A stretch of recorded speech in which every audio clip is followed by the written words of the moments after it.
Here's a special presentation to kill a lot of time if you're really bored. The damage from the Halloween nor'easter 2011. This occurred on the 29th. Damage went through on the 30th, and the overall aftermath is now being realized today on Halloween 2011. And we're going to walk around the city and look at the damage. Isn't that a lot of fun? Let's go around. As you can see, Carter Park looks like a bomb just hit it.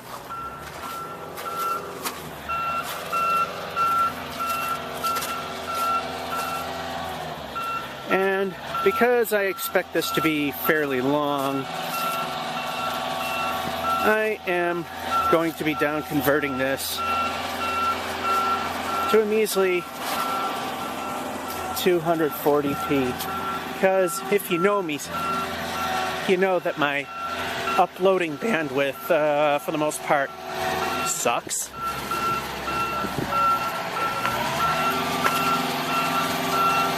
So let's go around and look at some damage. We're on Summer Street right now, and it's not much in the way of damage on this street. This guy here has absolutely nothing to do with the storm damage. He's fixing up this Herbert Lipton building.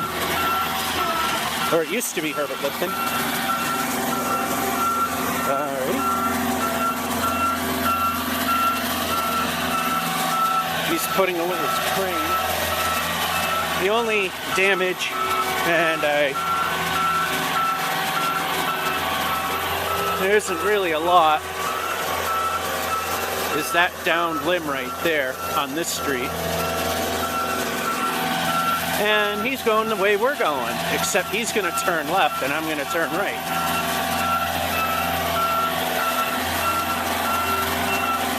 Take it the windows here are next.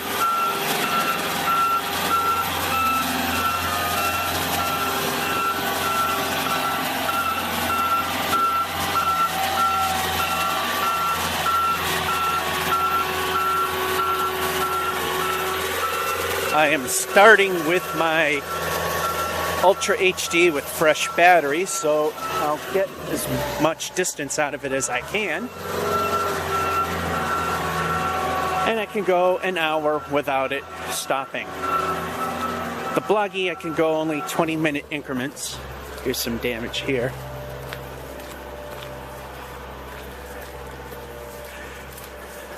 I know this is all kind of pixelated, but you get the idea.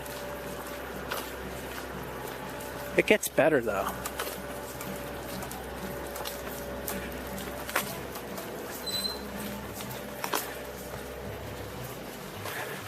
It's been 2 days and I have no power. So if you notice a lack of my presence, or that you're not seeing much from me, that is why.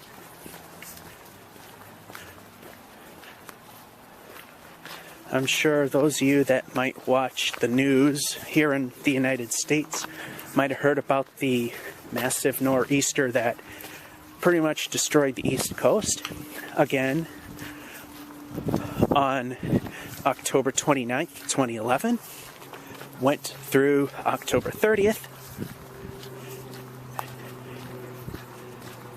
And today, Halloween, we get to see the damage clearly, with the roads pretty much clear of snow and ice, so it's a lot safer to navigate.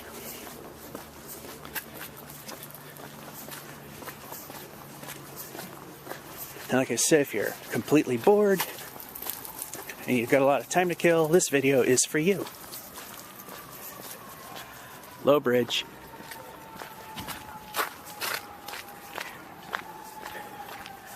Tree damage here. Ooh, look, low wires. Touchy, touchy.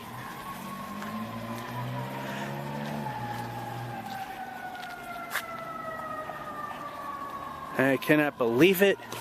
But already the brand new batteries I've picked up for this camera are already dying. This video might not last very long. Well, at least this part.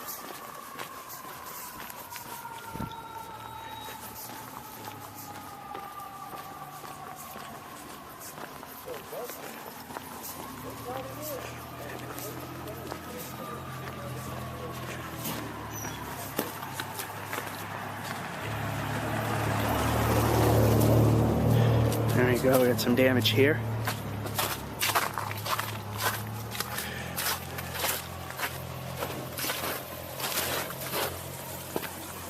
And of course, over here,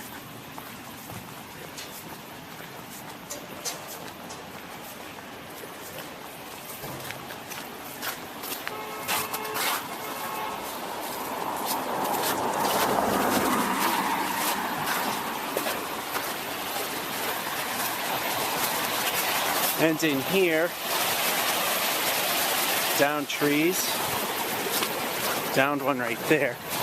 This one's more bent over than downed.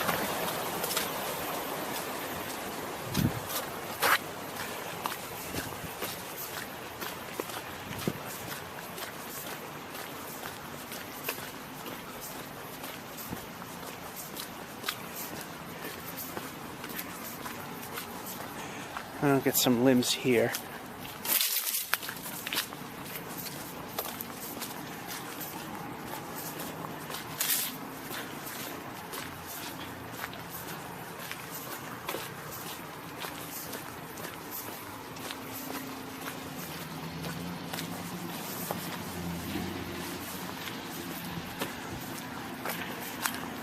Here we are, some tree limbs.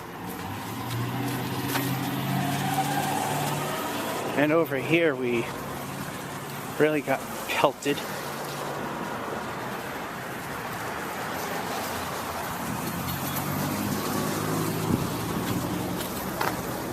We get across.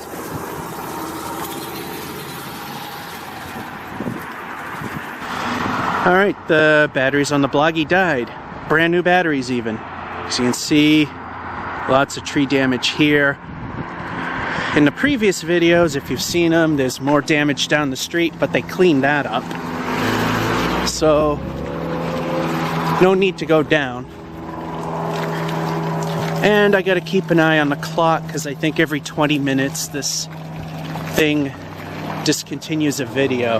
And we gotta hit the record button again. Okay, for the most part, I'm watching where I'm going. I'm not really paying attention to how the camera's aimed until I get to something of interest. And as we go by the streets,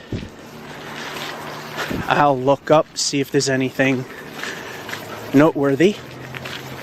Otherwise, we're just going to go right by. I know for a fact it's pretty nasty at the end of Water Street, which is what we're on right now.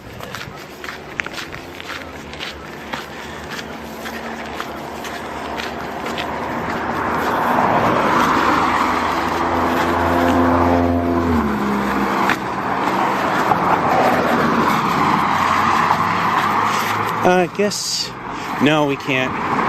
This sidewalk ends. I was gonna jump onto the sidewalk, but why bother?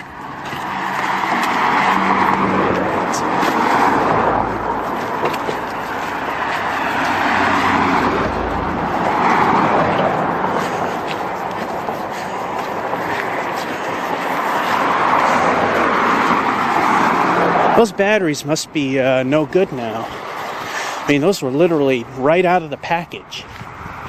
Nothing there, nothing over there.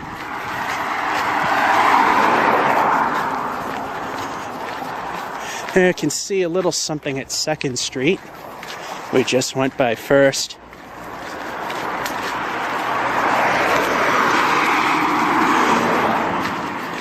And like myself, no homes here have any power.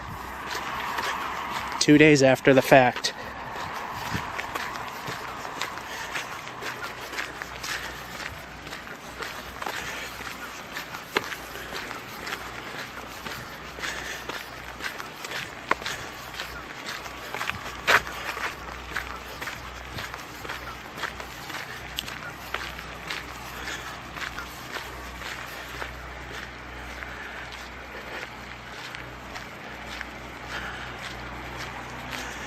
I don't see... Oh, we do see something here. Here on 2nd Street. And that's the only visible damage there is. You can probably hear the generator.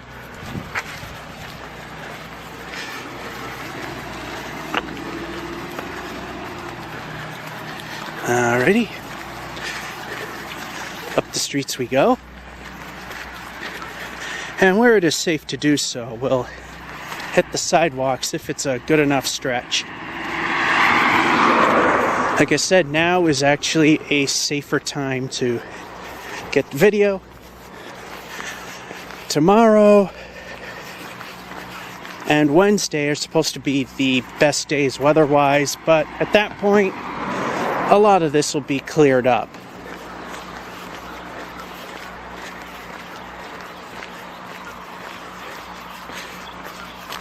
Here at 3rd, there is some damage.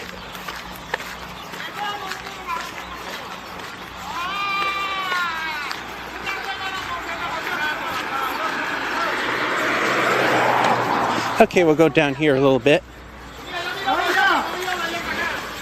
And we're listening to Spanish.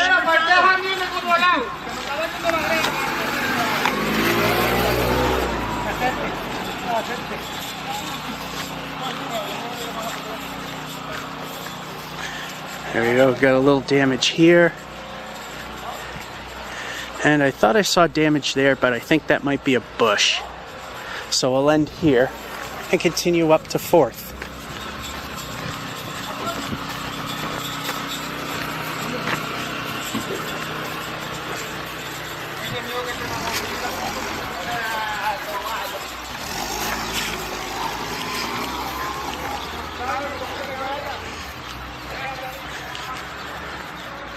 Okay, over here we do have some damaged trees, like right there and right there. But in terms of wow factor, as we get further along, you'll definitely see it.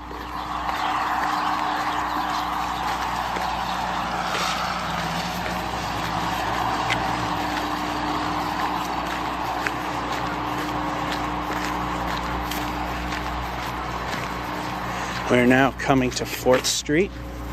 Like I said, this is dumbed down to the point that nothing of detail will show up, and it probably will be pixelated once YouTube gets done through processing it anyway.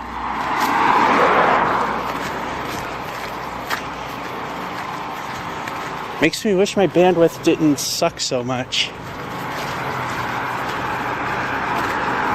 Yeah, that's pretty clean.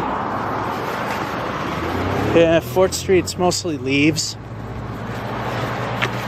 Let's head down to 5th. Hey, at least if you're killing time, you're enjoying a walk. Or you're just really, really bored watching this.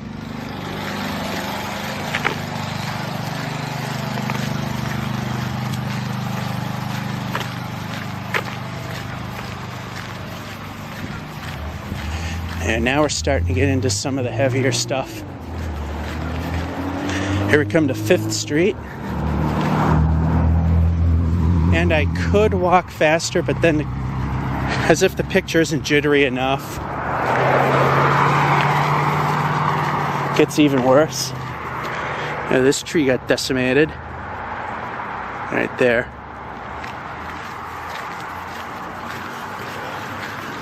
And yeah, we got damage here. We're going on 5th Street.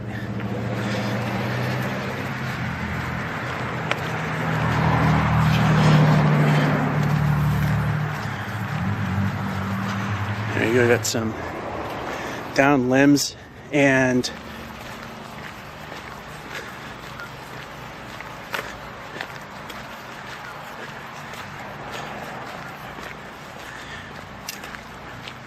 down limbs here, and there's people right there, so we're not gonna get any closer. I'm just gonna zoom in. There's damage right there. That mass in the dead center is damage from the storm. And I don't see much of anything up that end of 5th Street. So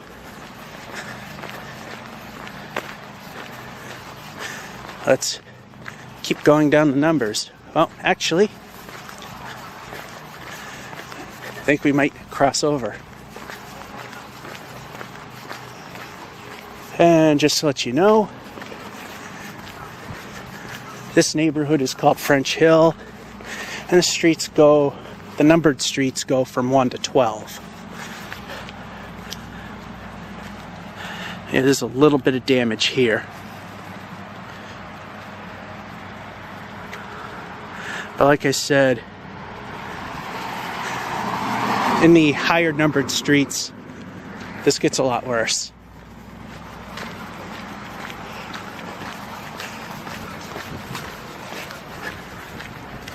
There you go, some down limbs here. Downed branch there. Some more downed branches there.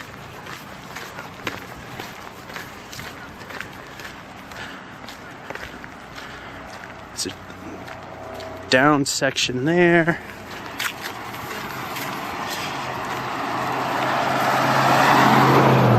And every now and then I gotta look at the clock, because I believe, like I said, every 20 minutes the bloggy will cease and desist recording.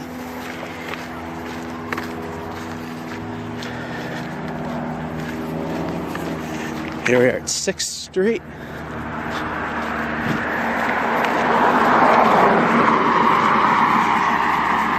Yeah, it's starting to get a lot more evident now.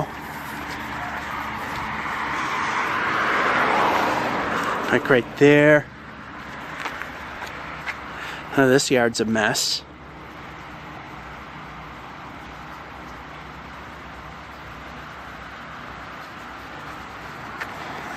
And well, we can't cross the street yet. Here's that tree from this end. Now we can go. And it appears to be localized once again. Got some right there. Some right there. And some right there. And way over there, right in the center, a lot of smaller limbs.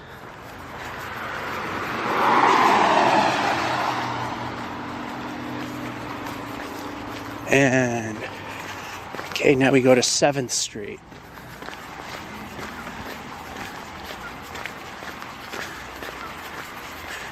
There's the P&A laundrette. Tiny laundromat that I have not done a review of yet as of this recording.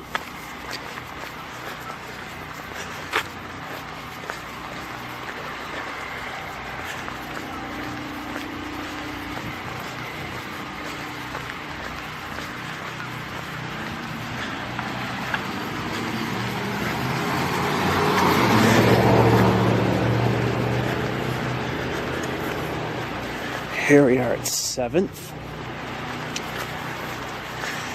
Now the street on this side gets a lot smaller as we go along. There's some down trees right there.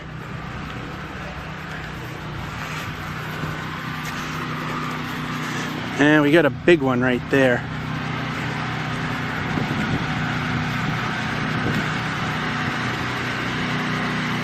Right there. Right in the middle, that's fallen.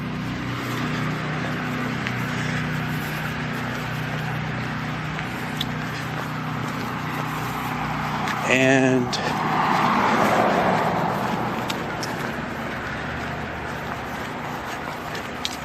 we go to 8th.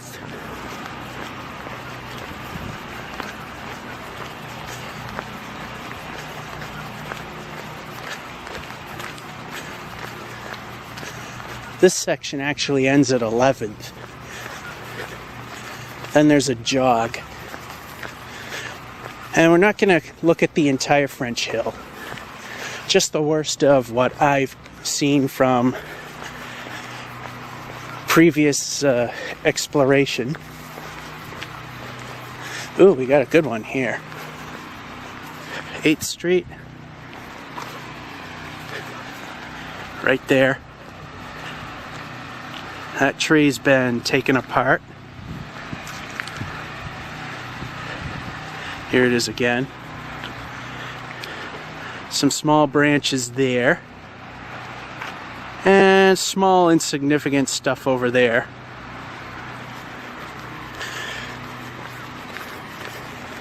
And now we head to 9th Street. The numbered streets come a little quicker at this point. Here's the Franco Vets Hall here. E.T. Cody and Son Auto Parts Salvage Yard. And here's 9th Street. And from here we get to the disaster jackpot of French Hill. Nothing towards the Armory. And nothing towards E.T. Cody and Sons. Now we get into pay dirt here.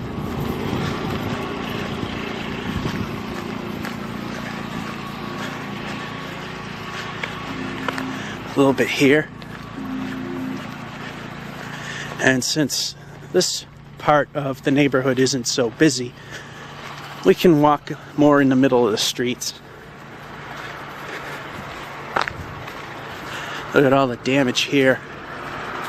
This whole front yard is full of debris.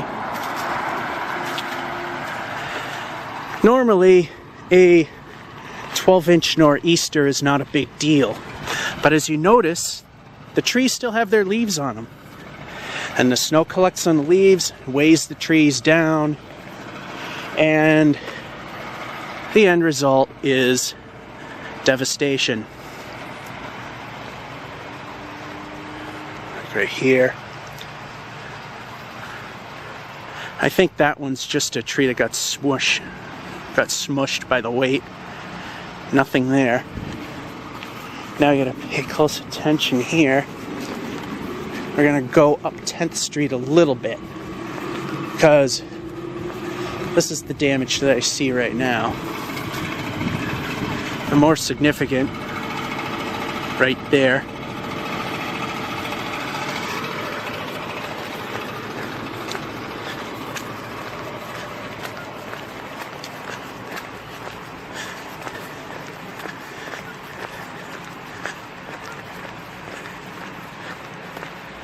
And now get ready for some major damage. 11th. Like I said, there's a jog, and this particular part of French Hill ends at 11. And the jog will take us to 12. Let's take a look at this right here.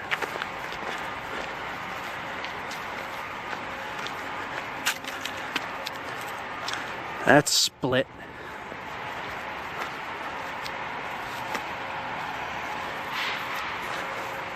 It's right into the road. All that on the banking is damage.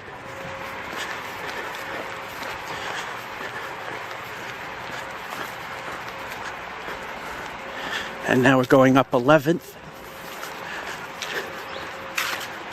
To meet up with 12th Street via Spruce.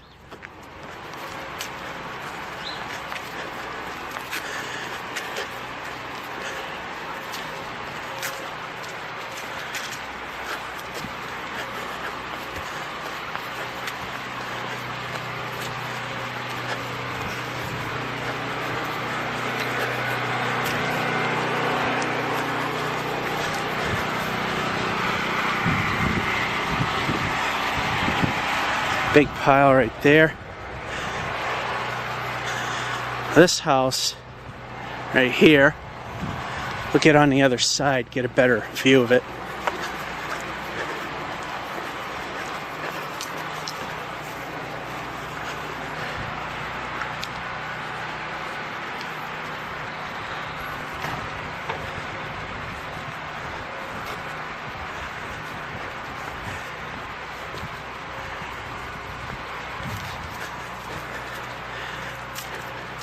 Yeah, this guy's got just a little bit. This house, it's full of debris, and especially right there. Getting close to 20 minutes, so at some point the camera is going to shut off and we'll restart. There's some more. Here comes Spruce Street, the perpendicular one, that is.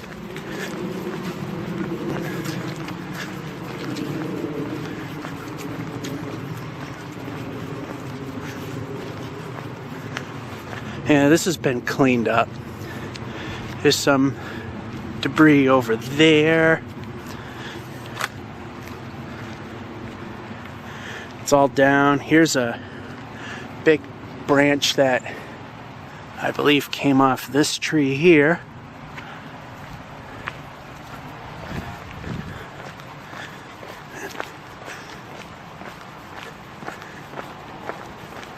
Go down 11th Street a little more.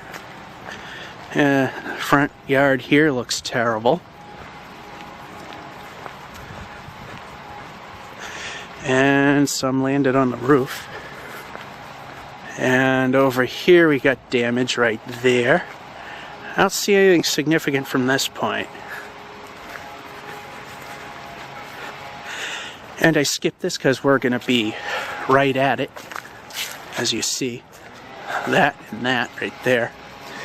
And we got a vehicle coming behind me.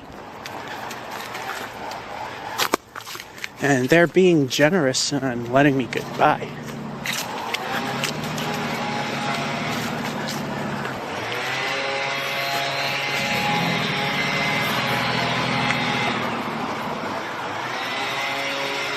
I can't see where that broke off of, but I know it's this guy right there.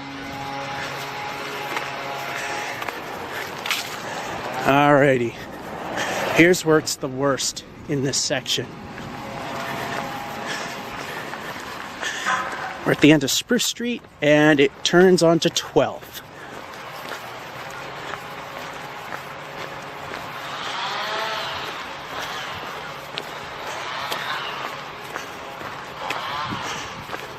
Oh, it looks like a good chunk of it got taken care of. Here's that branch completely destroyed. Yeah, this got, when I came up, this tree was still intact into the middle of the road where you see the debris pile. And right here at the Babe Ruth field, tree went down, and you zoom in, you could probably see the wire right there. And the baseball field is over there. A little bit of damage there, but that's the big damage. And we gotta make room for SUV guy. Nope, pickup truck guy.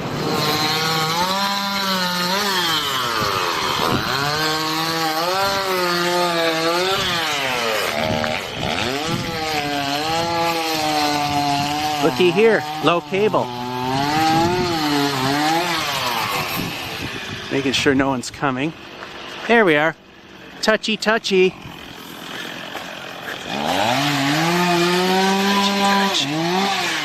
Of course, you'd be stupid to actually do that. And here's where it's a total mess. It's literally a chicane.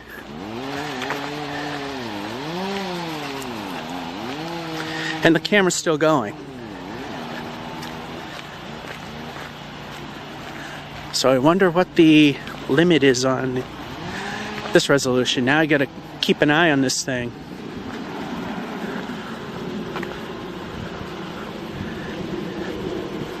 Give you a better idea. Here I am in the middle of the road.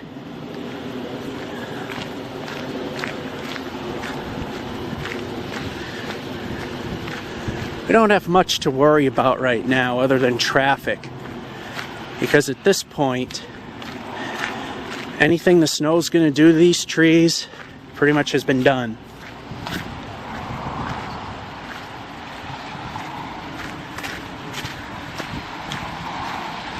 And we got to be very careful where we're going too. Got to make sure there's nobody coming the other way. So I hate to get hit by a large vehicle, or any for that matter.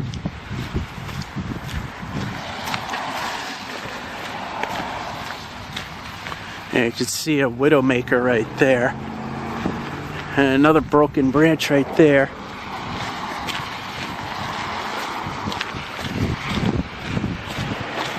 Okay, I'm twisting myself at an odd angle. But here's the view.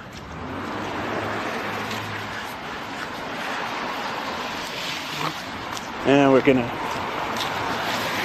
Again, I'm in the middle of the road. It's completely blocked off.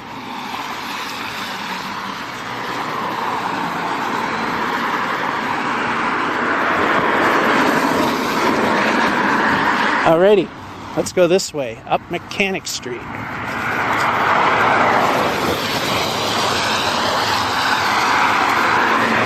Oh, across the street. Let's see what happens.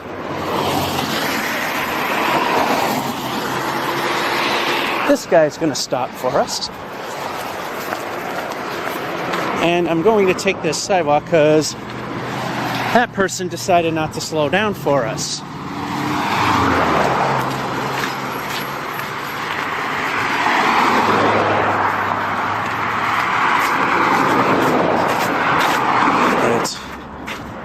To keep an eye on the clock. Last thing I want to do is show you something, and lo and behold, I didn't capture it.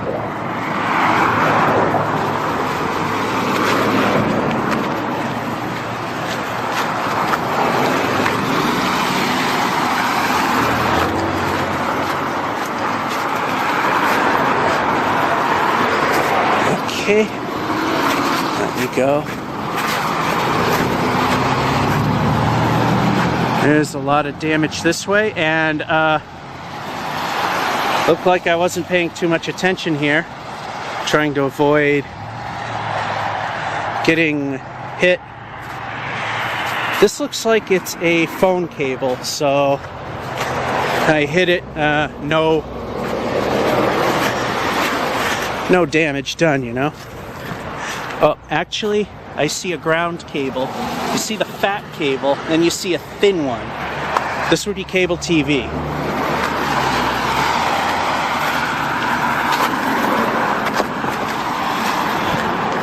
So there was no danger there. It's an insulated wire. The ones that you really got to be wary of are the unsheathed steel cables. That's your electricity. Let's zoom out there.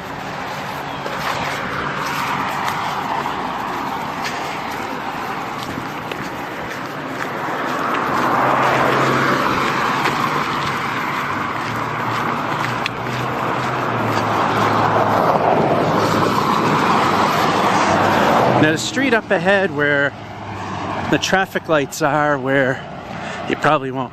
Yeah, you can kind of see them right there. Pardon the jitters, like I said. I'm walking with a camera. That's Viscloyd Ave. And right there is something we want to see. We want to see if our utility company, National Grid, are actually doing anything.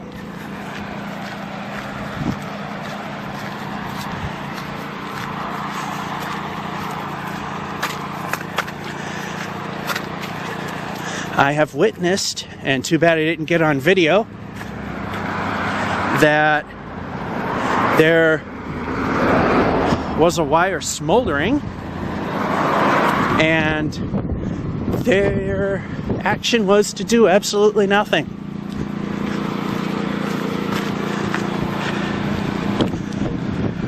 I don't know if it's going to show up, but There's a tree, and to the right of that, there are some downed cables, 2 of them.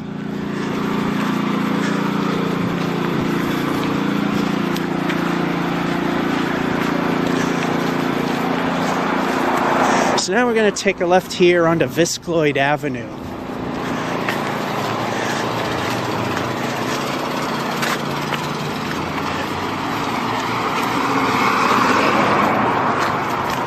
Oh, look at that.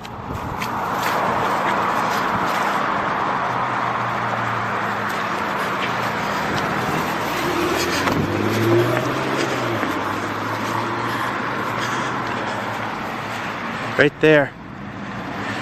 Less, about 2/3 of the road blocked. Alrighty, time to play cross the street. We'll let this guy go. Michigan. Utilities from Michigan. I want to thank the Michigan people for helping us out.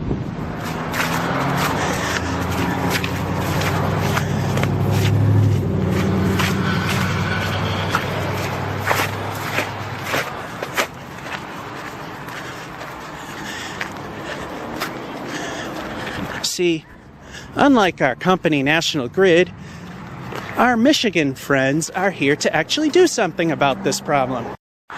Alright, we're partway up Viscloyd Ave. I hopefully saw that tree that was downed over there. We'll just zoom into it just in case we missed it. 2/3 of the road blocked.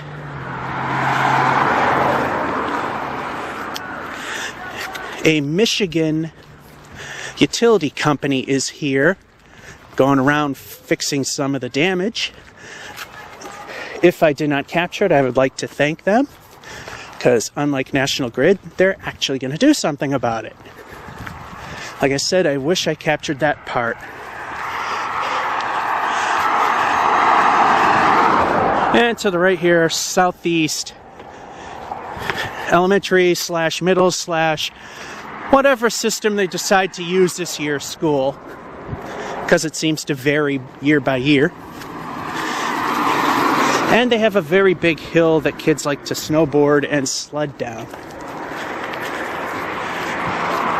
And while we're going up this hill, I mentioned that we want to see our friends at Unitil. I mean, not Unitil. They're just about as bad. National Grid.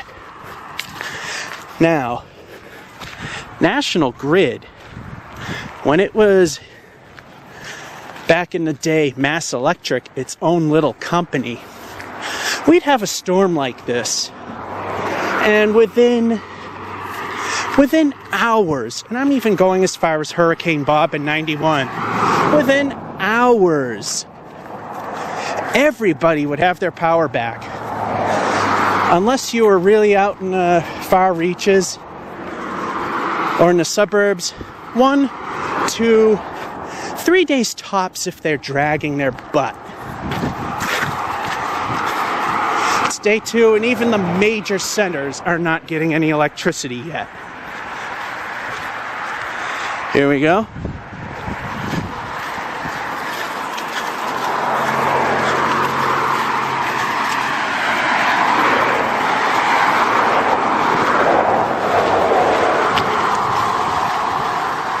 We got some more down trees here. Let me get a better look there. That's storm damage.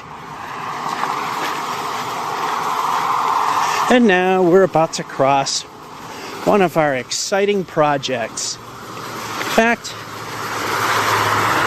the sidewalk for the most part is clear. Let's use that.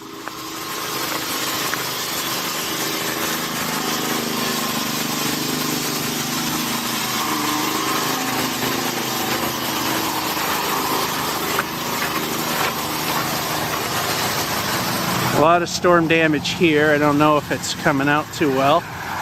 That's the state pool for the city of Leominster. In fact, you won't be able to see it because of the down conversion, but right there at the top it says Leominster State Pool.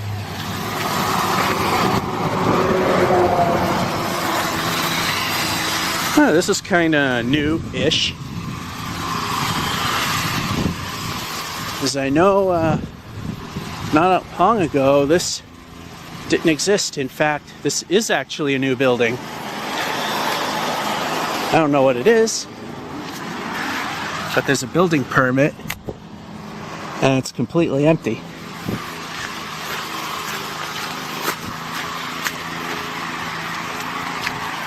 Here's some more damage here.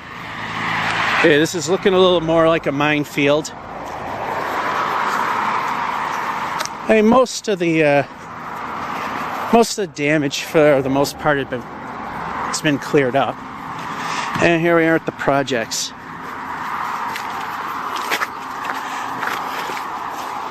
Of course, they try to make it sound better than what it is. The Allen Crest Apartments. Right there.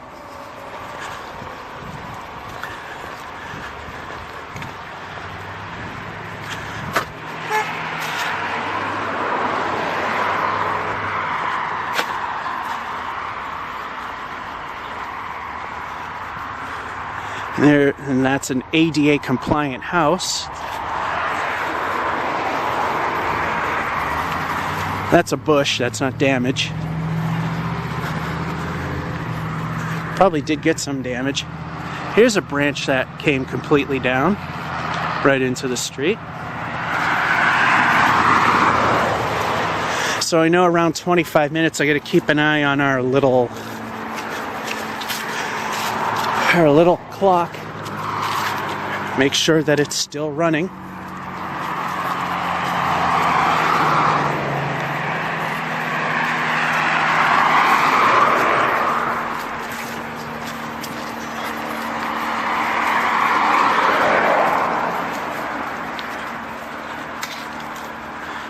Down limbs here on the left and right. Another big down limb right there.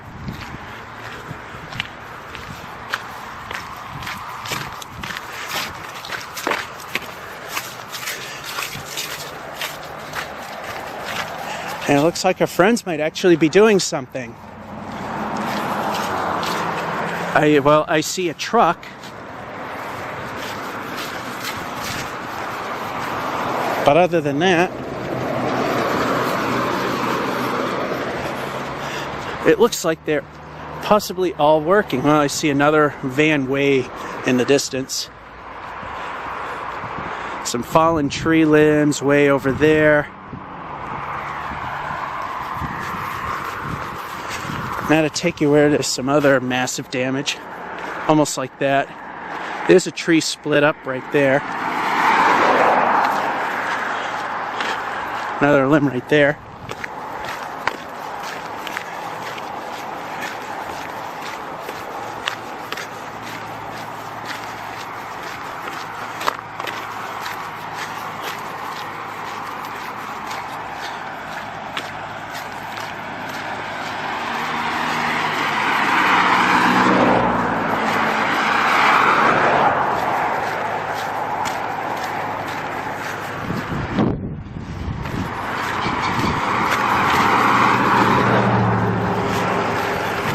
Righty, we got a crosswalk here.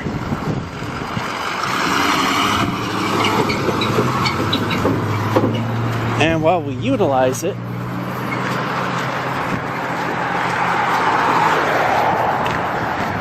we'll wait for this. Actually, we'll go down the street a little ways.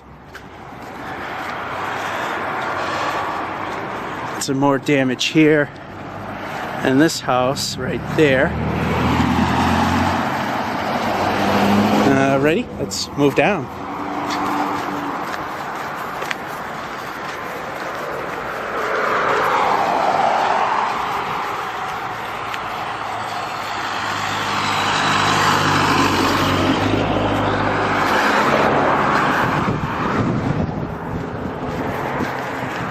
Boy, that company's growing big. I see their name on a lot of buildings. Alright, down the end of Viscaloid Ave. And since there ain't much to show you here, I'll give you some of my half-ass history. As we know, every now and then there's a factoid or two that might be a little off. This is named after the particular plastic used to make collars for shirts. Back in the, I would say Victorian or even slightly before that era, dress shirts did not have collars. You bought them separately and they were made out of a plastic called viscloid. And that's what this avenue is named after. A little bit of damage here.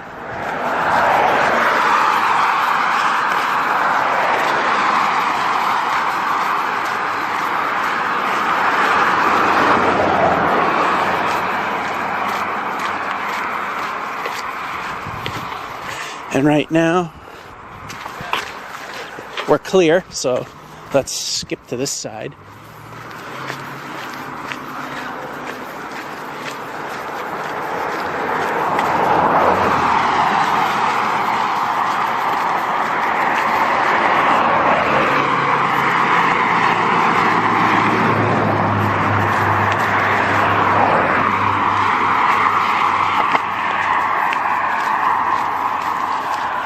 There you go, June Street.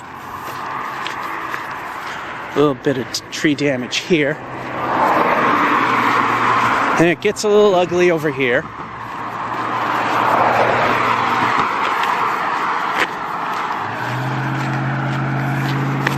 Got another 15 minutes before the approximate stop time.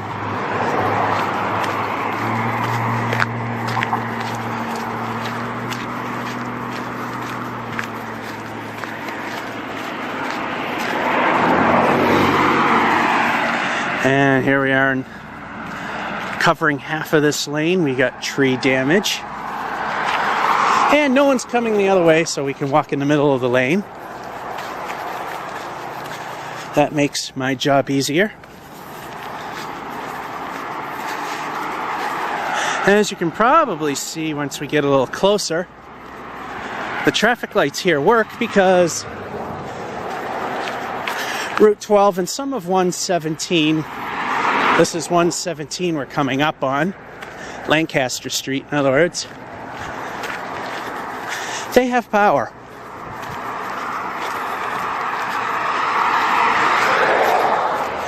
The southern end of Leominster typically has power in this particular storm. There are some instances like Mechanic Street where it's not true. Minor damage there.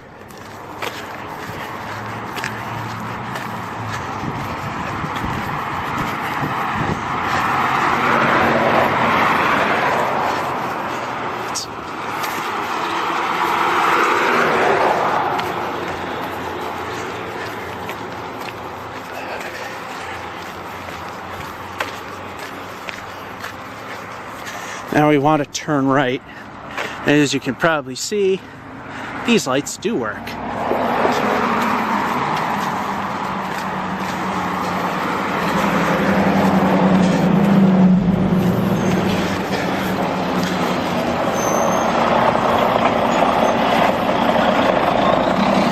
Ooh, a crosswalk.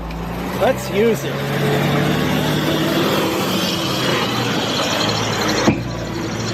And some damage right there.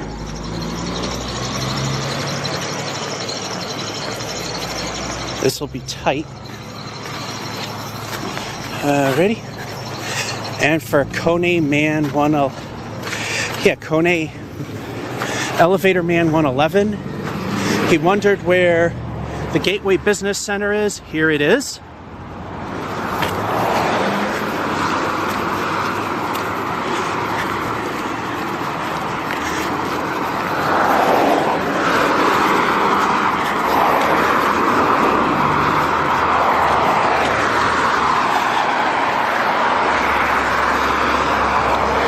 In fact, let's take a little break.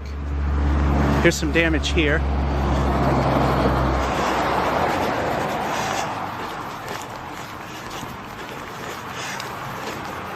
Let's take a little break and do what I'm sort of known best on YouTube. And that's not riding the elevator.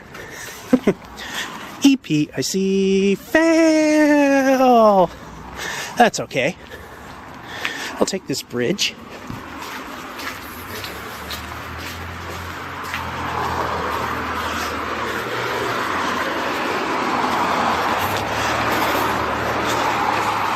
Well, Kone, hey, now you know where that elevator is.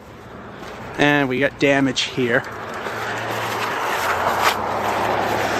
That is provided if he's actually sitting through this thing.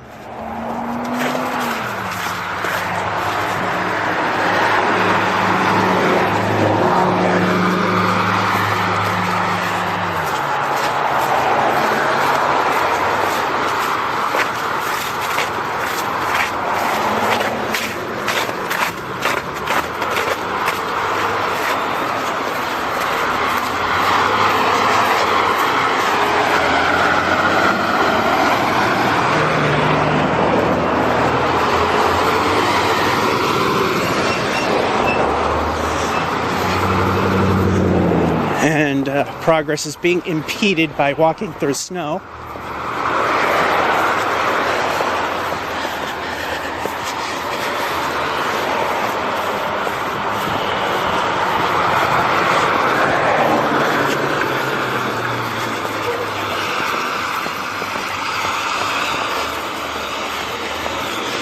We're gonna go down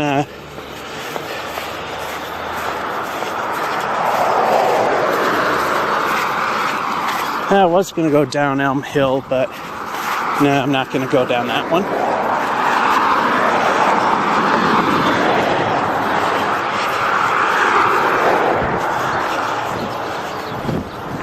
And while we're walking, over in this vacant lot used to be a chemical storage factory or a facility. I think they might have had some sort of factory operation there. It blew up. Didn't do any damage to nearby buildings, thank goodness. Most of the building collapsed.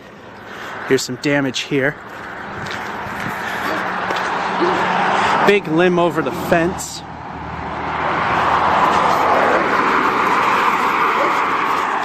St. Leo's Cemetery. Tree broken in many spots there.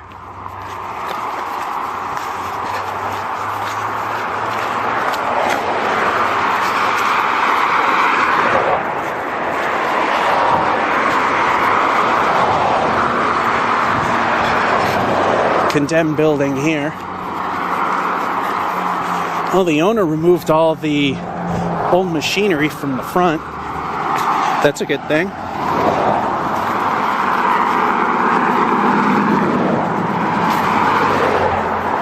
Yeah, it looks like anything that's happened here is taken care of.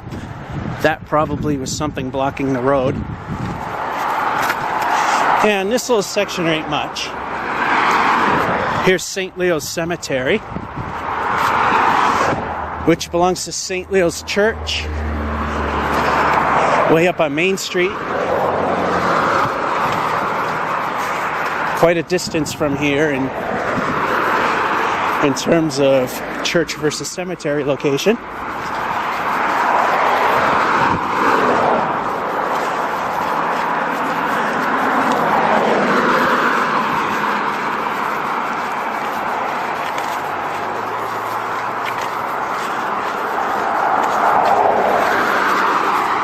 Litchfield Street, I don't think I want to take this one, because I know where there's damage, and a good amount of it. And we got to keep an eye on our counter, and we'll let these people go.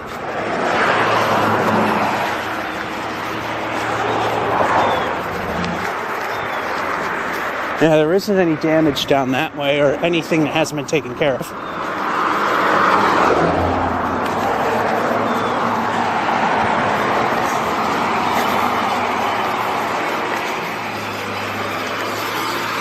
Funny thing is, St. Anna's Church is much closer to this. It's only about a quarter mile down the road in the direction we are traveling. Alrighty. sidewalks are safe enough now. Let's take those.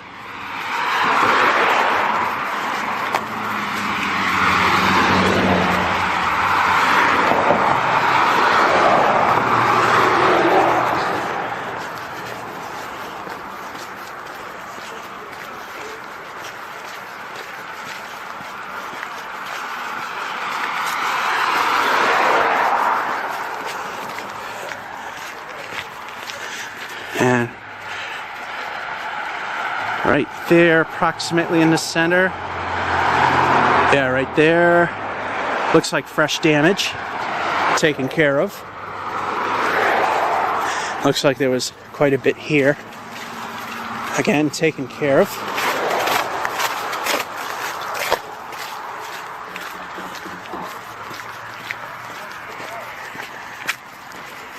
Now I gotta go in the middle of the road because this is a good place to leave a snowplow berm.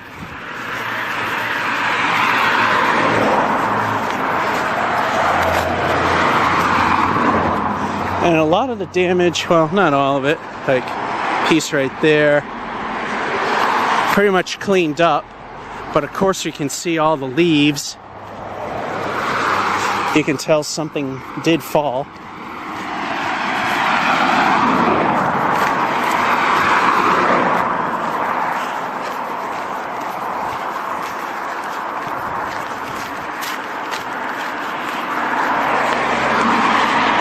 And there ain't much left to this tree. A lot of leaves here. Looks like there might have been... actually, might be just...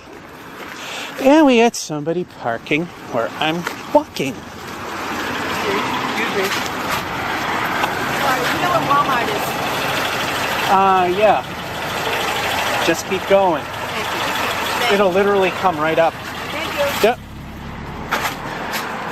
We're going to be heading that way if we have enough battery power left. We'll take the sidewalk.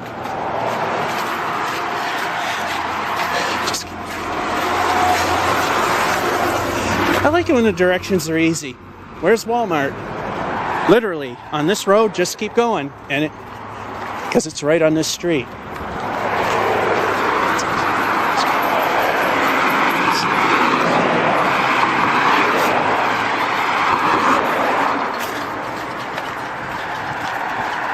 Okay, we're getting pretty close to where we gotta stop this segment and start segment number 3.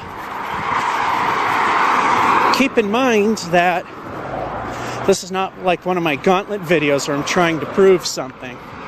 So I'm not caring quite as much about gaps in coverage, but I try to make sure that this is relatively continuous. So a little gap here and there I'm not too worried about. Anything I think I might have missed I'll review in the next segment. We're coming up to the next street that we want because there was quite a bit of damage here. Marguerite Ave. It's the one where you can see that SUV slowly trying to pull out. He could have went. Oh, changed his mind which way he was going. He had his right signal on. Turn left. Alrighty, here we are. Marguerite.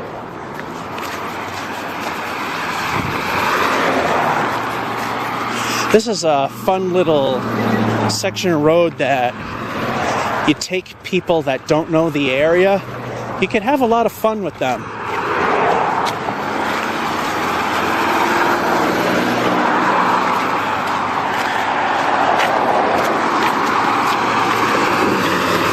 City of Leominster.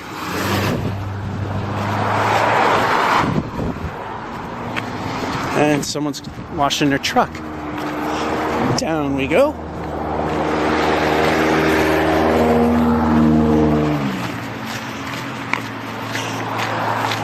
Now there was quite a bit of damage on this street.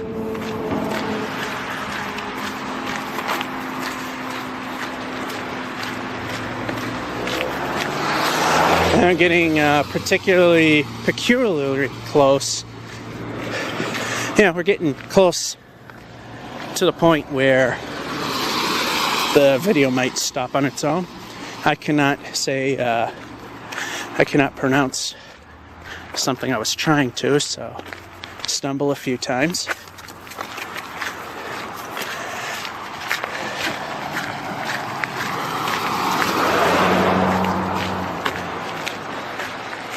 Alrighty, these are active train tracks. Railroad spike. Well, someone's not getting a flat tire courtesy of me.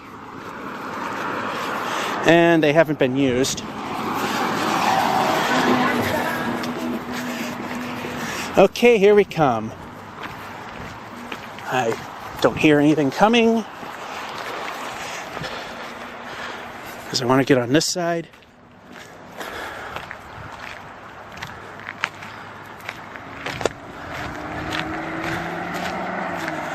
Look at all this.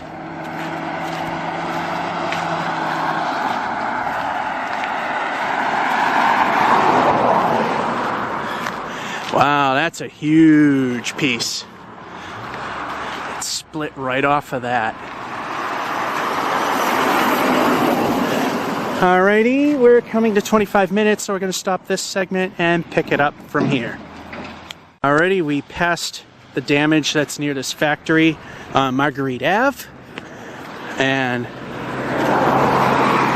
there's a lot here. The battery is about half depleted.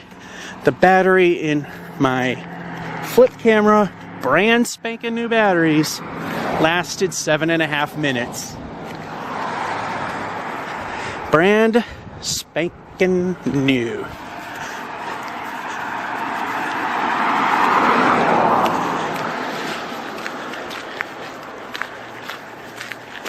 Hopefully we will get to the Walmart area.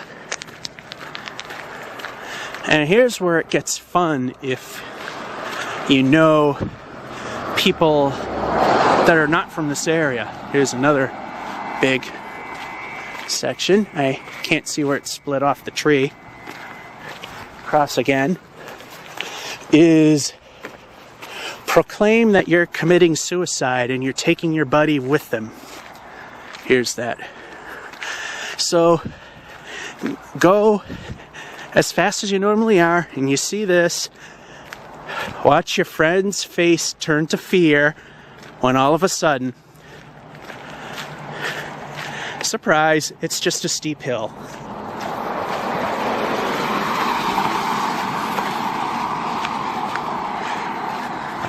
I got some damage here. Oh, we got a really good piece of damage for you. Heading our way to the Walmart. The long way. And like I said, I'm not 100% sure if the batteries will survive. Although I might stop in the Walmart and get some AAA so I can try again with the flip to continue the series.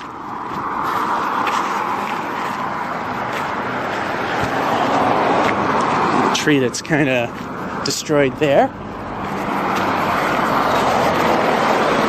Okay, we can move a little bit because we pretty much saw everything on this street. Now we're going to go up Central Street, which is Route 12, which is just out of view, right where that UPS truck just disappeared. And for the sake of speeding this up a little bit, I'm going to walk a little faster, so of course the action will get a little more jittery.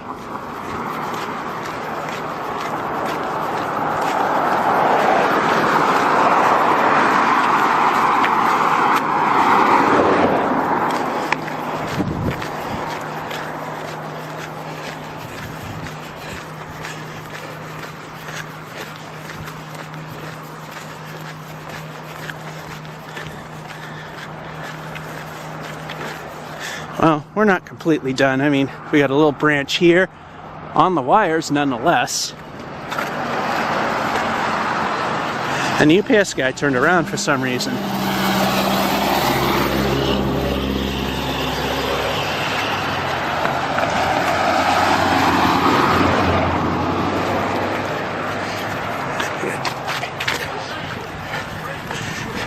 Anglers and archers. Fishing tackle, bait, and what have not. Downed limb. And here's the intersection where Central Street is. We're going to turn left. And right up the big hill, we got a big problem. Unless they cleared it away.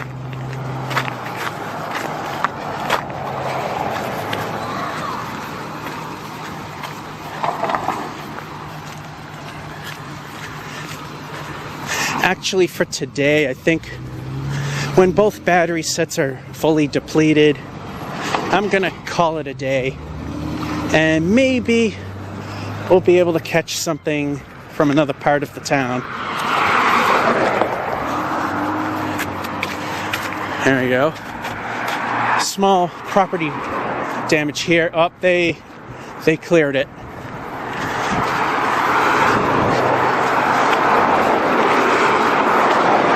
Right where the hill is, it's barely visible. Well, actually, we'll get on the sidewalk till it ends.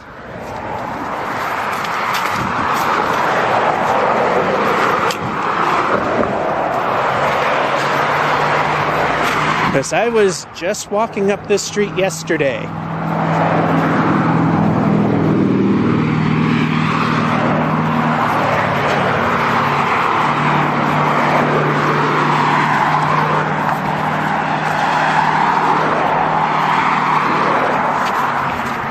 And right where this hill is, which still is a little far away to really see it,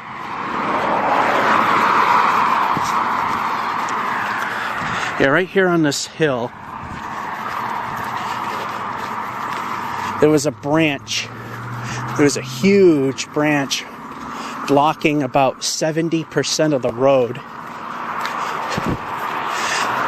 I mean, an SUV barely could squeeze by, and that's hugging the shoulder, which I'm walking in right now. We'll be able to see some remnants of it as we walk up the hill.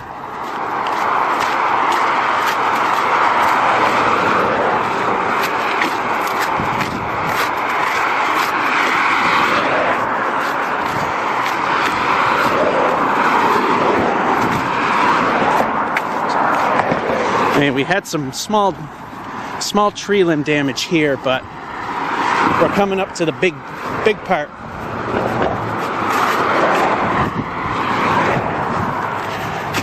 Right where you see the massive leaves there, that's where there was a giant limb going all the way to about there in the street.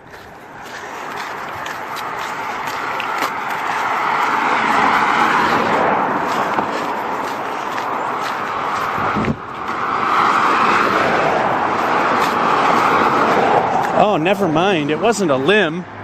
If you can see right there, it was the whole tree. And we got some broken limbs up here. I don't know how well it's going to show up, because like I said, this is getting down converted quite a bit. Up we go. And let's see what else.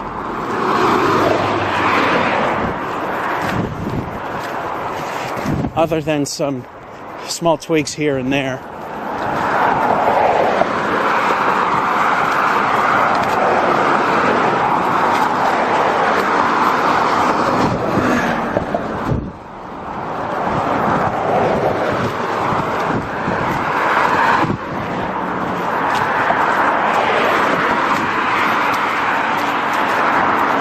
It's really hard to see, but right where those stumps are, there's some tree damage there, although I think those are unrelated to the stumps.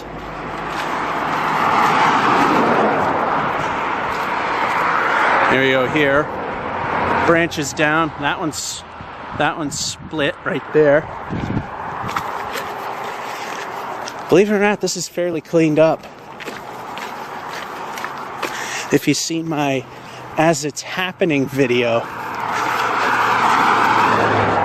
you can see how bad things really got, and we're talking center of town.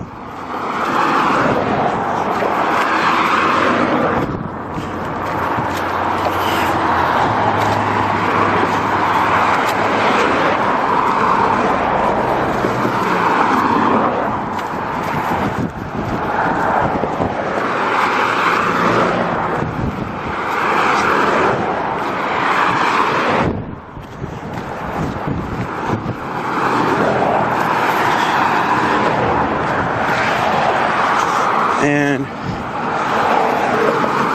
for the nerd set at our local LAN games, I think it's behind that door somewhere. Behind the overhead door company of Leominster. I think they share the same space. And all you see right now are just some leaves.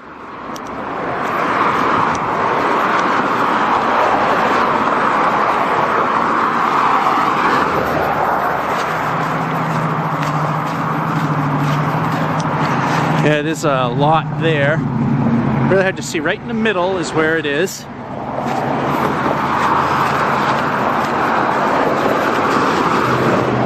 Yeah, someone was telling me that near Walmart, it's a war zone, pretty much. Again, right in the middle, there's a lot of damage there.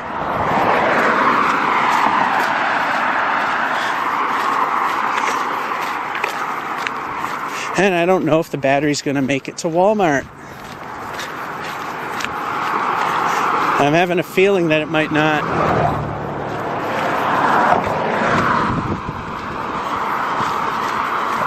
Although I believe I am getting the approximate stated life expectancy out of the battery. Plus it's starting to get dark, so yeah, it's probably going to be best to quit once the batteries quit. Right there in the middle again. Oh, his yard is completely littered.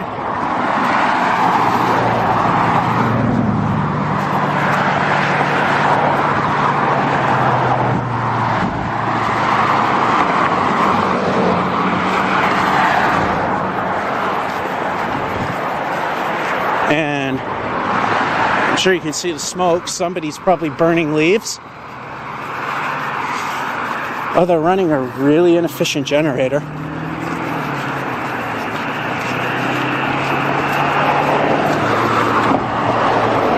Anyway, down we go. A little more there.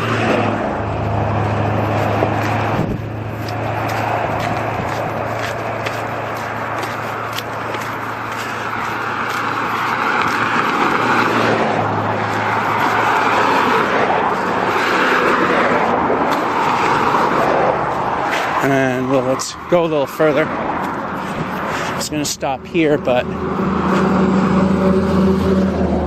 get a better scope of it over here. A lot more damage. Let's zoom in a little bit. Alrighty. Okay, I think they're burning leaves. It smells like it.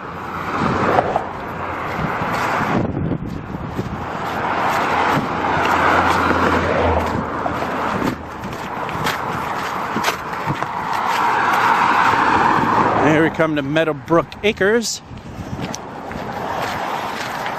the premier trailer park of Leominster. It's very nice looking. I mean, some of them have that I'm a trailer look to them, but a lot of newer ones look more like a house, even if they're the only thing that might give it away is it's single wides. There's a tree that's broken apart. That's just previous damage from something else. And up we go.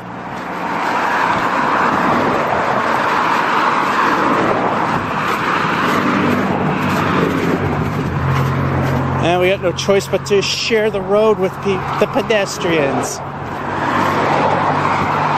Big puddle there.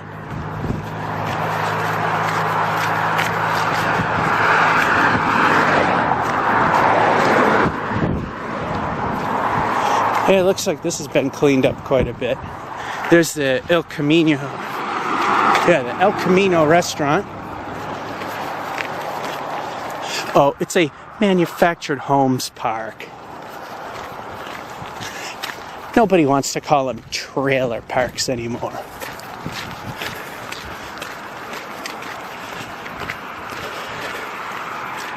It's a very nice trailer park. And Fallbrook condos. These were built in the early 80s. We're stopping because of traffic.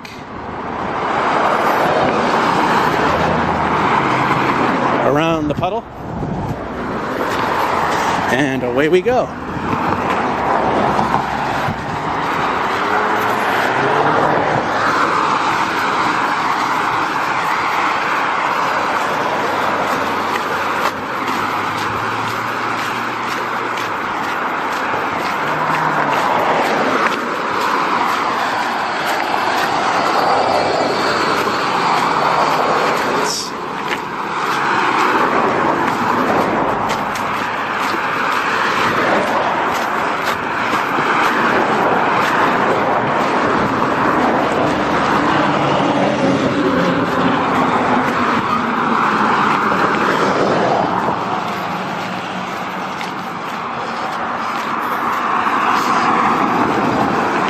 Right there.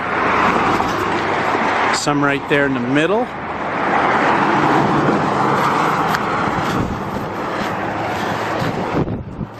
They did a good job of cleaning it all up.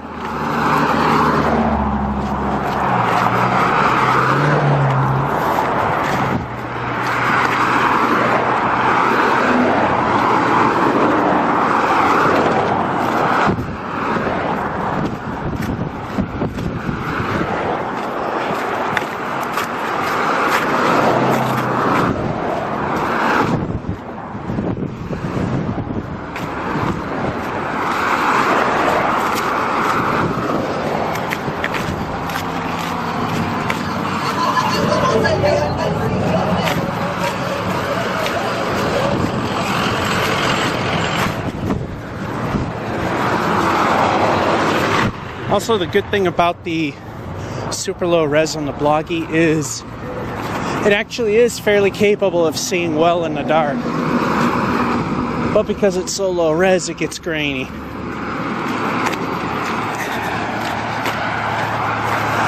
Ready?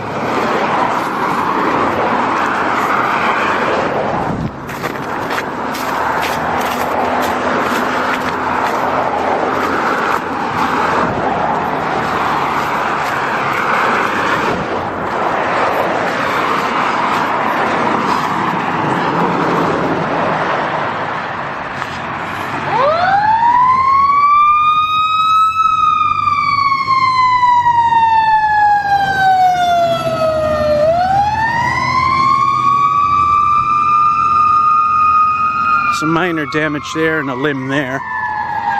Oh, the battery shows it's about to die. So it looks like we may not be getting to Walmart after all.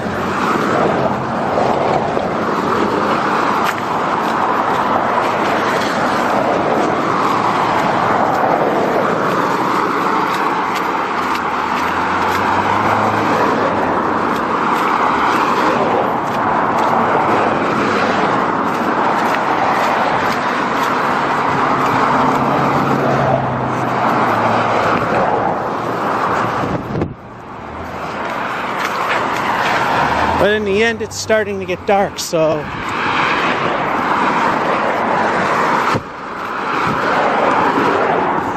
this might be it for now.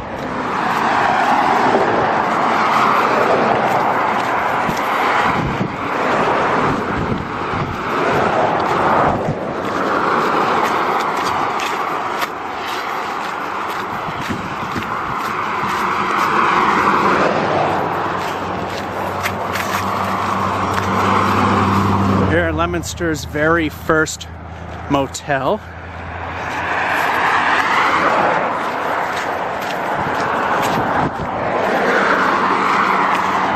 Now it's pretty much a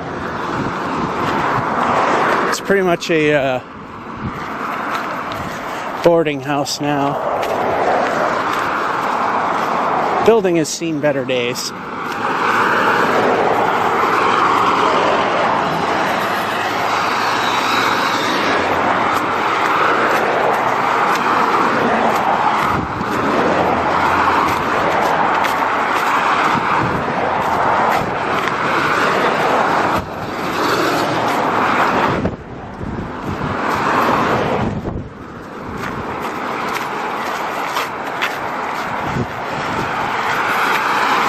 Here we come to, oh, I'm getting the battery is going to die warning.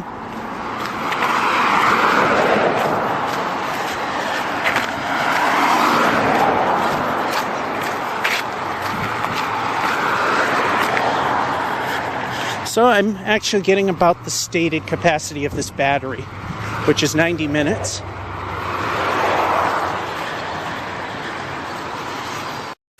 What a coincidence. The batteries in my Bloggy died right at the Hess station, so I got some Energizer AAAs. I found out the AAAs I put in here were Ener cells. Radio Shack, El Cheapo. No wonder the batteries died brand new after only 7 minutes of operation. Funny thing is, I do not see a battery symbol on my camera right now. So, we're going blind. And the traffic lights are working this time around. When I came through here before, they were not.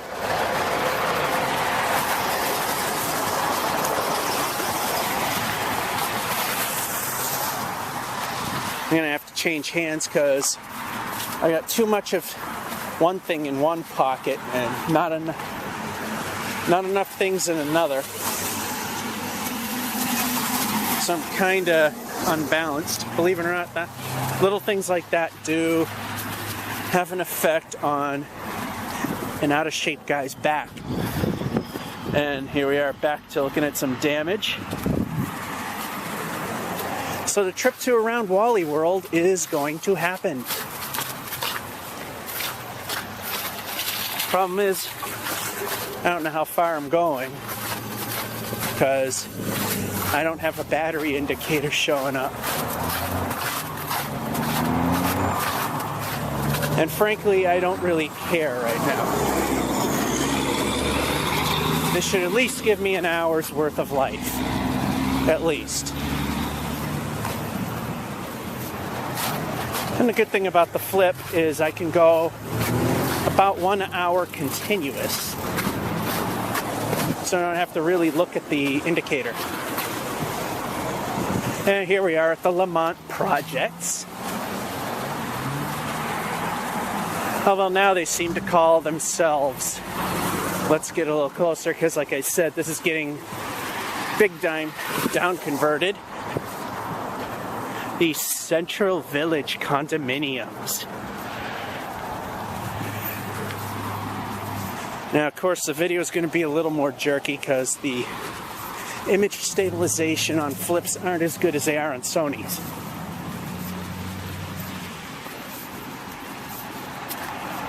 So get into the commercial district here.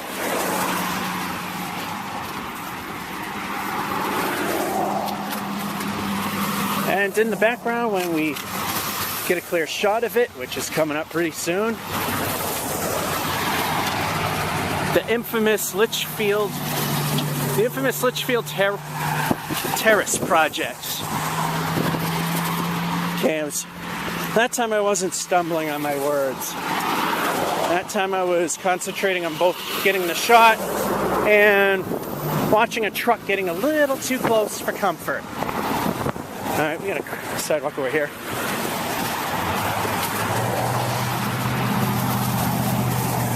Now, way down there we got new apartments. Single bedrooms at $925, which, you know, this is kind of in the middle of gangbanger territory, so that's pretty ridiculously priced.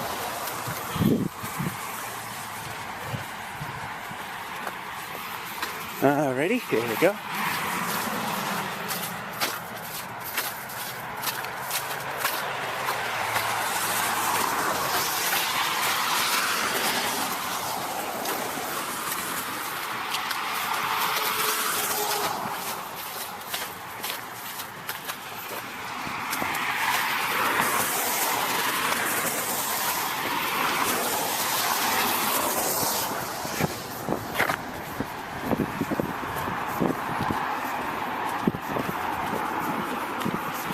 Right now, this is pretty much just walking for fun. And if we continue down this road, wind up in Sterling.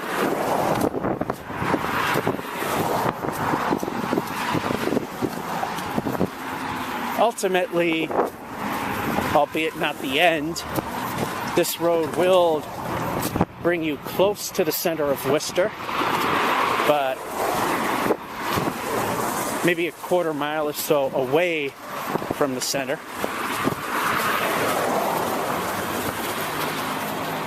And it continues into Auburn, past the Auburn Mall. And frankly, I'm not even sure where it ends. I just know it goes as far as Auburn Mall and further.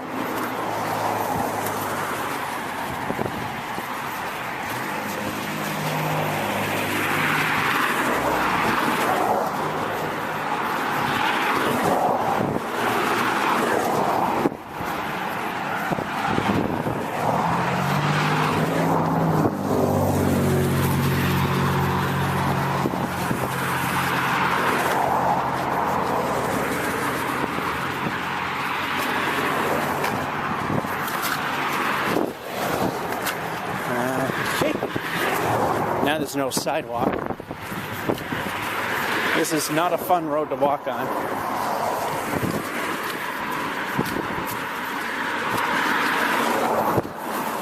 And it's almost 5:20.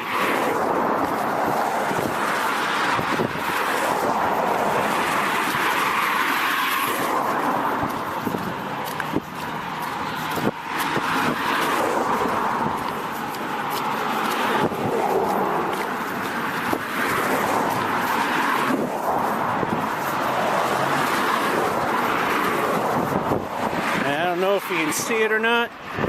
No, you can't. Even in HD, you won't. But we're coming up to a set of traffic lights in about a quarter mile. Now bring us onto Willard Street, which will bring us to, I forget the name of the street. We call it Monsterland. And supposedly around there, we get a crap load of damage. So that's what I've heard. I still have no battery indicator showing up. So I have no idea how long these batteries will really last.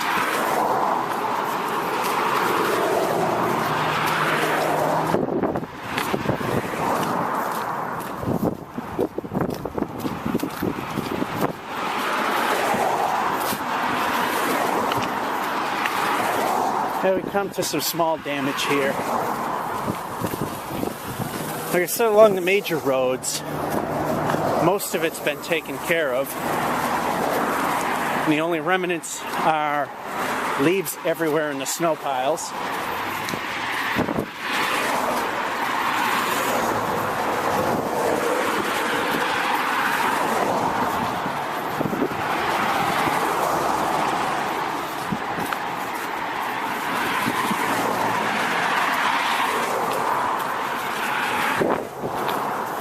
Here we go. I'm pointing right at it. Stuff that was chopped up and thrown to the side. Oh, now I'm getting a dead battery on these. Wow.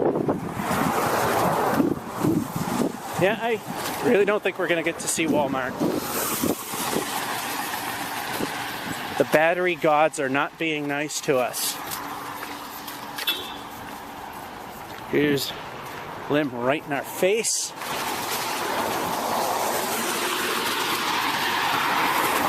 Well, look at it this way. We're going to get at least maybe 12 minutes of footage off of brand spanking new Energizers.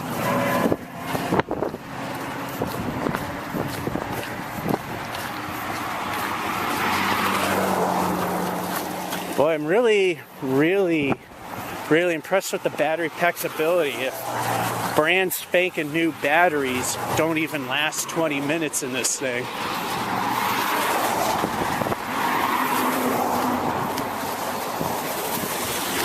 So unfortunately, we're not going to be able to go to Wally World. Oh look, National Grid doing, I don't know. Here's some damage here.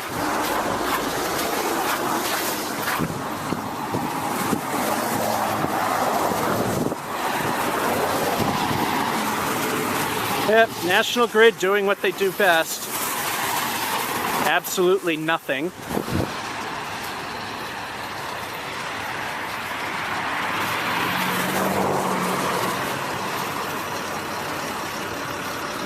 And I'm not sure where this group is from. Let's see where they're from.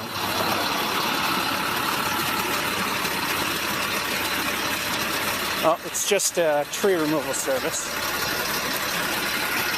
And they're doing nothing. They're probably being held hostage. And since we cannot make it to Walmart,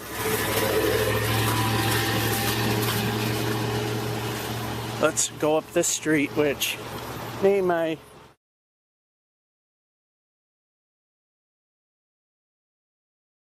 Alrighty, I only had one fresh battery left out of a package of 4, so we might get a couple of minutes out of this.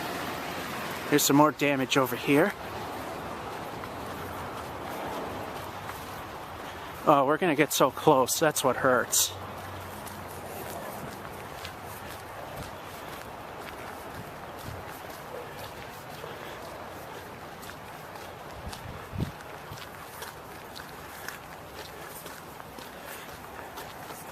There we go up this hill. I mean, a little bit of damage over there, but in the street, but it's just little stuff.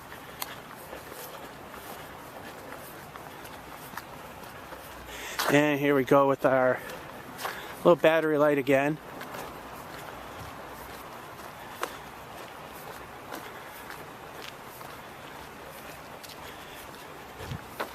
And I have a feeling it's going to cook out very soon. Because we're only using one new battery.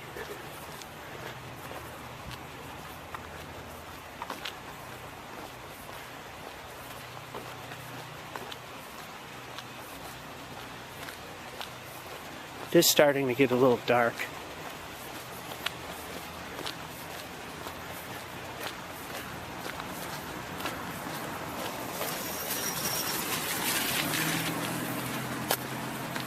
I shouldn't have taken that battery pack and left it behind. Should not have done that. Figure the new batteries would be better. Oh. Ooh. Ooh. I mean, not this. And although this is fairly impressive, actually, take a look here. Right in the middle of the street still. They were right when they said that this is pretty much a horror show. Small tree, but right in the middle of the street.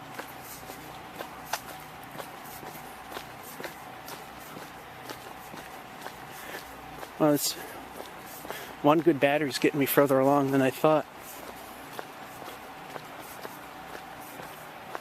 Some damage over there.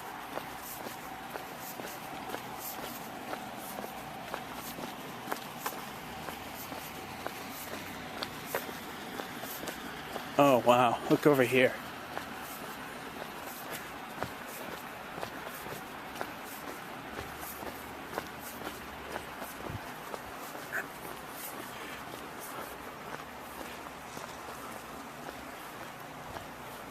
Needless to say, you probably can hear that generator. There's no power.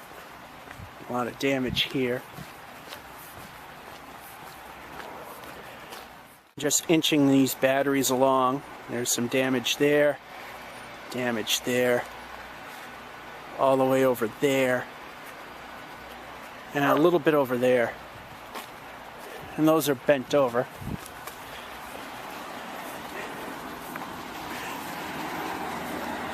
And here comes our it's going to die light. And and you know what really hurts? I don't know if you can see the end of the intersection. Right where that truck just pulled right in, coming towards us. That's Monsterland. Ooh, down cable. I'm really starting to inch these along. Damage. Look over here. Yeah, sorry if the segments are starting to get, well, segmented. Right at the very intersection now. Here we are, and Monsterland is straight ahead, and I'm not sure the batteries will make it.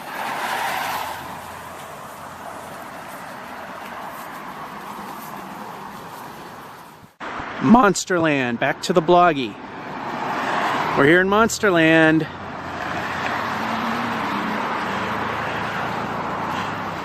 This is a disaster zone.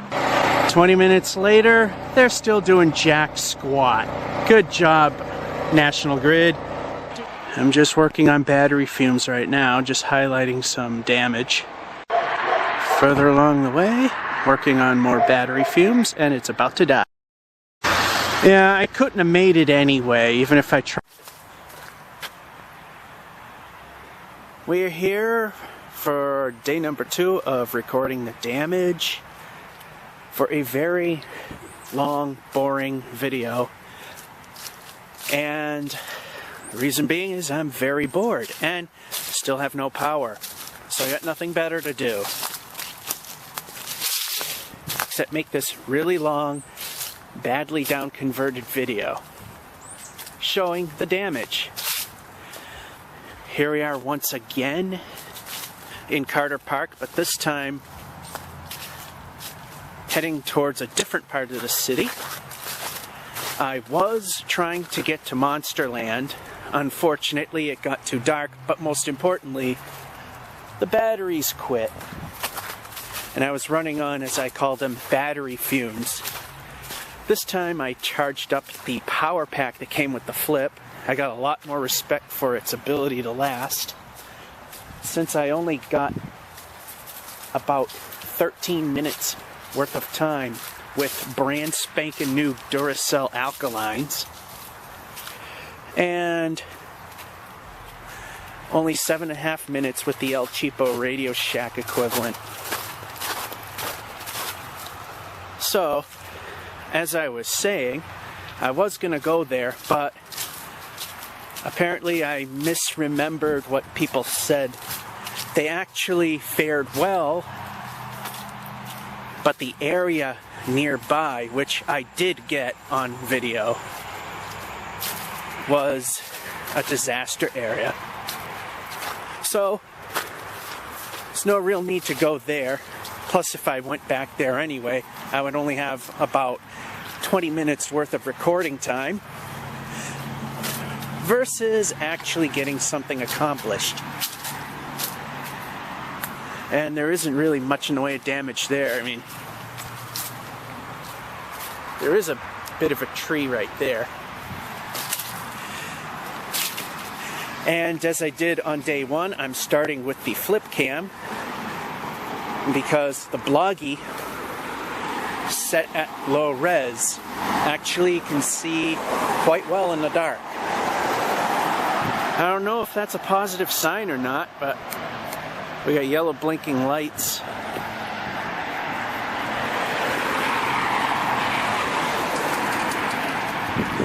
And we're gonna check out the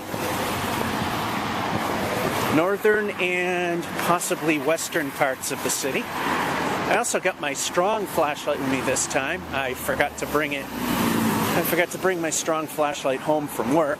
It was being used in a jack-o'-lantern contest. Someone did not remember to bring proper lighting, so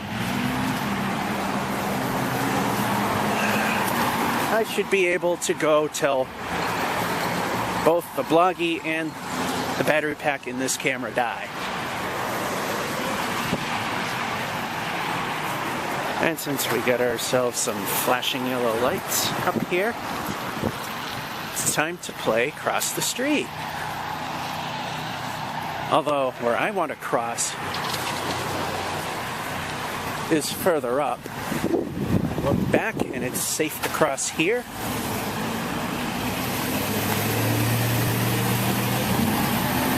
It's safe to cross here.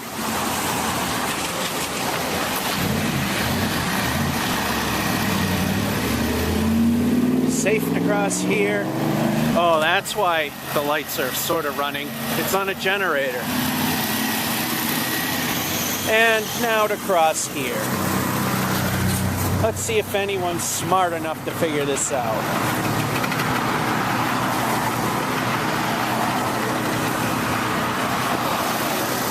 Oh, thank you. Somebody on the opposite side was nice enough to let me go by.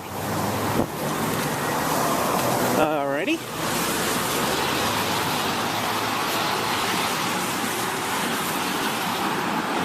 Actually, now that I think about it, I wanted to go this way. I did want to cross. That was the important thing. We're going to go up High Street.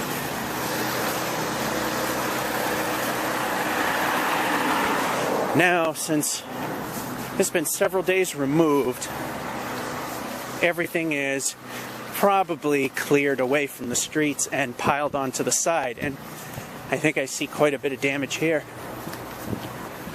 Going up this big hill.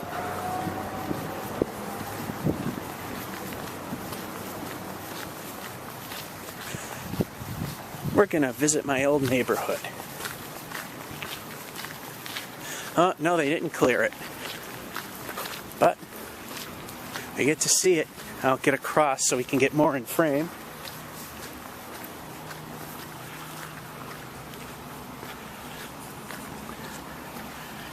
And oh, thought somebody was coming. And I am holding the camera straight. This is a steep hill.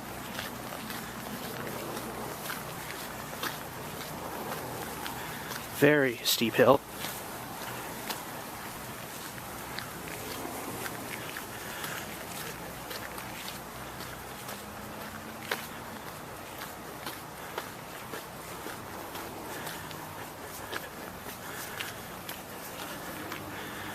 Big branch here.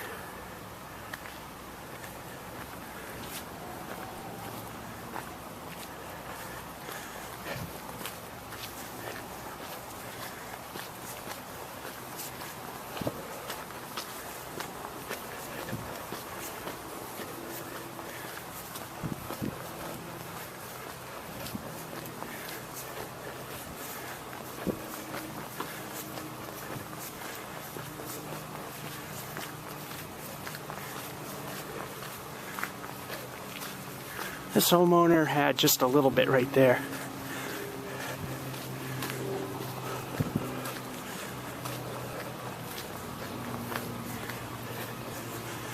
And some small trees bent over. Oh, and a small piece there. Here we are, pretty much at the top. I am holding the camera straight. This hill is so steep, if you notice, you can't even see the steep section. Alright, I see more further up High Street.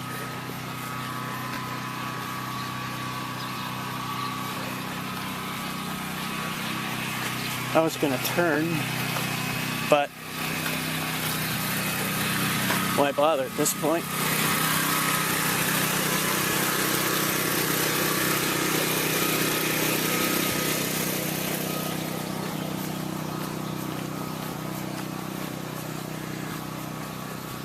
Here we go again. Debris in the road. Although, for the most part, pushed off to the side enough.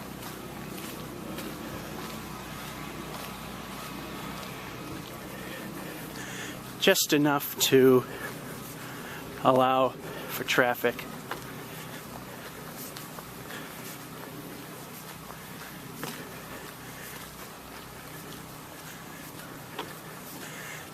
Yeah.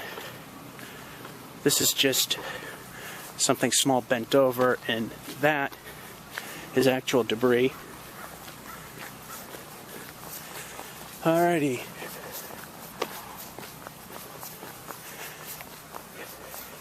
And wherever there's a lull in anything to say,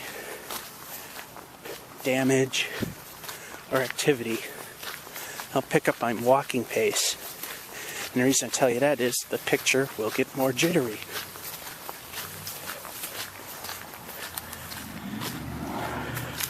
Well, I wasn't trying to get him in shot.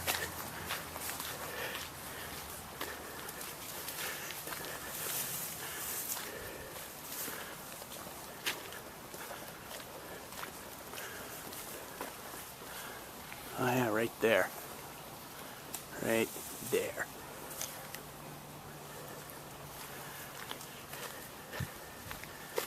And I bet it and the SUVs running over it caused all of that debris.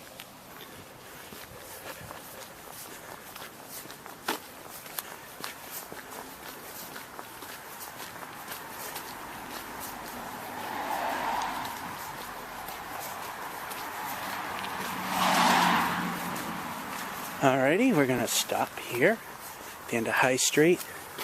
Look down, it looks fairly cleared.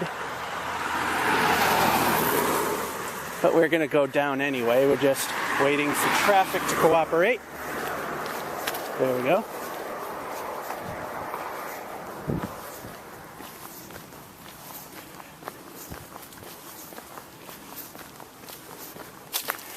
And back in the day, this used to be a very ritzy part of town, as seen by this house. There's several more on other streets as well.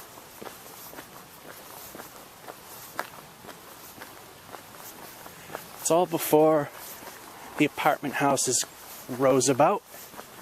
And here we can see there used to be a lot of debris in the road.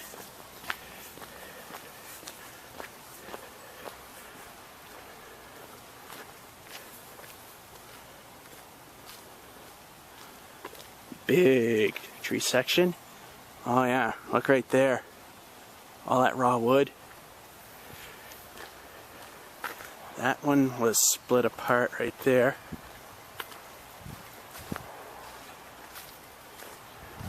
Like I said, when I down convert this, I don't know how well it's gonna look on YouTube. I'm thinking of doing a little test upload to see. Unfortunately, you might have to bear with what I give you, unfortunately.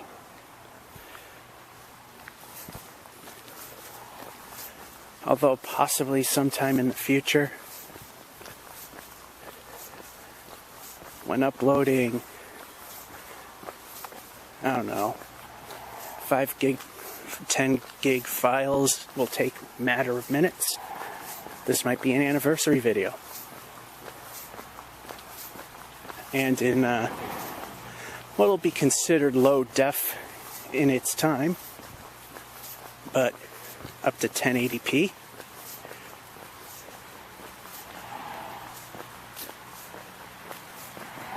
Thing is, now I'm smart enough that when I get a new computer, if the old one's still working, I keep the old one. So if I can't do anything on the new one, I can still do stuff on the old one.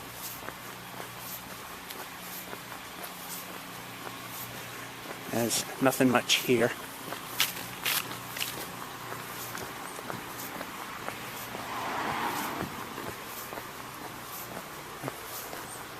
Okay, I think we're going to turn to whichever direction the street will be the closest.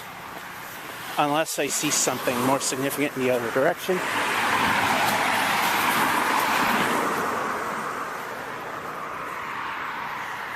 And we'll just go this way. Because there is something fairly significant over here.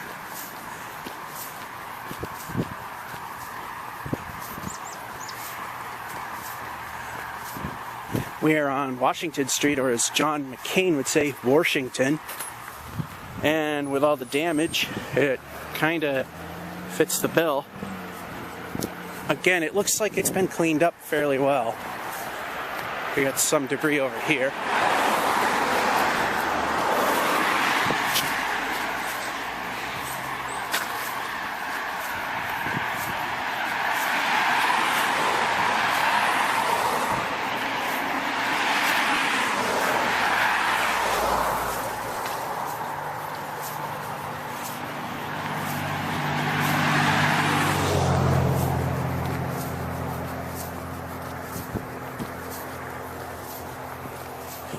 Alrighty, I want to cross over and it's clear. And we're staring right at some damage here.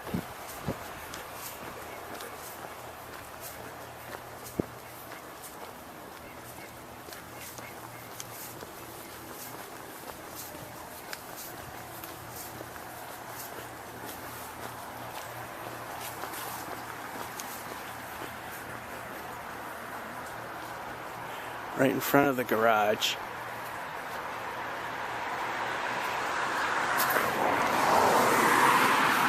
Alrighty.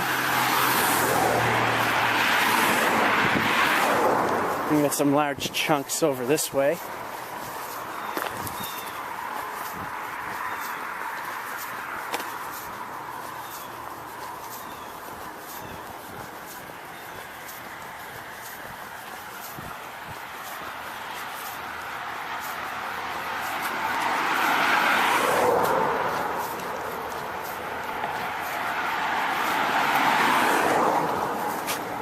Ooh, that don't look good.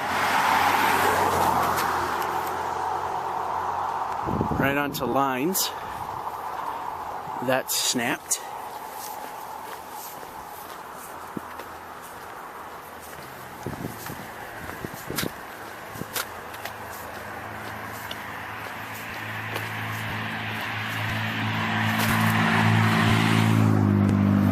Here we go over here.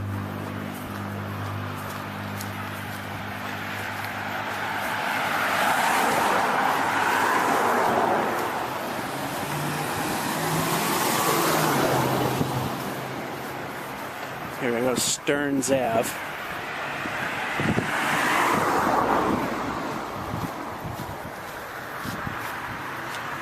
Yeah, there's a fresh mark right there. I don't know how well, but yeah, it's right there in the center.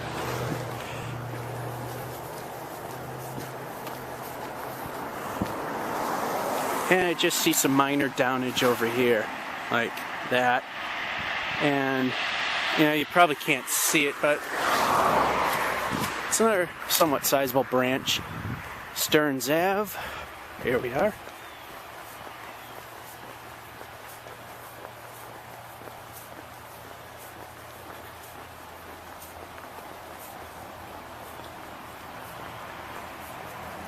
And I want to reiterate from part one, or should I say the day one videos, that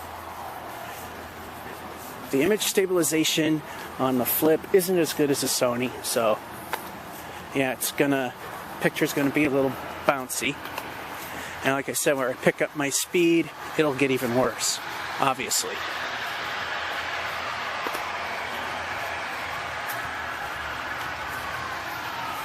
And like I said, also for the most part by now, it's very likely that everything is picked up and put to the side. But that still does show how much damage there is. In fact, I think we can get a look at some of the progress being done right now.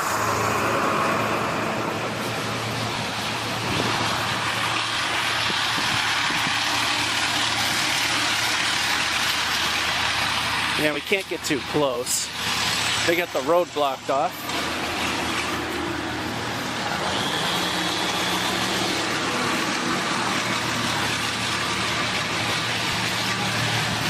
Here they are, they're cleaning up what was over there.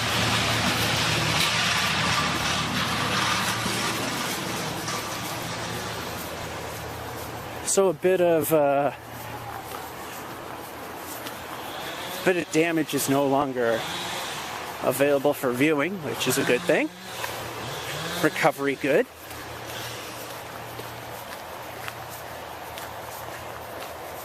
Here's Northwest Elementary, middle, or whatever type of school it is this year's school.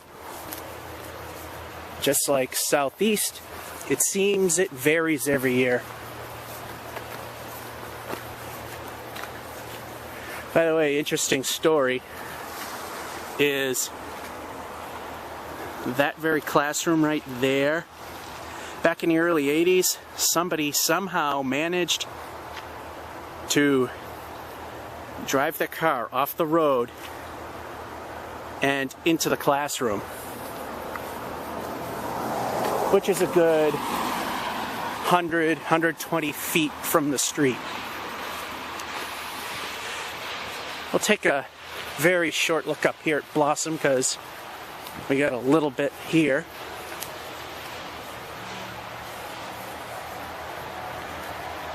Like right there. And right there. And a little bit right there.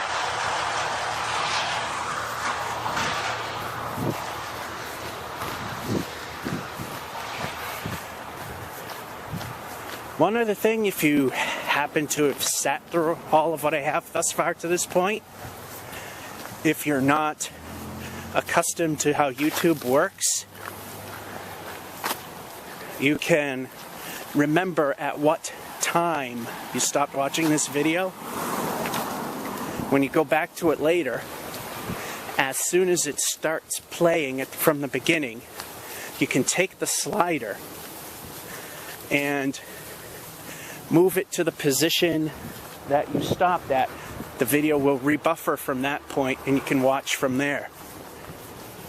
Now, of course, sometimes you could get lucky and do that before the video loads, but it doesn't always work. It's always best to wait for the beginning to start. That way you don't have to sit through this whole thing every single time it loads up.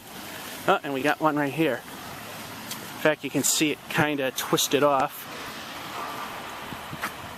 Right there.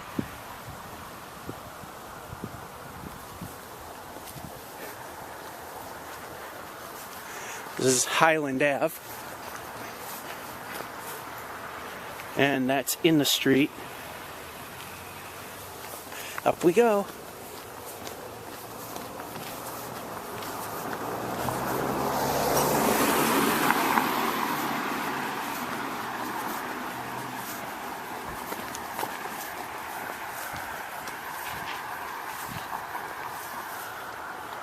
Yeah, there was a big branch that was cleared. There's a big rip right there, but not much left to show of it.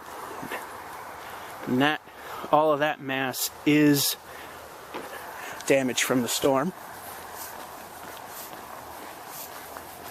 And we're going to go up another steep hill. Not as steep as High Street, but quite a bit longer.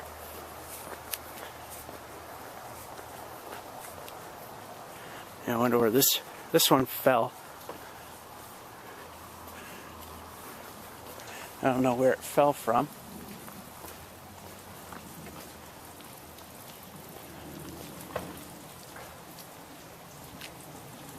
And the sun kind of ruins the view there.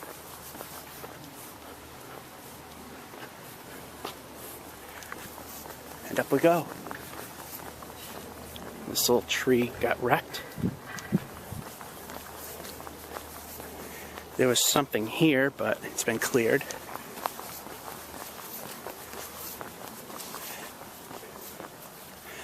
And going up.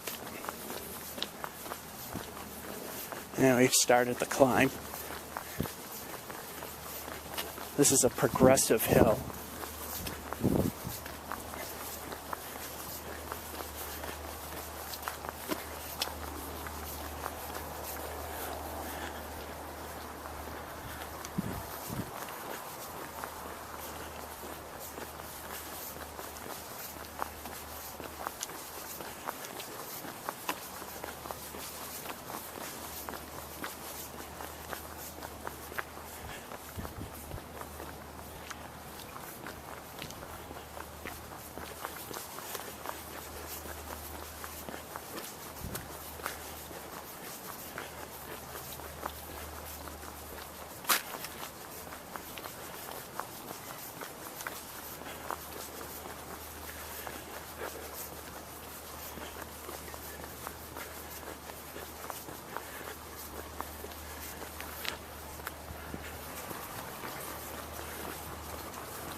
And now we're in the second section, which the hill gets steeper at that point. Just some little damage here. Small twigs over there. But not so small when we get up here. Well, actually it is. It's a small tree snapped in half. And that's a big branch from something.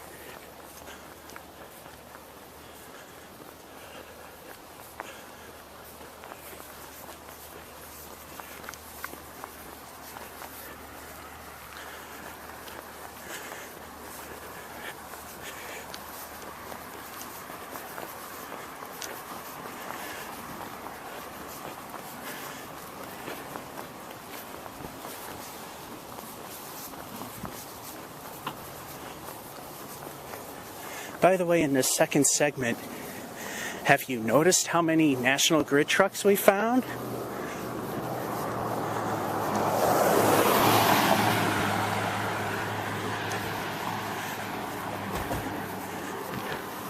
I'm not counting day one,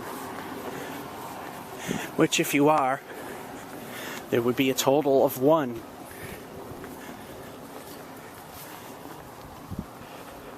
I found 2 other trucks from a Michigan place. And of those 3 trucks, can you guess which one or ones were actually doing their job? If you said Michigan, you would be right.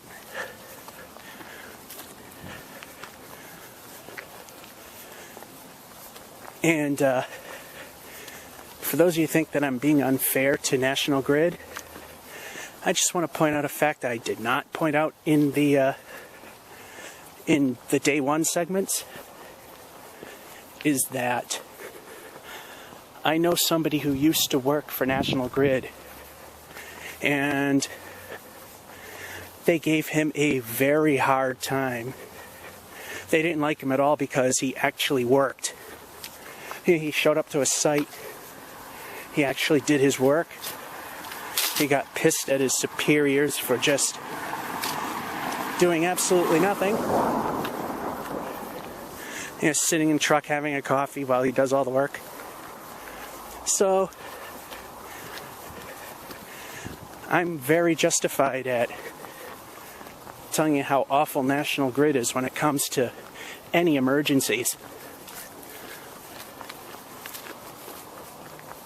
It was brought up on the radio that even 20 years ago, which aligns with what I said with Hurricane Bob, that even then, we had trees come down left and right, and within the storm's time frame, they'd restore the power. At worst.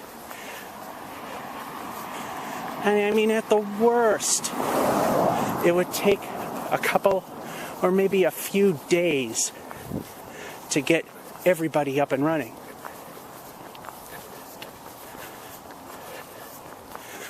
Here we are.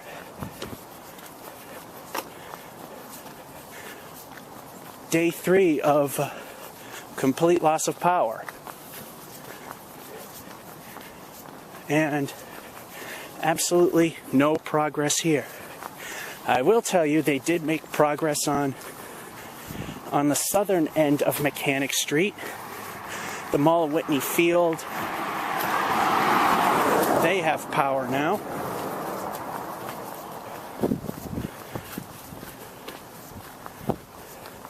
Oh, what's that? Is that a utility truck?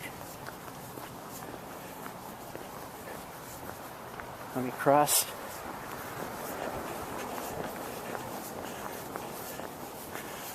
I was going to turn right here onto Nelson, but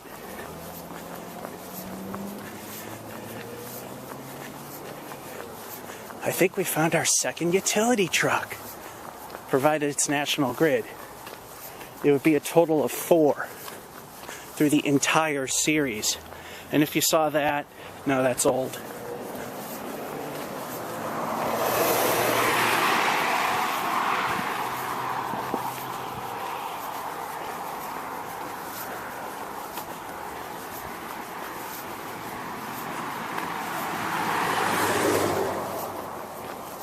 And I'm beginning to think that's not them.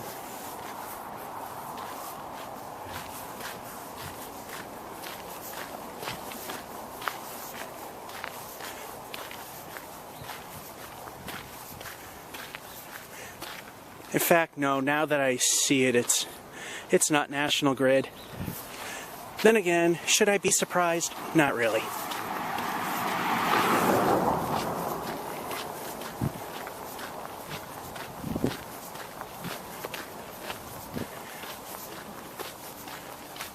Alrighty, we are going to double back to Nelson Street. You see where that car is? That's where we're heading.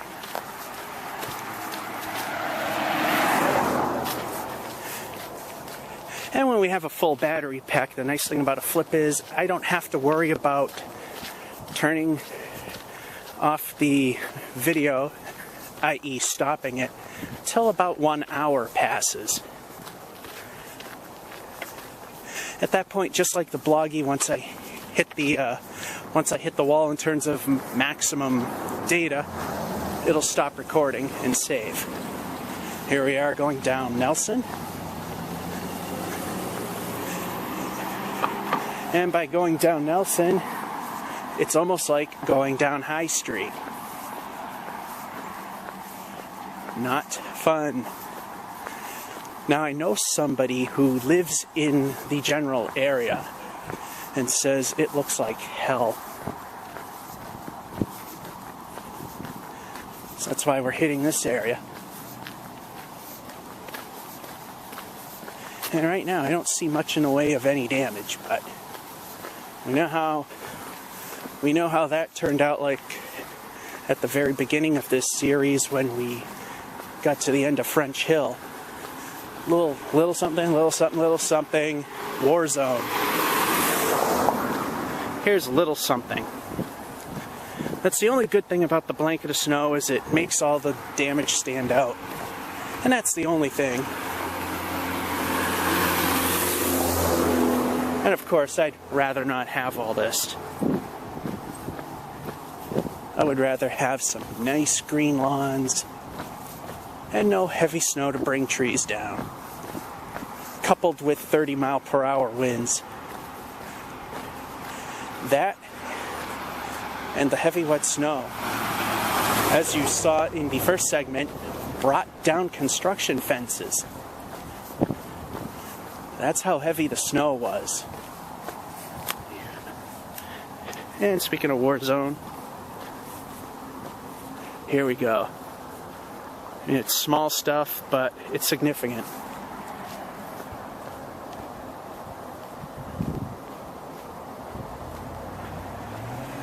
Oh, a utility truck, but guess who it isn't?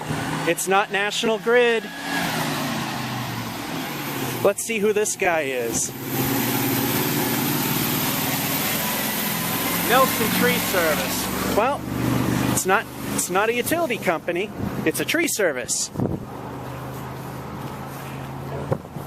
And I saluted them as they went by. And I think you might have seen them salute back. So yes.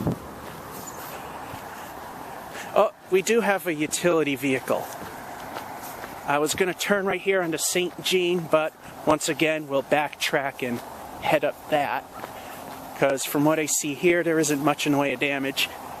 But we got some right here at St. Jean.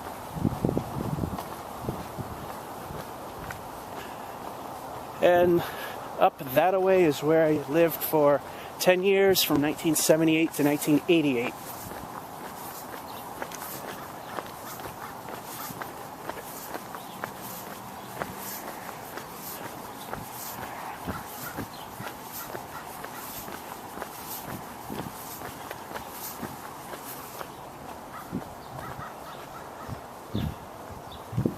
"33 minutes and this battery pack is about 40% depleted."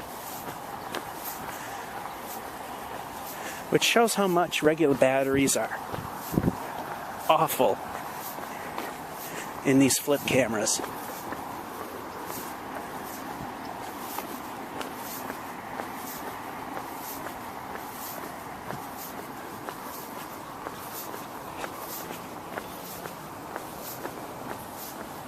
Here's Leominster Hospital. Hardly any damage there. I mean, there is a small limb, but it's so small you can't see it from where we are. Downed limb there.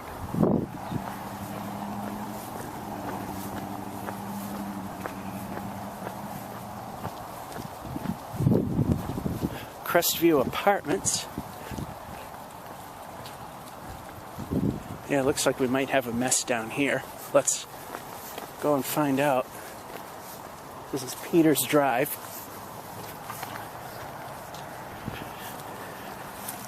We'll get that on the way back, actually, because we got a large chunk of debris right here in the road.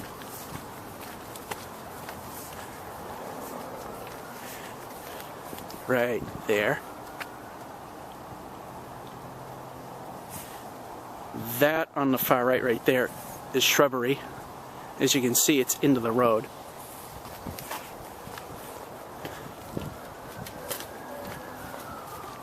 Alrighty, there's some damage there. And some small twigs there. Now to see, who is that power company? And to be fair to that tree service that went by, I've seen more of their trucks.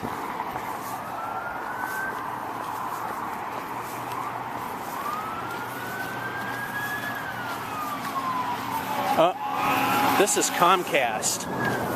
They're fixing the cable.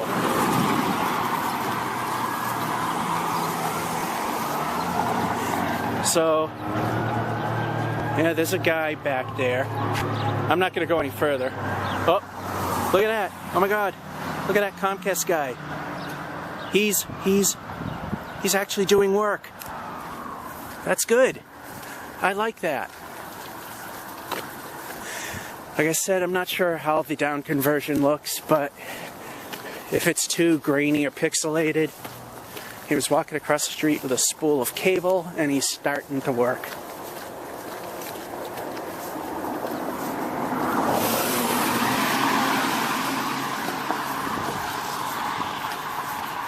Oh, gotta give Comcast some credit.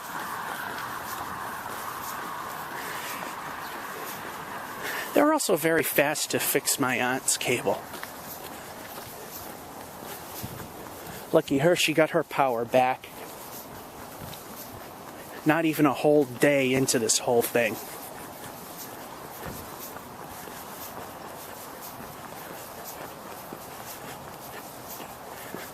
So back up the hill to St. Jean.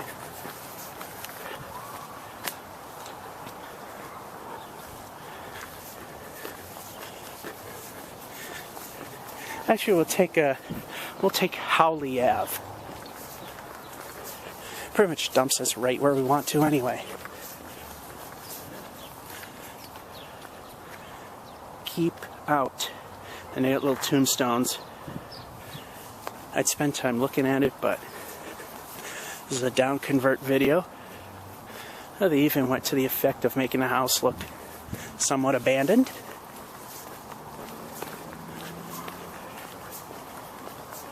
Not a bad job, especially when you don't want to actually ruin your actual place of living. Okay, I'm going to pick it up. There ain't much in the way here except for small plants bent over. Got a little something right here.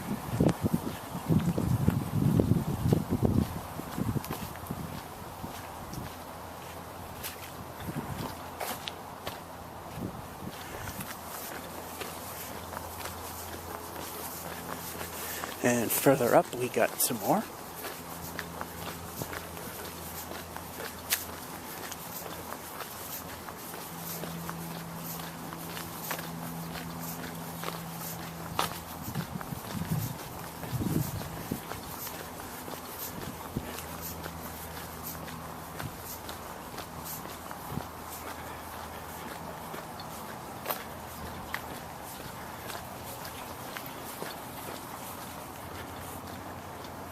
There are other videos on this camera, so either the 1 hour time limit, which I believe will do it, or camcorder being full will completely end the flip camera run. And there is another video on here that I do want to keep and upload.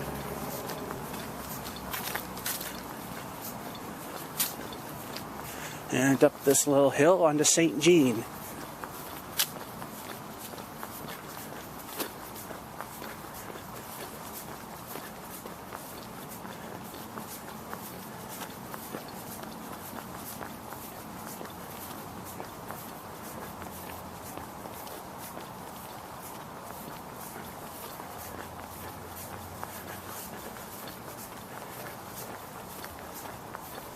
This dumps us quite a bit down the road, but I don't think it's much in the way of damage that we're going to be missing.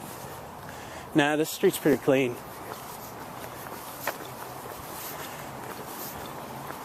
Alrighty. This is for poops and giggles, if there isn't anything to see, which I see there is. Ooh, cable. Which kind? That might be phone. Again, insulated wires aren't the electrical ones. This is Lily Drive, and we got a massive split right here.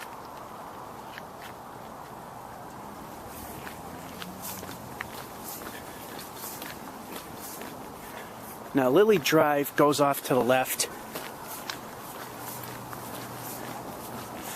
We'll continue that a little later. What we're going to do is branch off to the right and go down Aloe Drive, or Aloe. Around here, in terms of this street, I've heard it pronounced both ways. I know the actual correct pronunciation is Aloe. And damage or not, this show you the street I used to live on. I know there's another video where I walk through the old neighborhood, but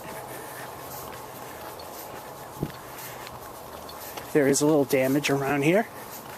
Apparently there was some here, but it's been cleaned up.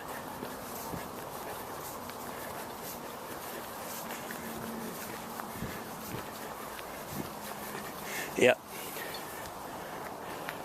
And you can see right there where the tree split. But this guy pretty much took care of it.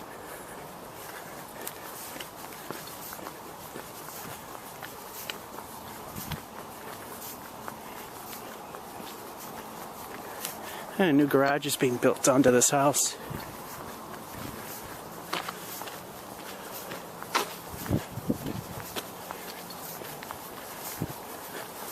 And it ends on a cul-de-sac, and there's some damage over there, but I think we'll stop and look on the way back down. Yeah, I don't see much up here. Seems it's very minimal.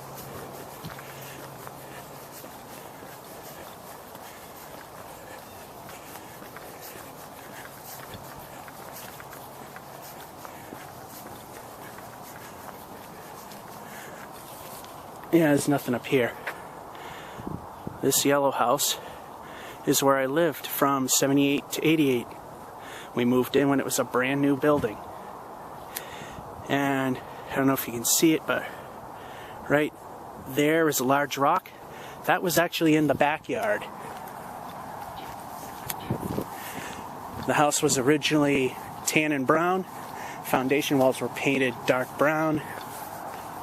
The siding was vertical plywood with fake 8-inch vertical clapboards. Let's just say very, very 70s. And as I said, heading back down, we'll see the damage over here. Again, with the down conversion, it might not appear too well. Zoom back out.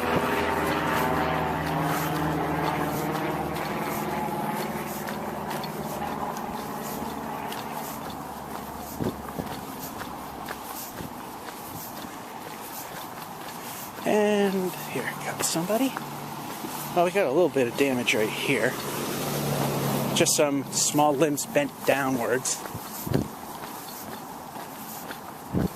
Same with that.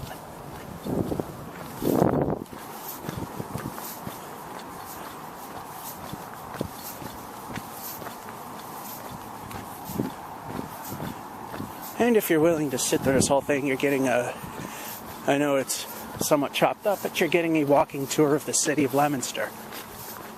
Well, to some effect. We're not going to hit every single road.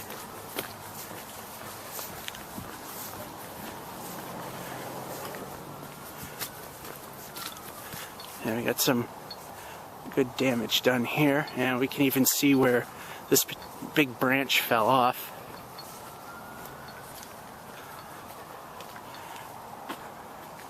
Right there.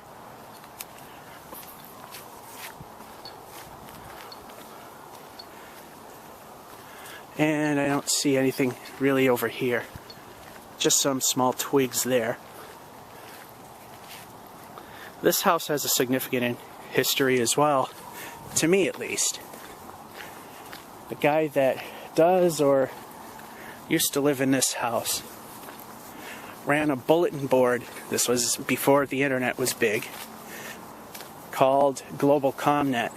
It was just one of many little local boards that people set up. And back in the day, I had this thing called Real Tough, R-E-O-L. And Real was short for Resident Expert of Leominster. And I made levels for Doom. Then I made levels for Doom 2. At one point I decided to stop making whimsical levels for Doom 2 and got serious. And the popularity of Real Tough exploded. It was the only name in Doom or Doom 2 levels that actually could beat Team TNT in terms of downloads, popularity, and what have not. The popularity was so good, we mushroomed to over 200 users, which for a tiny bulletin board with only one incoming phone line was impressive. There was another board, Software Creations Bulletin Board Services. They had thousands. They had like 5,000 members, and they had 10 phone lines. So you had a much better chance of getting on. Anyway, the big signature event was doing something no one thought that I could do to beat Software Creations at their own game. Their big thing was getting the hottest new shareware video games before anybody else even has a chance to even look at them. Then came Quake from id, the original Quake. And wow, this looks pretty nasty. You might not be seeing much, but there is a crap load of debris. Some of it's still around. So anyway,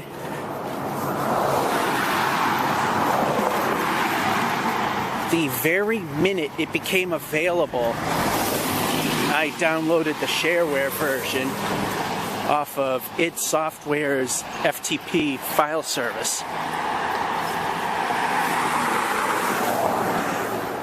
Pardon the pausing, I really have to pay attention to traffic. This is a busy road. And a big downed limb. And it snapped right up there. Right there in the middle. Anyway,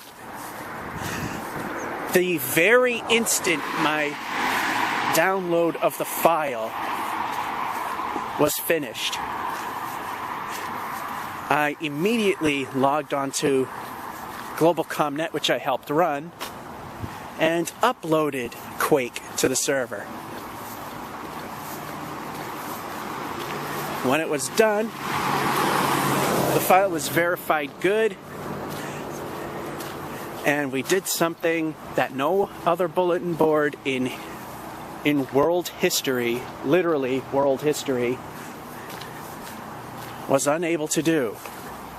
We beat Software Creations at their very own game of getting the hottest release out first. Anyway, that posed a problem for us, though, being a little board with only one phone line.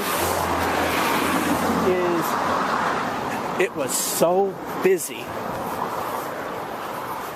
Neither the main system operator, nor myself, or anybody else who worked for the board, and I use the term work loosely, literally could not get on the board for over a week, regardless of when you tried to call in to make a connection.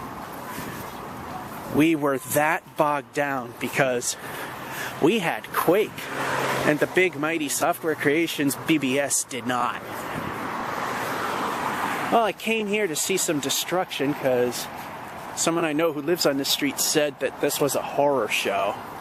And I don't see any horror show. So back up we go. But this time, we're going to go past St. Jean all the way up. So I mean, there's going to be a little bit of, again, another small amount of overlap. Oh, a National Grid.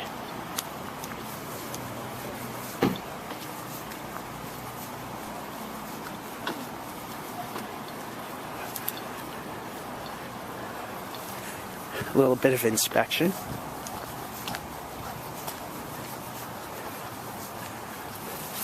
Oh wow.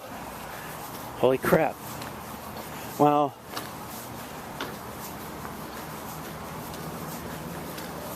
could it be I actually witnessed a National Grid person actually doing work?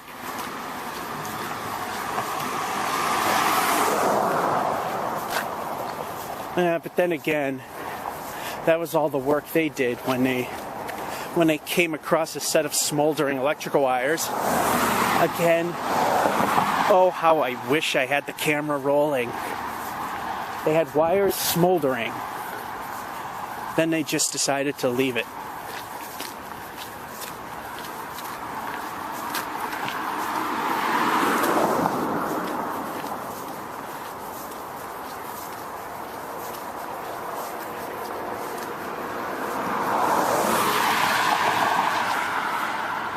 Well, I didn't quite see, I mean, we might have seen this damage, but we didn't quite see the aftermath from it. That chain link fence is broken. Batteries have depleted. 53 minutes in.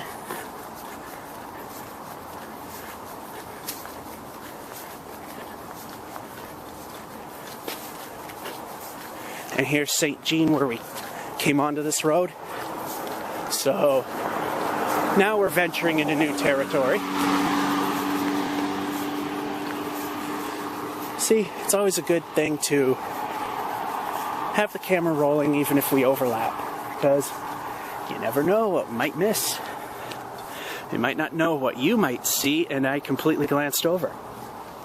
There's one that snapped apart. Right there. And up the hill we go.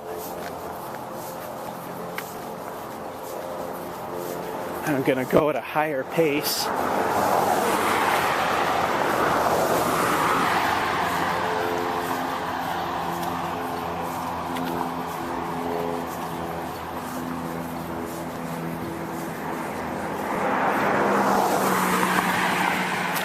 Again, that's old. And you can tell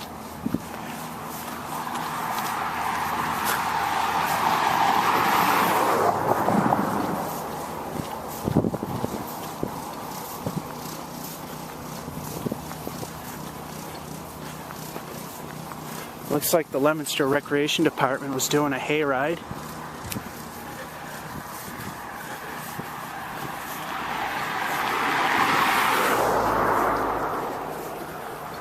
And here's another pile of debris.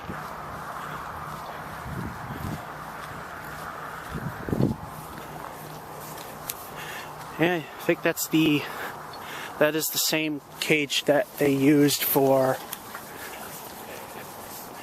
the haunting at Barrett Park. They were in a completely different part of the park. The haunted walkthrough trail was on the eastern side of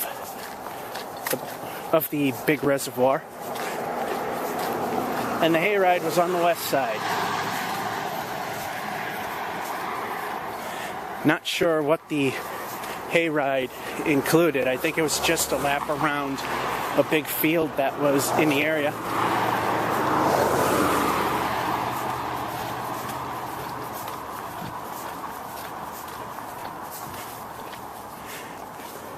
And if you hear them rattle, that's my Icon Rogue flashlight. One that I wished I brought with me yesterday, but I forgot at work.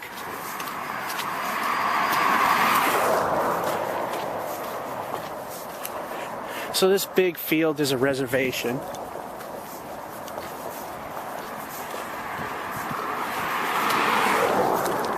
And I believe the public is allowed on it. In fact, now that I look, right there, right in the middle, was where a house once stood.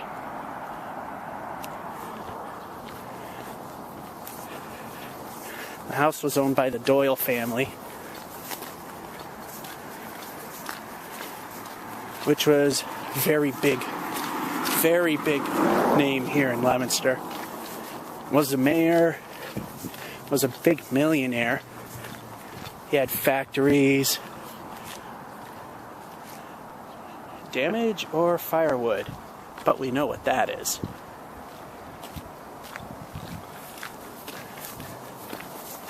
Move a little faster for that. Here we go. And nothing visible here, so keep going.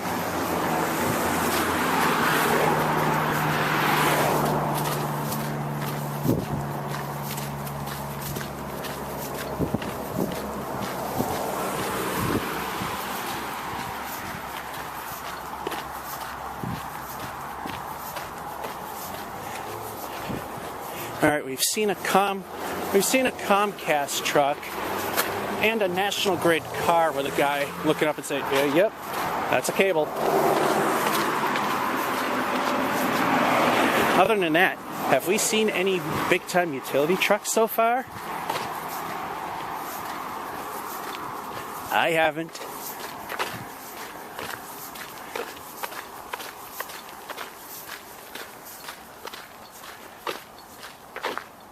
And the camera stopped. Question is, where did it stop?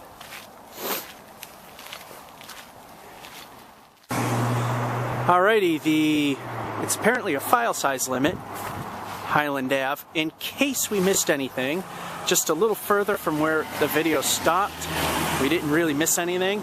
Right there, the second field that we came across is the Doyle house. I thought it was further down. We were at Highland Ave, there wasn't anything visible there. So if you missed anything, didn't really miss much. And as I've said before, this is not one of those gauntlet videos where I try to prove to do something in a continuous loop.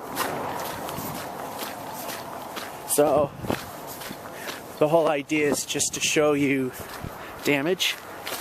Now I gotta keep an eye on the timer, because we are about to fill this camcorder. It's got, with all the other videos and what have not, there's 26 minutes left, 25 as of right now. And we're gonna go around West Street. We're not gonna go too far up because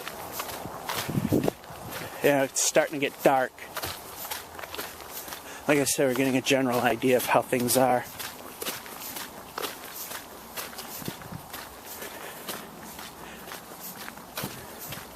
So there's probably a gap, but like I said, between part 1 and part 2, you're not missing much.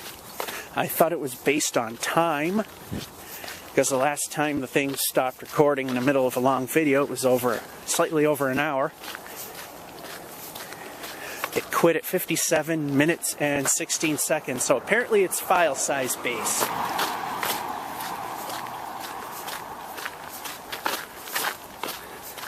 This being a major road, they apparently taken care of a lot of the damage. Oh, the fun part is a traffic light up ahead.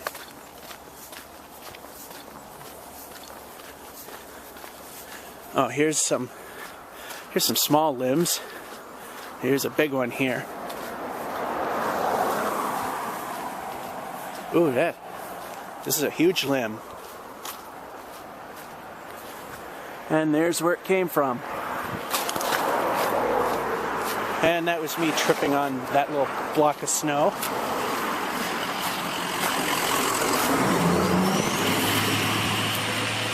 I have no idea what service that was.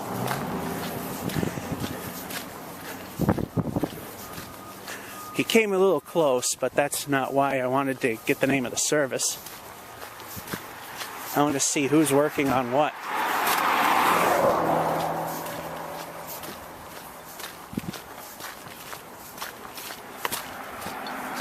Here's a snapped. Oh, that's actually a fairly decent sized branch right there. Like I said, most of this is cleared. Oh, another National Grid, and surprise, surprise, doing absolutely nothing.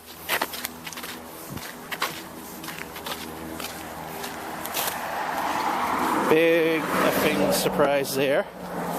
Just sitting there at the edge of the driveway, doing absolutely nothing about this. The hallmark of National Grid.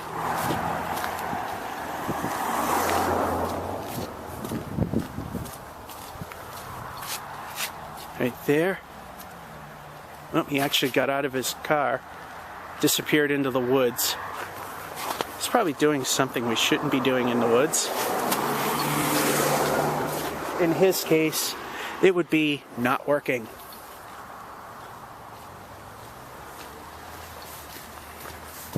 Alright, down we go. Oh, I forgot about Abbott Ave, which is this intersection that vehicle just passed. The Doyle Conservation Center, which ironically they chopped down a large chunk of woods to build a parking lot. I just found that part ironic. Nothing here except for that little bit. And yeah, there is some damage down this way, but not much I can see, so we'll just get what we can from a distance.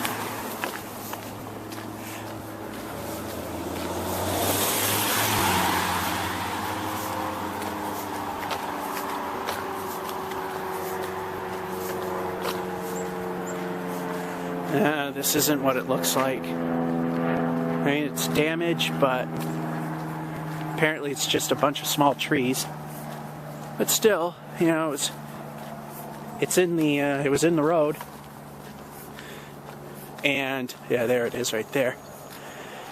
And although not really visible, this might have actually been part of, no, actually it isn't, but here's leftover debris from what they cleared away from here. That's split, and all that is debris. But from here it doesn't look like there isn't much of anything more.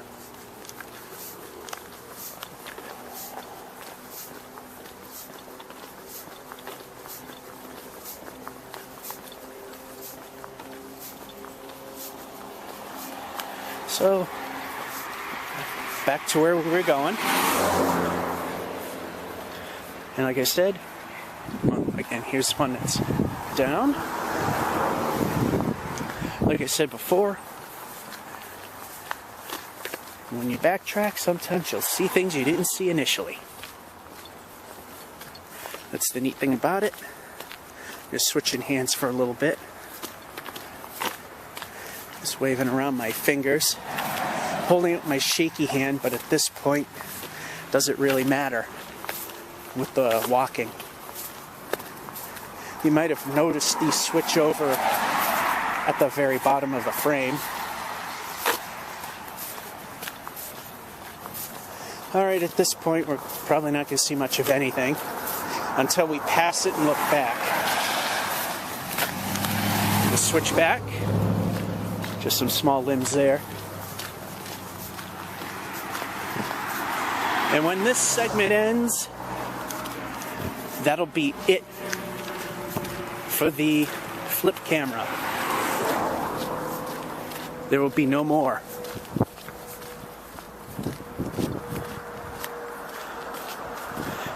If I could afford the rates that the super high-speed pirates are asking for the super high speed, I would upload this whole thing in high def. But I don't have $150 a month for that kind of service. And yes, I'm even lumping Verizon in terms of the piracy bit. And over here used to be Julie Country Day School. It sat abandoned for only a couple years. And you might be able to see some damage there. It's very little. And they're renovating the place. In fact, they're apparently redoing the gymnasium.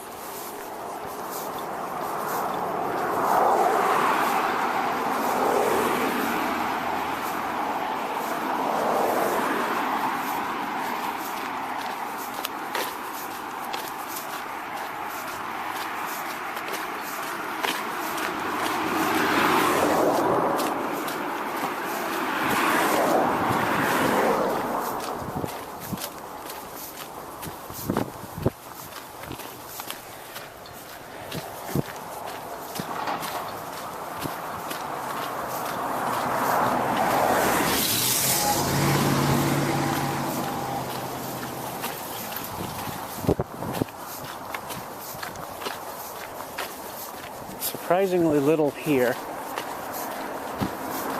although I don't know if that's damage or incomplete job. Teen Center sign that's on its end. Here's some more damage here.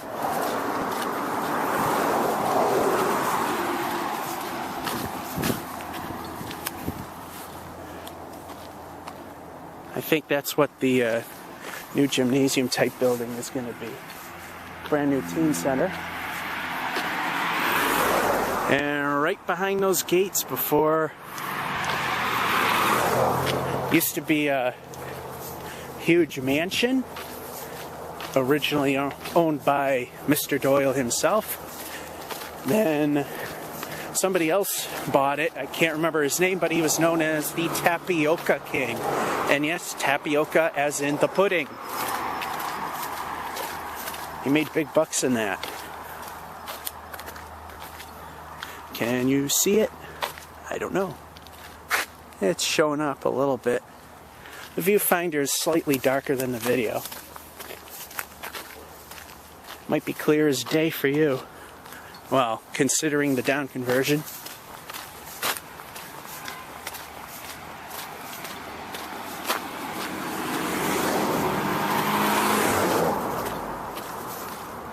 Pointing to the side there, I thought I saw something, but I was also being, oh, there we go. This is a new, relatively new park, and a lot of the trees are down, and I'm getting my favorite low battery light. No need to worry, because most likely I'll run out of memory before the battery dies. Either way, this camera's done for until I upload. And I didn't catch who that was. I think that's a National Grid truck.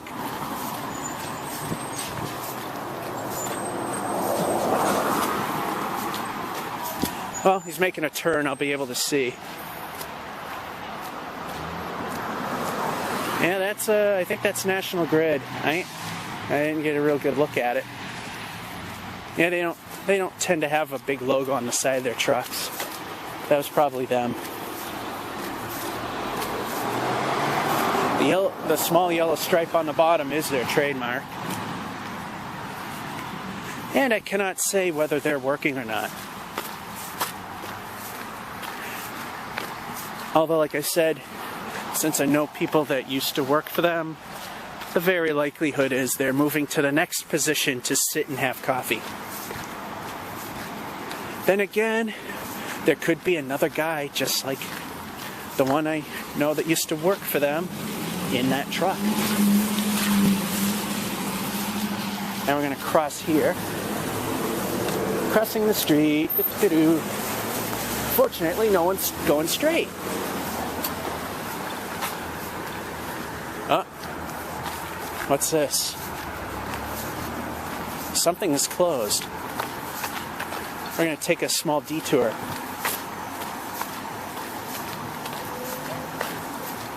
Something is closed, but I have to be on the very side of the road for obvious reasons.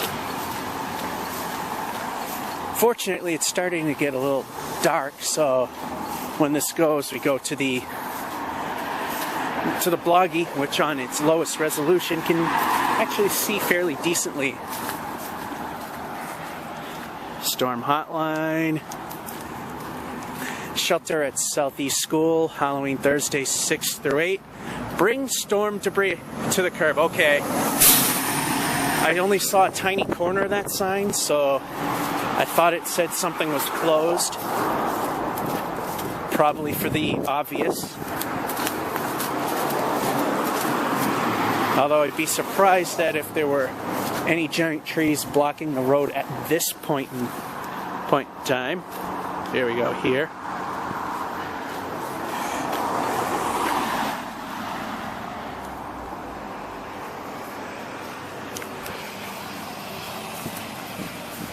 Alrighty. Got another 10 minutes of video before this is completely filled.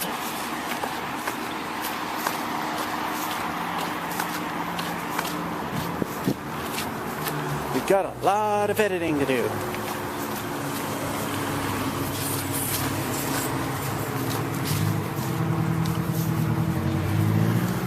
Here we are on West Street.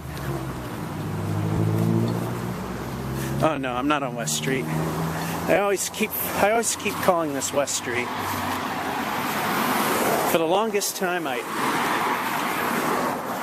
always thought this was West Street. I can't quite remember the name of it.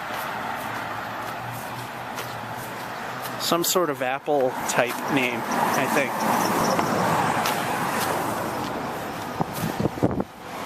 And we want to cross. But we can't. While we wait, we'll look at some damage. Nope. I'll wait. I'll let you go. Oh, come on. Come on, let me have a break. Thank you. A break. Here we go. You get a better look at that side now.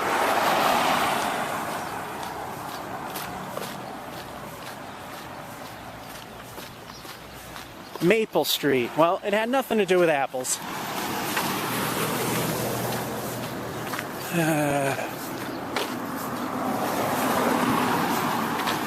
I never remember the name of it. Actually, right there would be it. Oh, another utility truck. Gee, finally we're starting to see something. Besides damage like that. Who is it? Let's find out. It's National Grid. That I know. That I do know.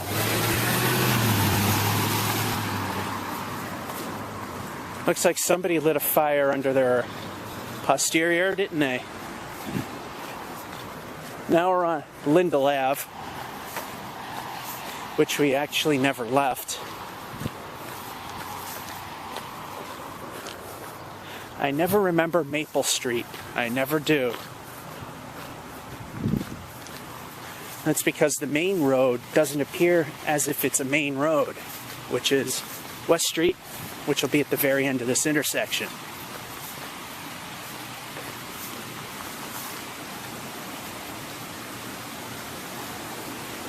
.457.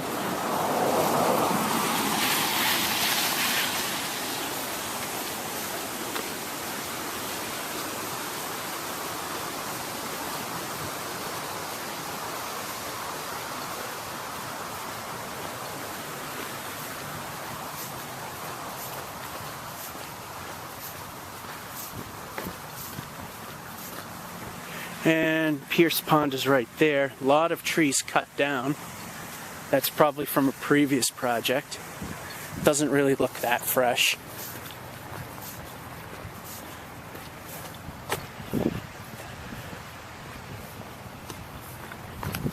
Then what we'll do is we'll go down West Street. We'll go down to the left. As it's getting dark and I want to be more towards the center of town, unlike part one. I wound up in the dark and it was kind of scary, especially one, a lot of places weren't lit, and two, there were a lot of wires in the road that it's a lot easier to see in the daylight, needless to say.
Alright, West Street's coming up. It goes... Alright, I don't know where the camera suddenly just stopped without warning. So we're at West Street. We came down Lindell. There is a bit of debris right there, but it wasn't of any significance. We are now completely reliant on the Bloggy for video. As you can see, it's much more steady because I have to hold it with two hands or it'll bounce around. There is some bouncing around, you see, kind of a stutter like. That's when I go outside of the envelope with the image stabilization. That's pretty much nothing really. So now we're going to go up West Street and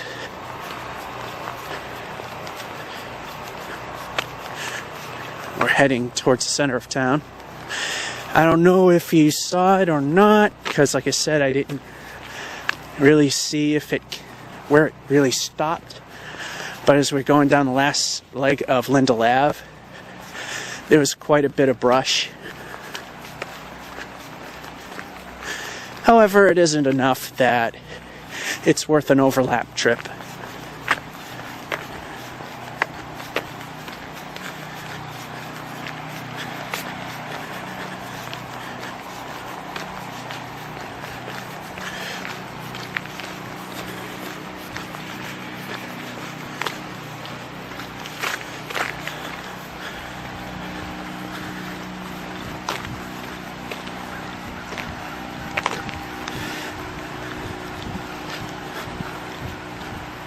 Yeah, sorry for the jittering. I'm just outside of the ability of the image stabilization to keep a lock.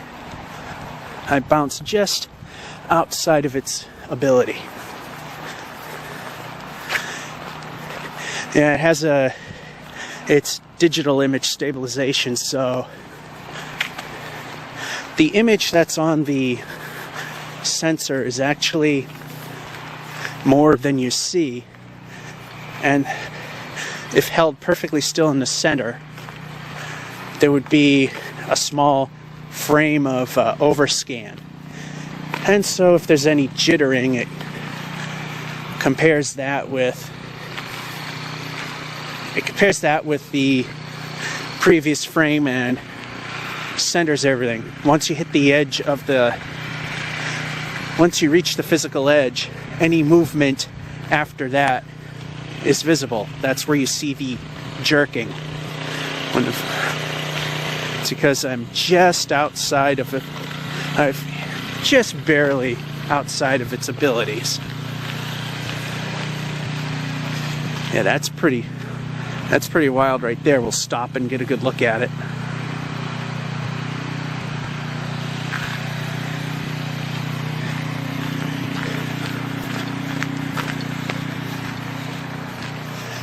And we get the typical small trees drooping.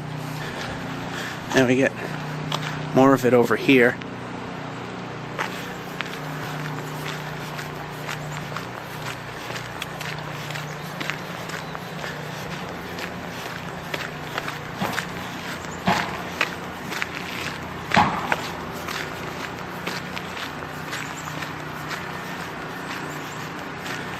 Yes, Sony is a little more generous in terms of stability, which is why, of course, you see the image jerk around as I go outside of its window.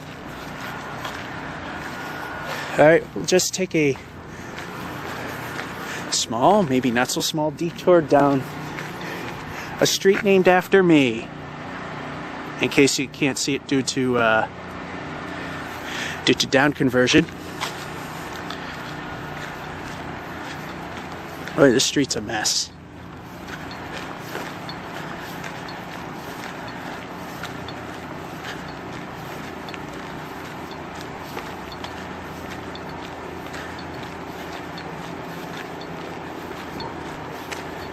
Wow, this street is a mess.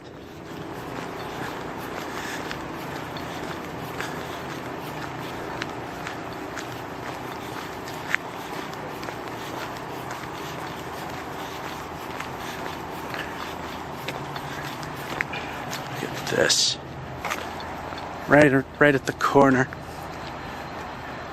It's almost nothing left here.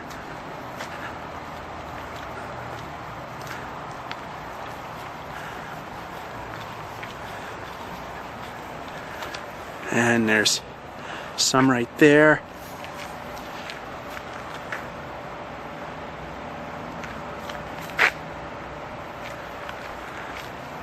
Wow.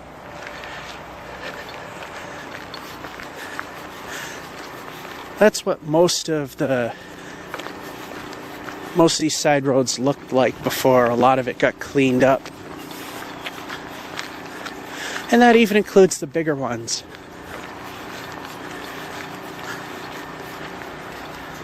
Alright, back on to West Street we go.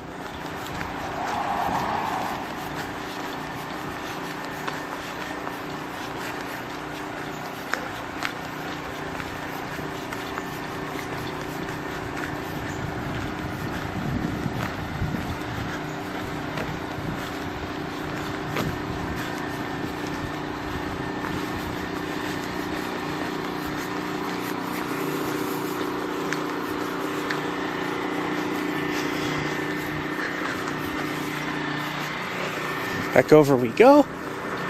Nothing to see here.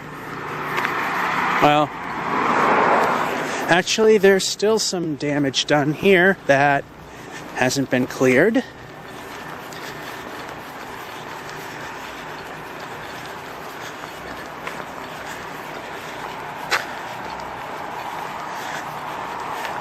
And with this camera, I gotta remember at approximately 25 minutes in the super low res mode, the camera will stop.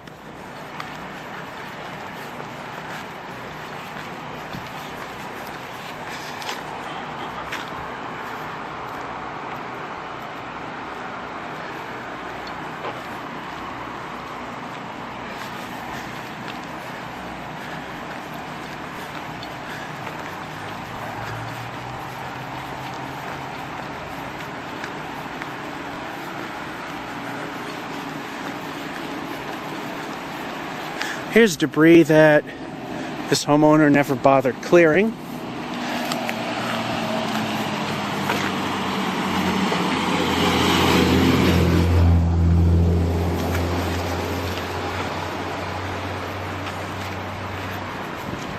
It's not much, but they never took it out of the street, so it looks worse than what it is.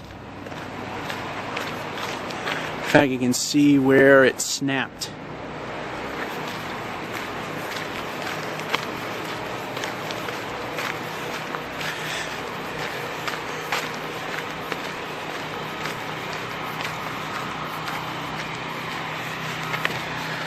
Small pile right there.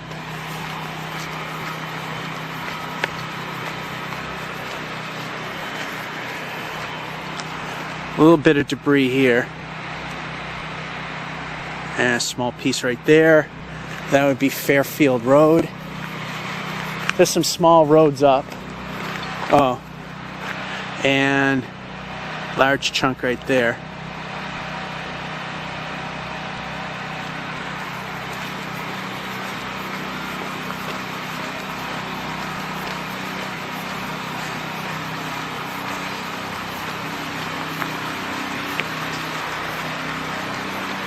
And anybody coming? Nope. And as you can hear, lots of houses, lots of power generators.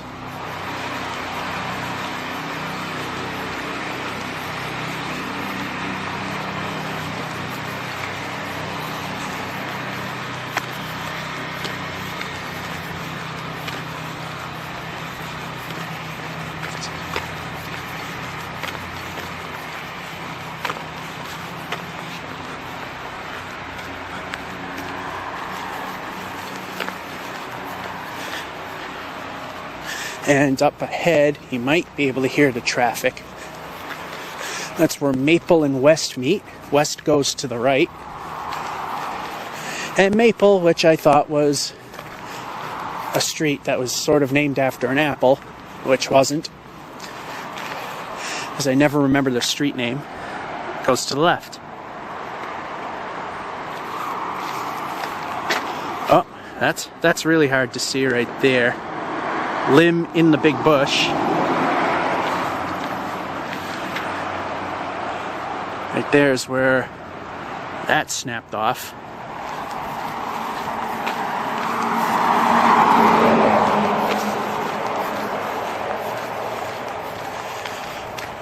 Now, if this storm occurred when the trees were bare, we'd be talking about minimal damage, maybe a day of power restoration at the worst.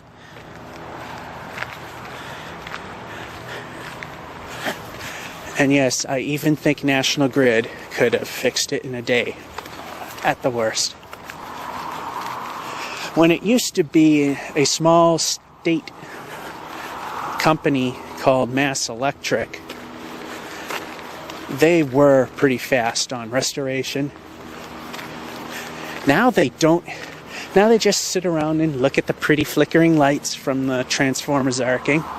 Although in that case, I'd give them the hall pass, but... Ooh, look, the line's smoldering. Let's watch the pretty lights. Then they just look up and, yep, there's cables, and call it done.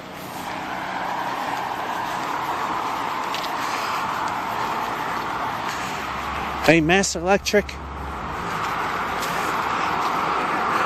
just like the postal slogan here in the United States, No rain, hail, sleet, or snow, I'm paraphrasing, will stop them from their appointed rounds. And those are shrubs. They would work in the middle of hurricanes, in the middle of severe storms. Now, if the wind is blowing a little over 20 miles an hour, we can't work because that's not safe. Well, guess what? That's what you're kind of paid to do, is to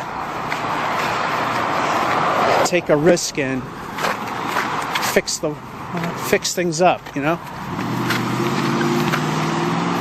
National Grid pussified the entire system. There we go here.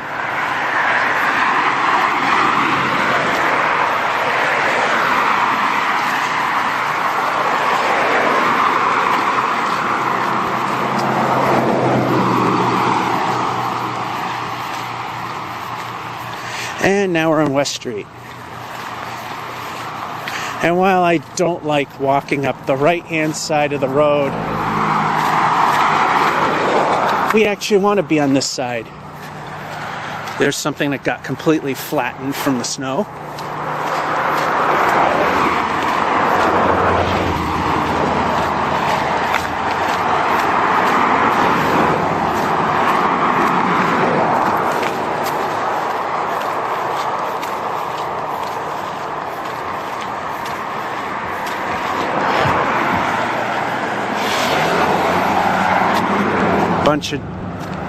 Oh, there's a big dead branch.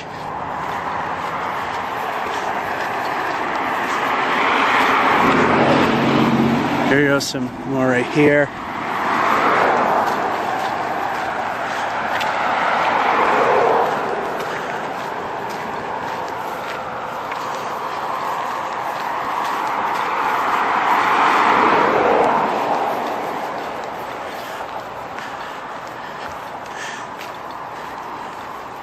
Yeah, this whole section's a mess. Unfortunately, due to our safety, we can't cross and get a broadside look. Even though it sounded like it was clear, there's proof that it wasn't.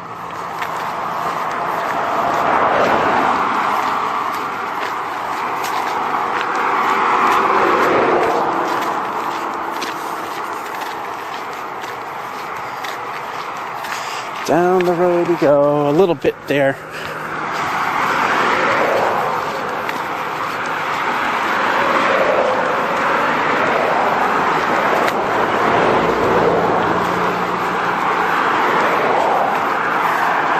Tiny widowmaker. Me tripping on small branches, like that one.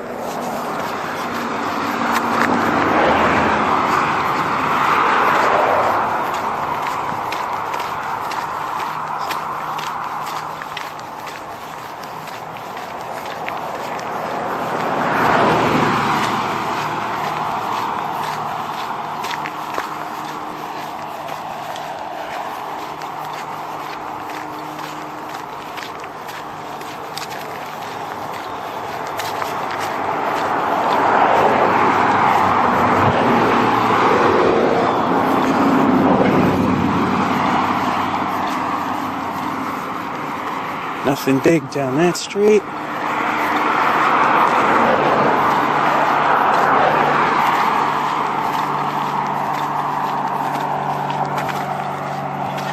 Starting to get dark, but I like how well the low res sees in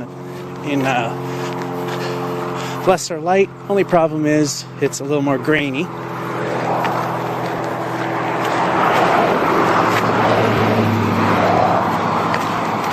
You do lose a little fidelity, both in terms of resolution, obviously, and as well as color uniformity.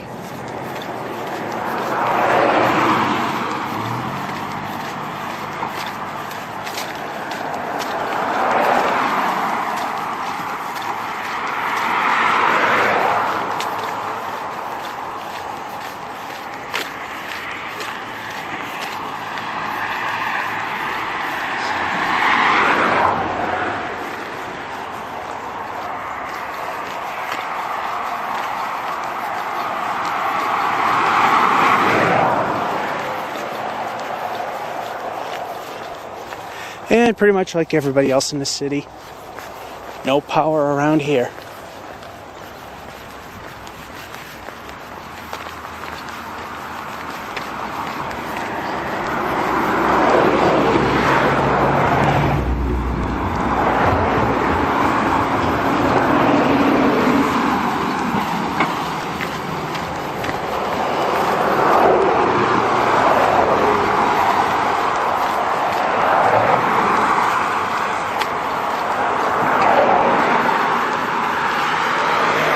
Down Crestfield Lane, small detour, like we've been having quite a few of those.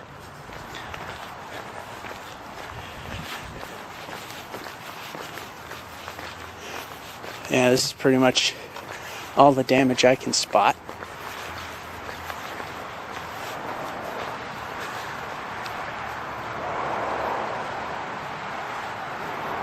In fact, I should back up.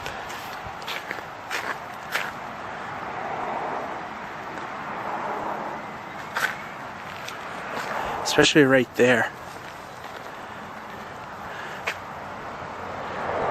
Boy, that is a mess right there. Oh, branch.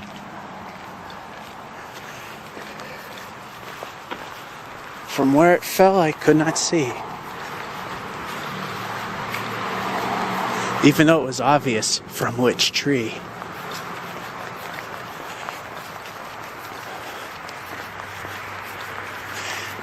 Down west we go. We're going to turn at the high school. Well, the high school entrance onto Granite Street.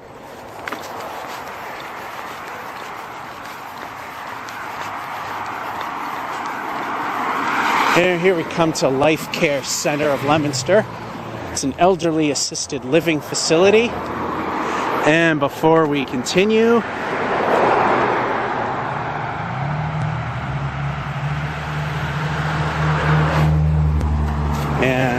away we go.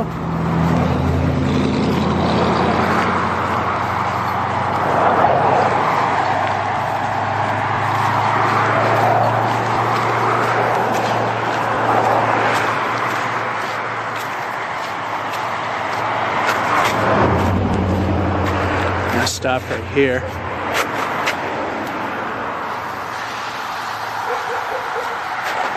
And there's Life Care Center of Leominster.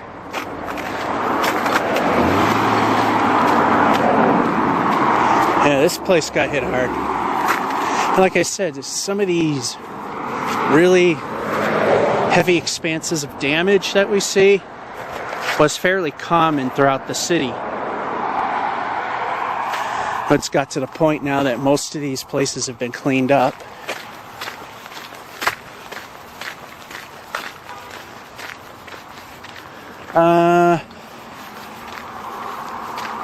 Yeah, we got some damage down there.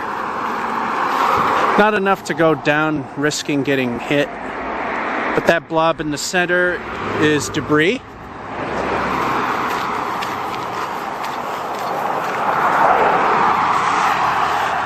Boy, can you tell I'm really bored when there's no power?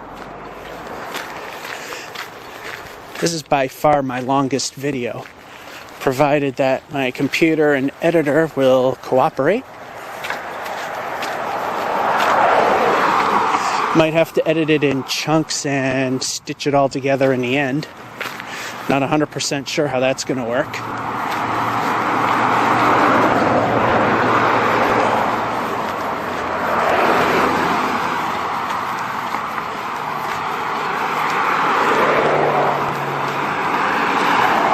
Got some right there.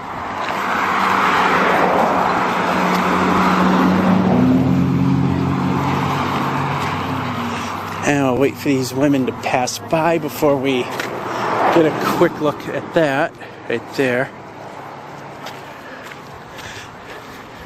Oh, there's quite a bit there. At the very bottom there, where the snow is, that's damage.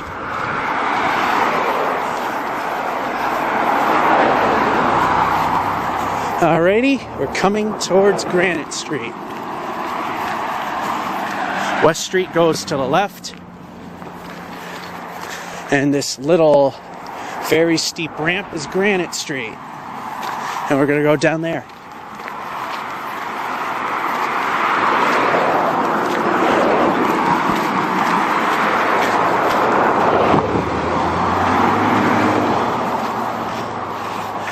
There was a lot of damage here, but it's been cleaned up. I can't quite pick out where the damage is. Here we are. Very steep hill.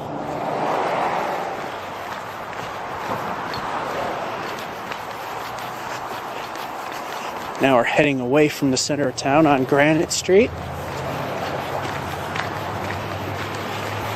There's a lot of small damage here.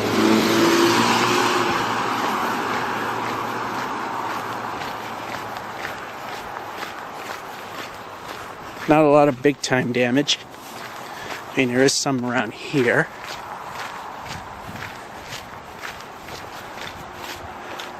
Pile in there.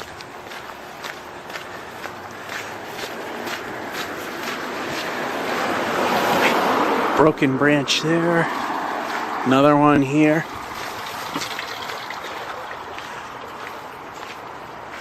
A lot of the broken branches that are old damage, but ones I aimed at were fairly new, and I would bet it's from the storm. Kind of like that tree is snapped in half. Oh, so isn't that one.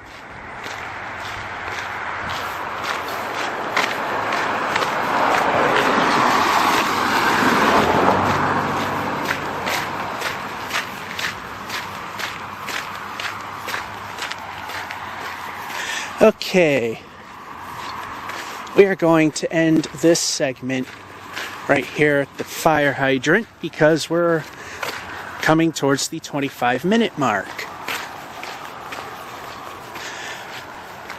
And this got destroyed, probably by the construction equipment.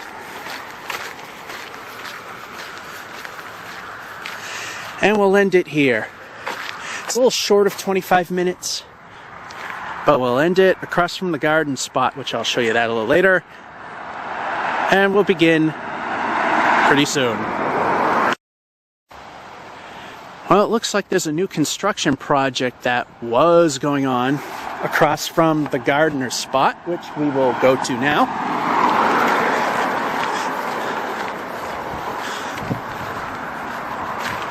Again, because this video is so long, or so I hope it is, or if I had to break it up into chunks because my computer isn't cooperating. This is the boring aftermath video that I'm making because I have no power and I got nothing to do. Really got nothing better to do.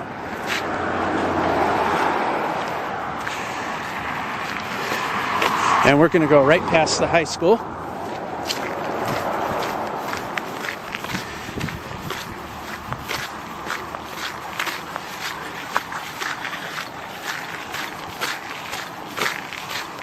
And maybe not, I'm not sure.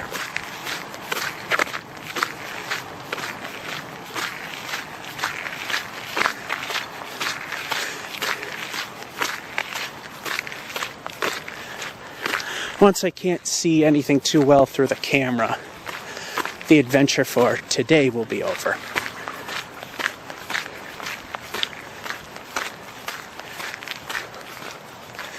Yeah, what I might do is I might do it in sections. Stitch a video together for day one, stitch another one for day two. Here's Leominster High School, which you can't really see behind the temporary classrooms. They're doing a major, and I mean major, renovation project. The building at this point is pretty much a death trap. And they got a ton of HVAC problems, mold, mildew. For the most part, for the most part, half the building's condemned.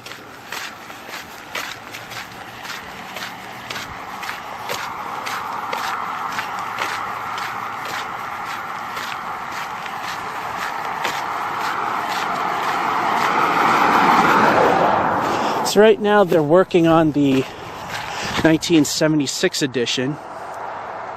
Outside of some HVAC, they're working through the whole building. But the 76 edition, also known as the B and D wings, are pretty much condemned.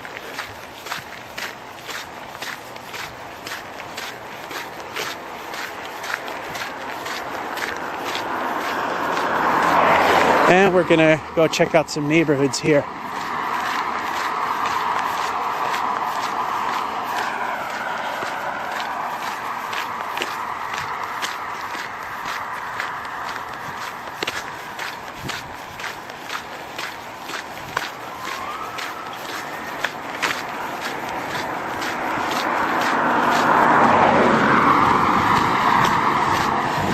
Just some small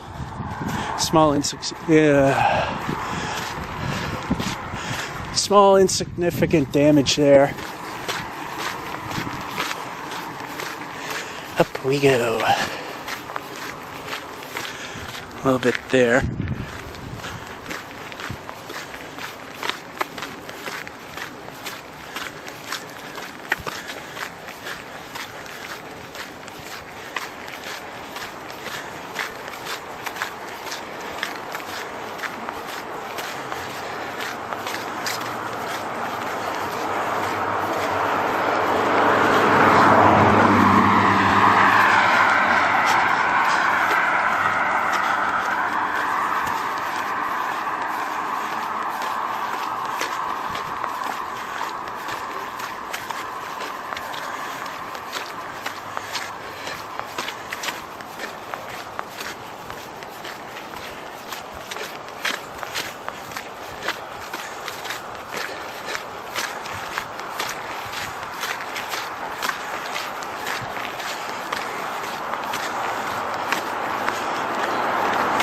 We're not seeing this much around here.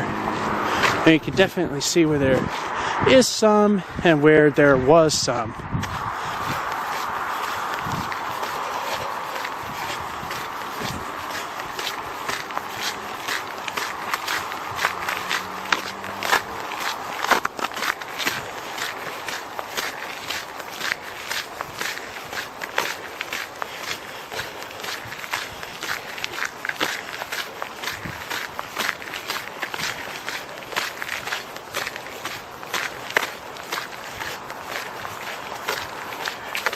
Here we go.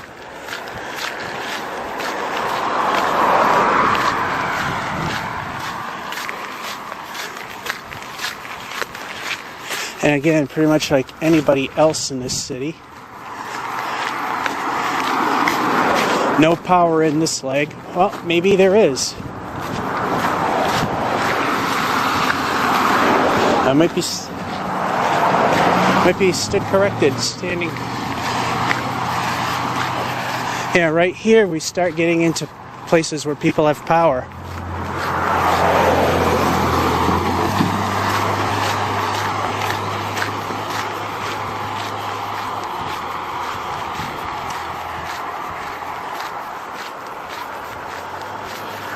And there isn't much down this stretch of Colonial Drive.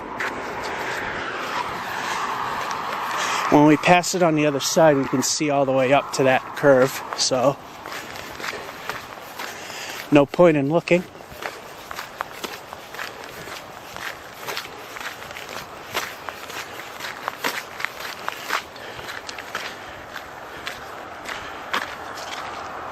Big limb there.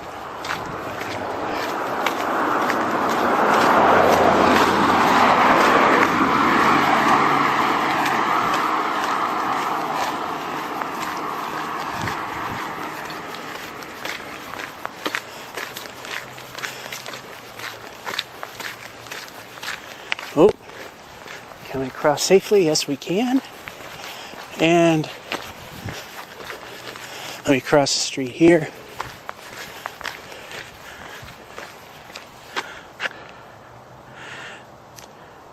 There's pretty much almost a whole tree that fell over and it's on the lines. So it looks like there isn't any power here. So the little strip of power was short-lived.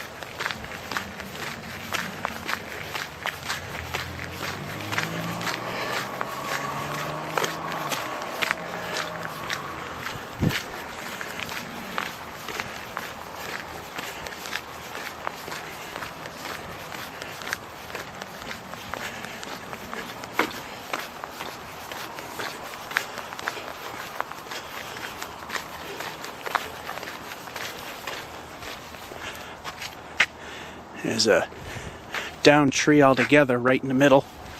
Sometimes I will, as you've noticed, point out where in the frame it is.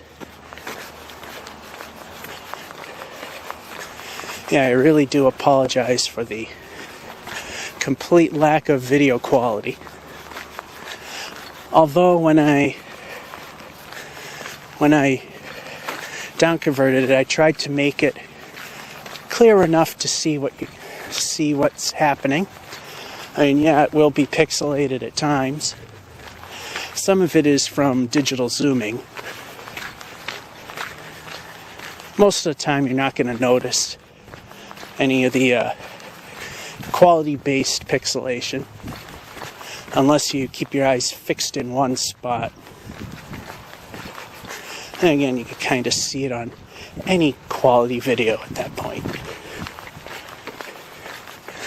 Down the big hill we go, and then at the very top we're turning left onto I think it's Constitution Drive. There's a branch.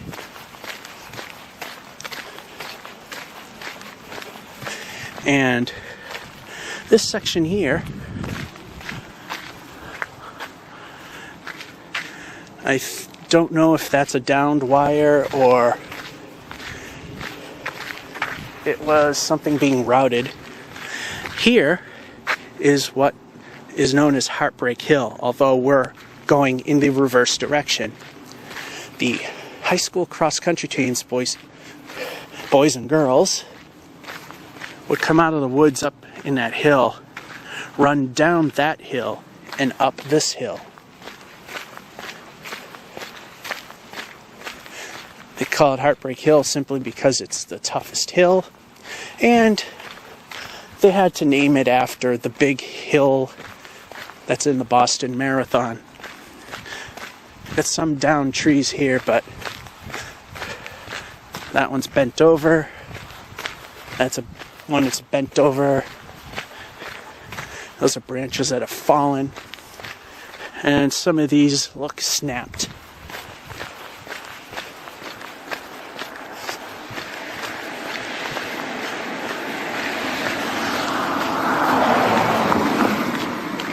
That's definitely bent over, just like this plant. Or is it damage? Yeah, that's actually damage. For a minute I thought it was a shrub. Similar to that.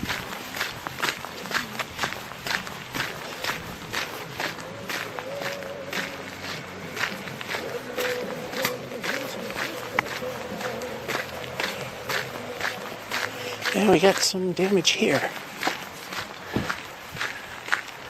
Fortunately, the power lines go to that side. Here's a branch that completely fell. In fact, you can see where it broke off right there.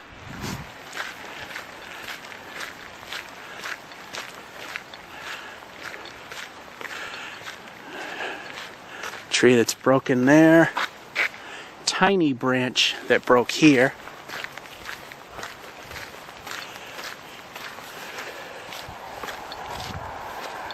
Yeah, that tree got uprooted. There's the root ball in the center.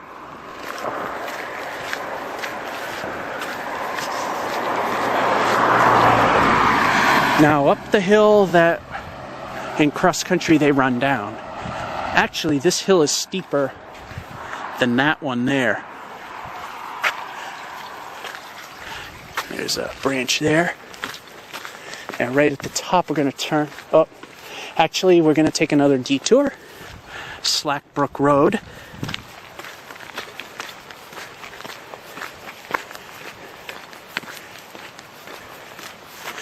Snap branches there.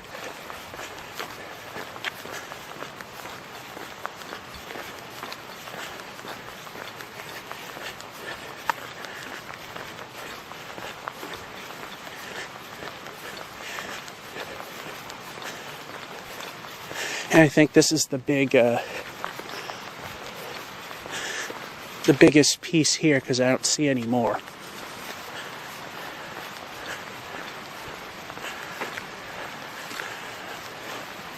I'll cross so we get a broadside look at it. It's a fairly healthy sized branch.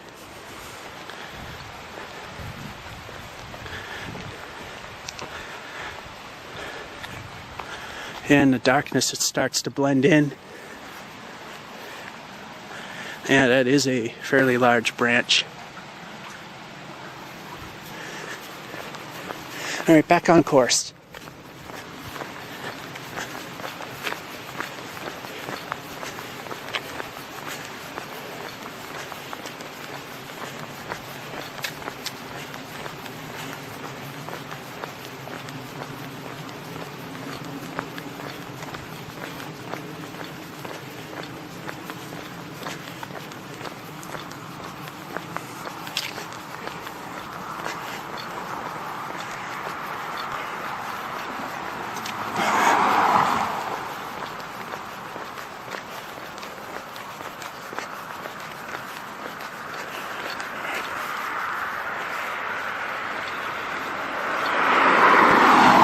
Alrighty, back up we go.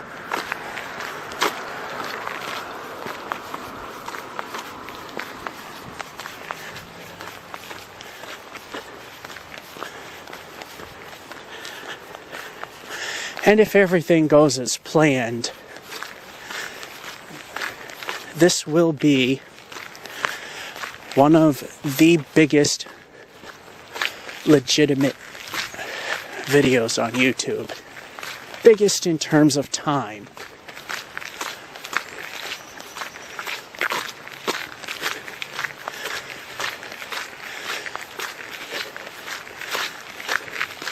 I don't know by how much, but I think this will stack up fairly sizable to Charles Trippy's biggest video ever, which at the time was likely YouTube's biggest video ever,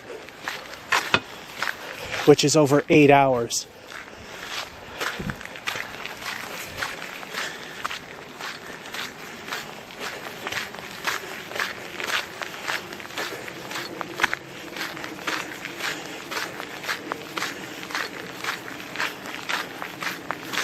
Here we are on Constitution Drive.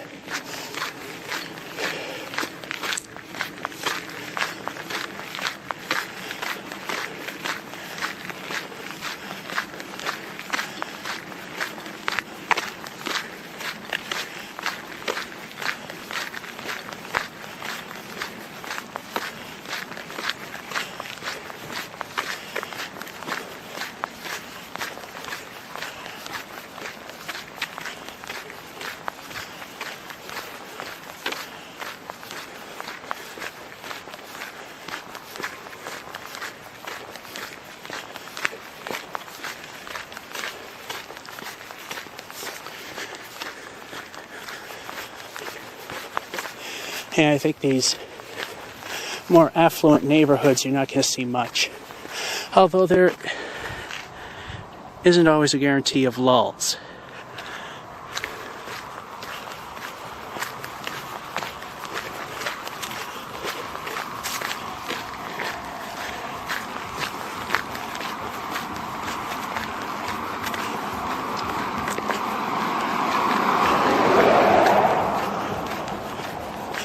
And I'm not saying, because at this particular point it's not going to exceed Charles Trippy's video. But I was saying, even if we stopped it right here, right now, and everything went together as planned, the video will sizably stack up against his. And the thing is, because you had a very tiny, I think it was 100 megabyte limit back when it first started, YouTube that is, the video quality on that was horrendous. The sound was terrible. I mean, it was quite the feat considering 8-hour video, 100 megabytes.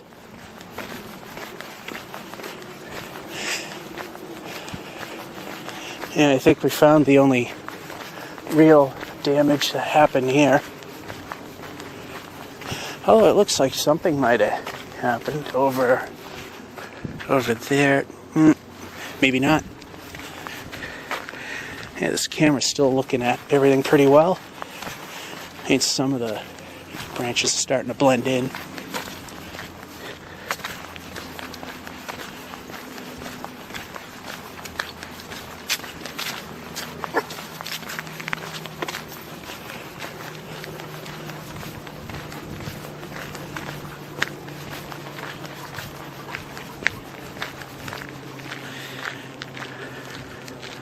There's some right there.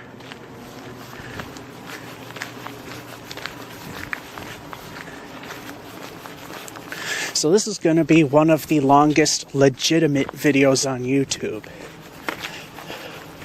None of this stupid stuff like 24 hours of Nyan Cat. I mean, that's just to say I uploaded a super long video, just like 12 hours of static, 12 hours of test patterns. This is a legitimate video with an actual subject and something to actually follow. Even though there are occasionally long, boring stretches. But like I said, this is also sort of a walking tour of Leominster. Not necessarily points of interest.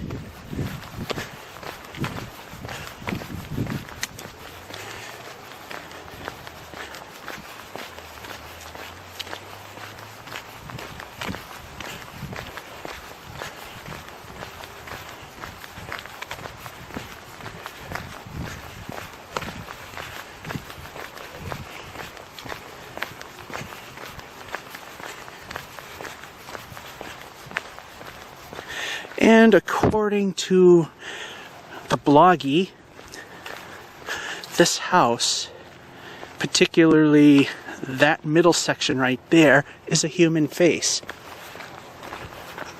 And I'm walking by some damage here.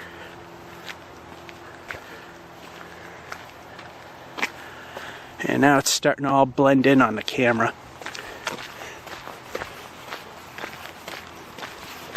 Oh no, that's a bush.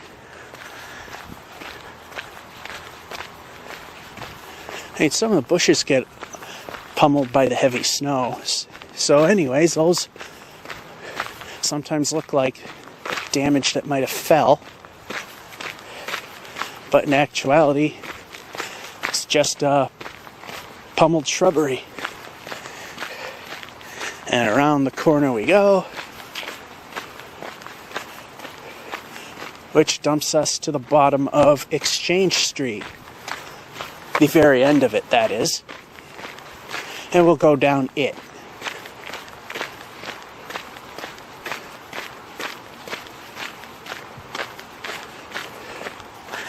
Okay, it's around this S-curve.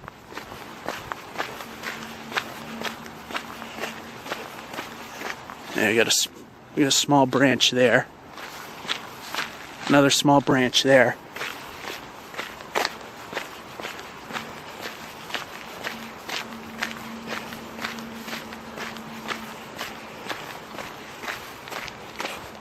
I gotta go across the street and get you a look at this. I mean, even though it's all covered in snow, and some of the bushes are flattened and covered over. This house looks pretty. Okay, and it says the door's a smiley face.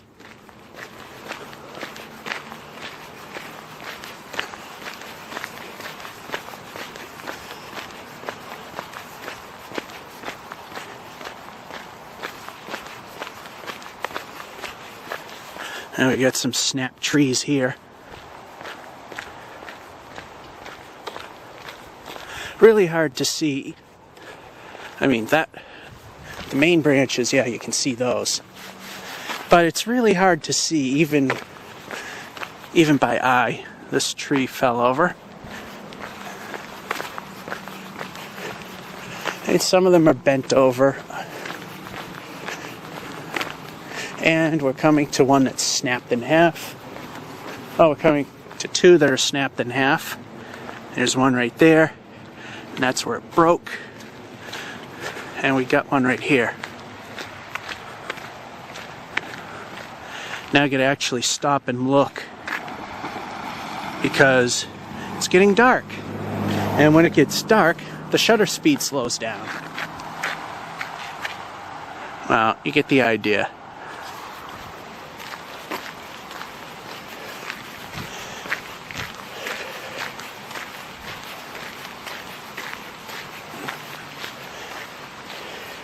And the city's brand new water treatment plant for downtown French Hill, etc., is up that hill. Constitution Drive. Our image is starting to get grainy, and we're about to hit 25 minutes. So we'll pick it up at the corner if I see anything significant there. Okay, we are picking it up at the 90-degree bend of Exchange Street, and we got damage right here. Yeah, branch that snapped off there, and we got a car coming. So we'll let them go. We'll move ever so slowly so we don't bypass this view. Oh, that's a Widowmaker. It ends right there. Oh, and if I can get it, yeah, right there, you can see where the tip ends and where it broke off.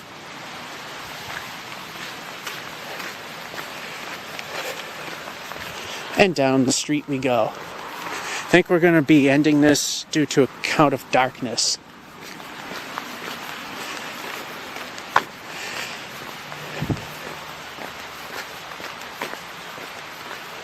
Oh, we got a huge tree down here. Oh, it's not a tree, it's a branch. Let's see if I can get it in view. Yeah, it's the horizontal thing.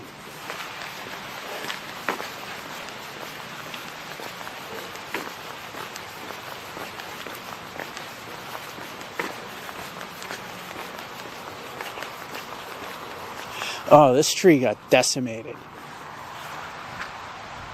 Look at that, snapped apart. Revolution Drive goes that way. There's some small damage I can see there. Commonwealth Circle goes that way. And here's, oh wow. Wow, we gotta look at this. This whole section is just completely obliterated. And from the looks of things, it ends here. Wow.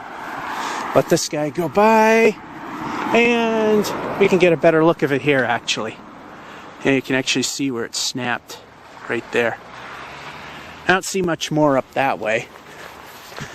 You can definitely see a branch here where it snapped and just landed in the road, sort of. Here's a tree.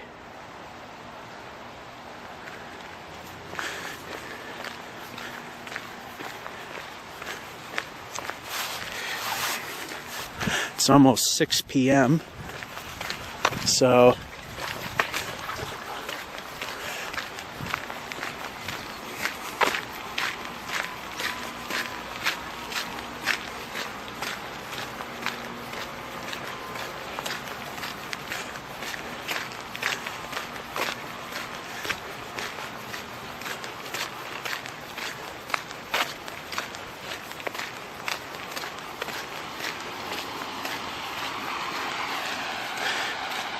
tree down here.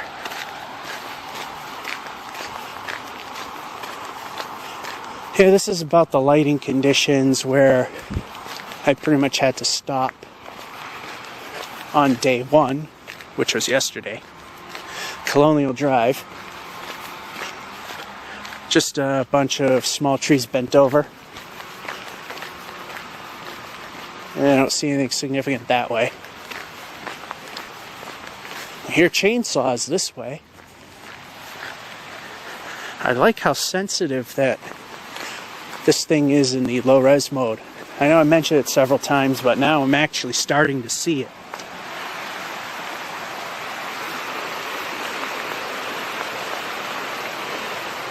If I tried doing this in any other mode, I just see black mass everywhere. Now we got a tree that's completely snapped here. Small branch over here. That's the whole branch.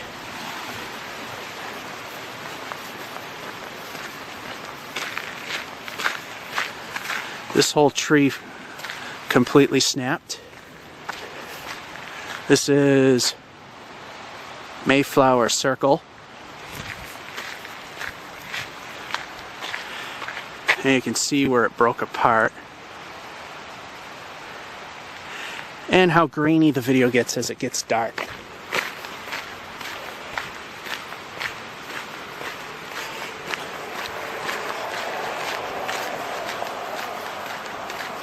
Ooh, there's a lot here.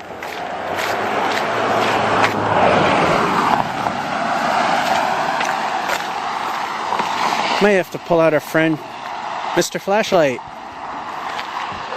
which I'm trying to do. So pardon any noise or jitteriness. There you go, right here.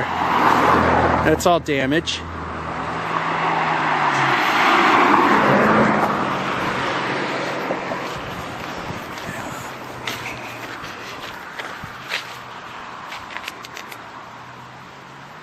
In there. All of that. But let's get pretty close. Here, the effectiveness of this camera, even with its sensitivity, is starting to fade away to nothing. I might get a good view of it from here. That huge mass right there in the middle, right there, it's all tree damage.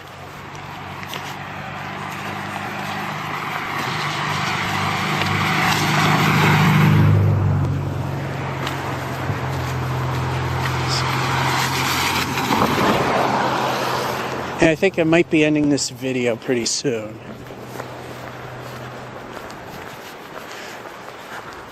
So now it's getting to the point that you can't really differentiate anything on video.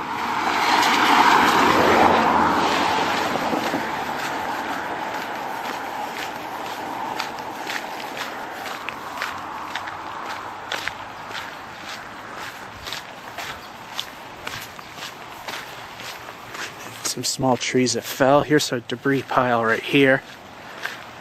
And that's the 6 o'clock whistle.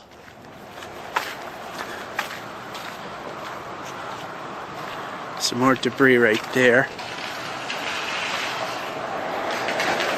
More right there.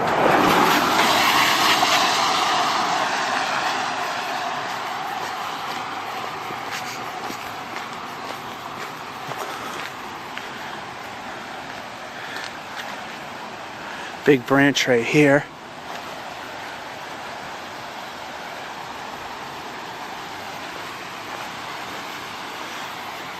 This appears old. No, nope, that's fairly new.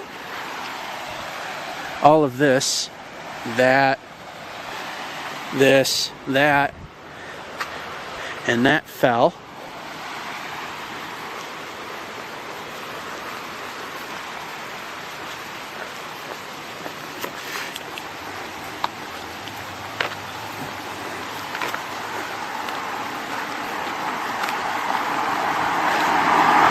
Got some right there.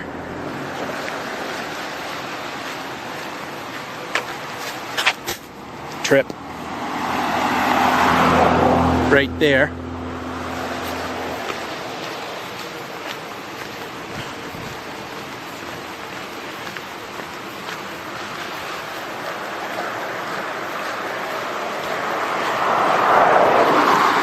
Some small debris right there.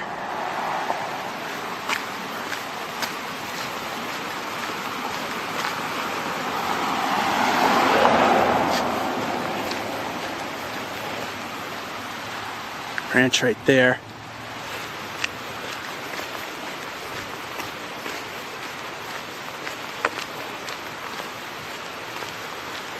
And this street appears to have power, as seen by the lights in there. And some street lights, of course. And some of the houses up there have power. And one back there does, so I think this section has power.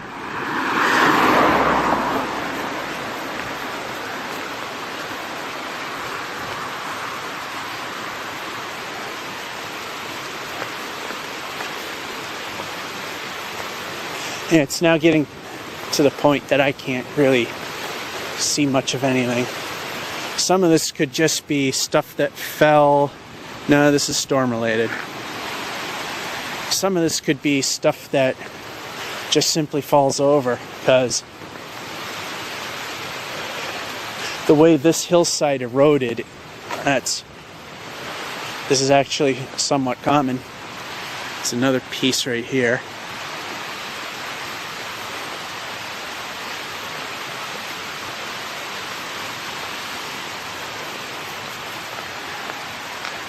Big piece right here.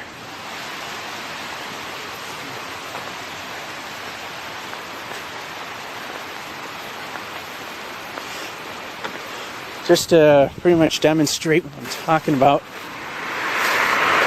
If we can see it right here. I don't know if you can see the hillside there. Yeah, it's barely showing up. That's a massive landslide. Positive there was a better spot to see it. And here's one. I swear there was a really good vantage point.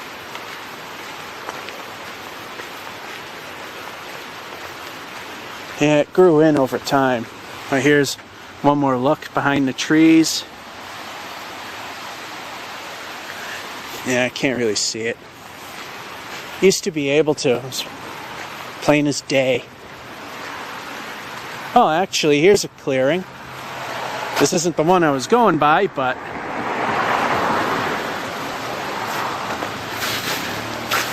let me move out of their way. That barely, well, you ain't gonna see any detail. It's pretty much a 90 degree, almost a 90 degree drop. And it's nothing but dirt. Yeah, we're gonna get to the end of Exchange Street and call it a video.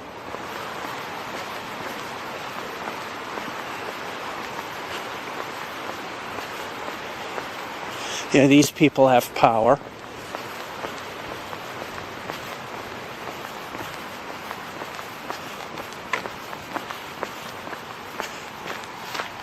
Then again, the streetlights are somewhat of a clue, although it's not.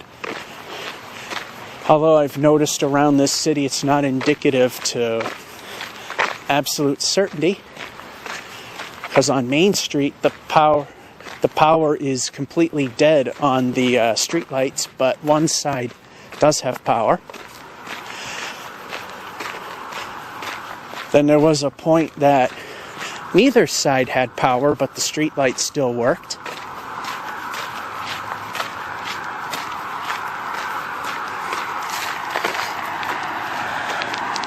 So it's completely random. It's not as obvious as one would think. And we're coming across the back entrance to the high school, so shine the beam a little further ahead so they can see that I'm coming. Oh, and look at this.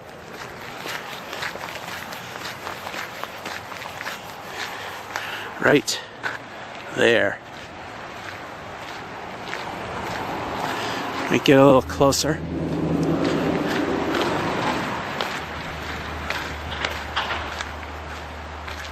Right there. All of that. And it took out the bump sign because there's every once in a while they upkeep the speed bumps and replace them. And that's just shrubbery that got crushed.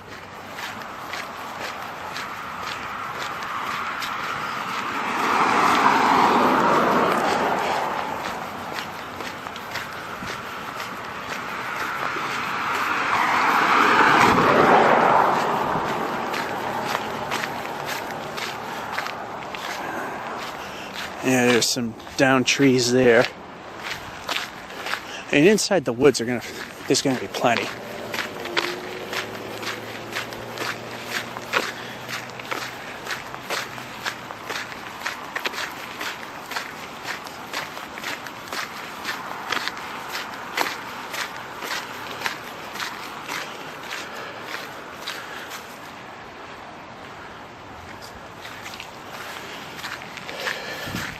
And a debris pile right there.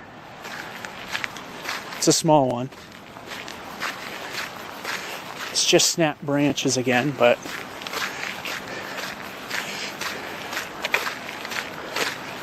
then I get to look at all these fancy houses with all the fancy electricity,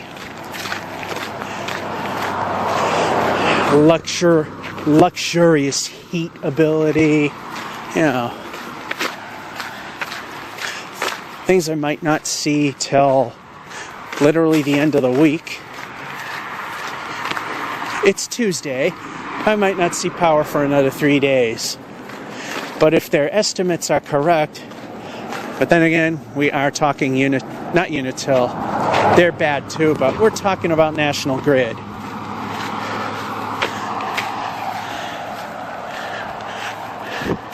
They're saying that heaviest hit areas, which Leominster had 32 transformers blown, and a lot of them aren't even readily available. Yeah, huge section. It might not be till the weekend. So a whole 7 days from a small storm. And they never kept up on it because it was too windy. The old Mass Electric. There could be a tornado, they would be out there.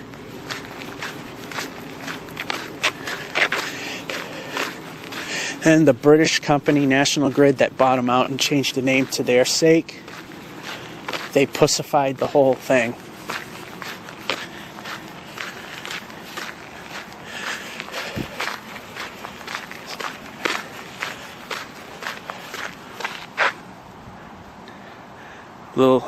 Just small pile there, right what I highlighted.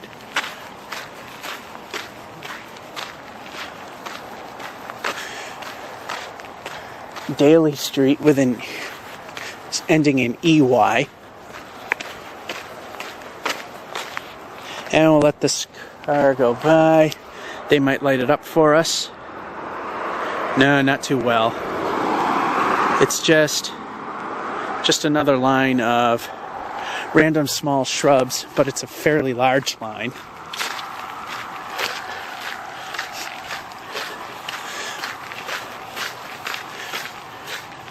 Here's a debris pile right there.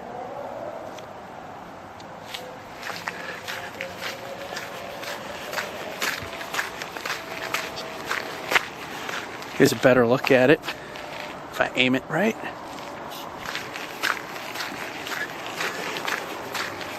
Yeah, once we get to the end here on Exchange Street, that'll be it. It's too dark. And there still might be some down wires, so we're going to take a shortcut.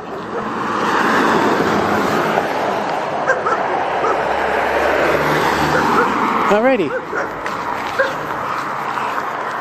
We're going to go down Hotel Street.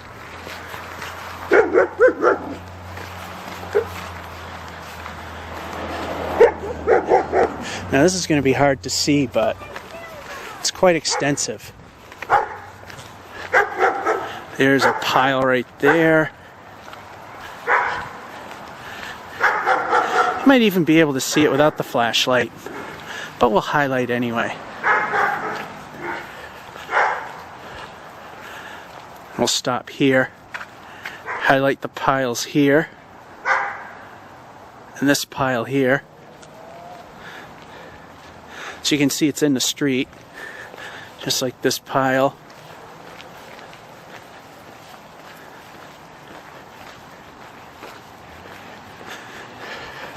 This pile right here. Here comes a truck. We'll let them go by.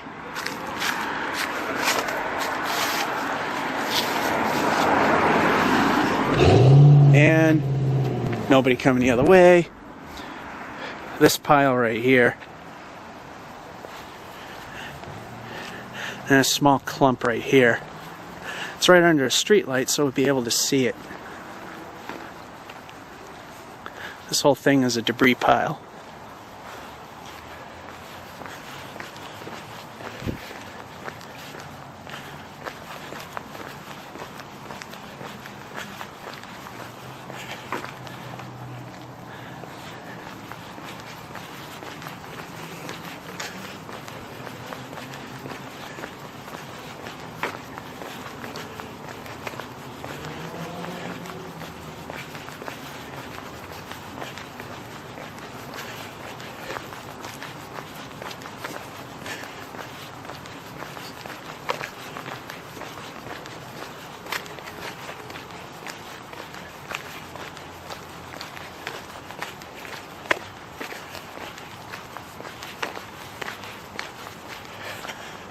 Debris pile right here, debris right there, and a little bit right there. It's really hard to aim a flashlight and a camera at the same time. As long as it's decently in frame, I'm happy. Orchard Street, I don't see much of anything significant there. Yeah, this street took a beating, yet they have power. Debris pile right there. Large chunks right there. I would not be surprised if somebody called the cops right now. Because how often do you see a guy holding a flashlight looking at debris while shooting a video of it? Because they're so bored, because they don't have power and can't do anything.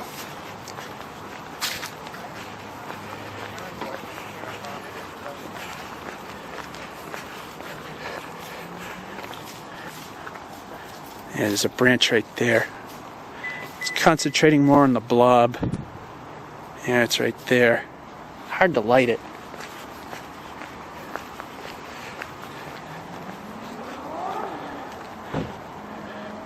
There's debris here. Might be a little more visible over here.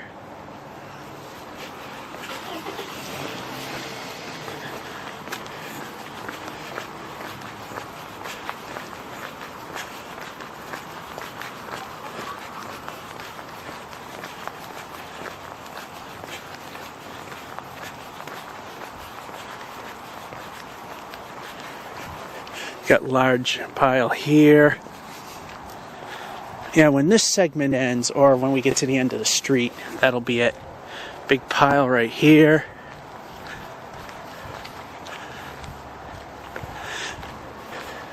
I mean, I've been going since about 4 o'clock, and it's probably around 6:10 right now. 6:17. I've been going at this for quite a while.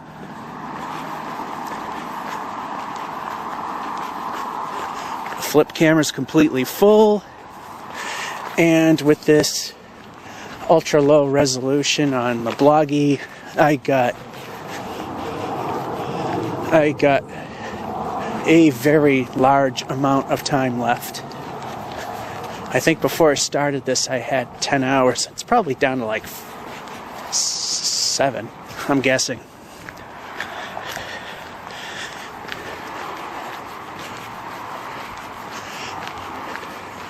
Okay, I don't really see much of anything else. So, when you get to the end here, to West Street, which is right where that stop sign is, well, you can't see it.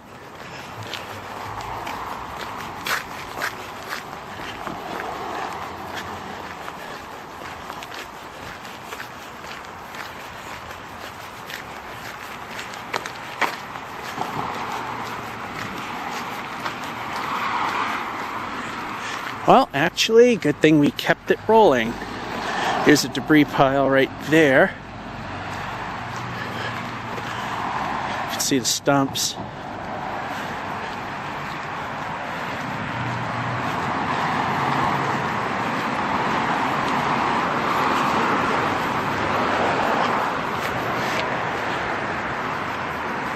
I'll cross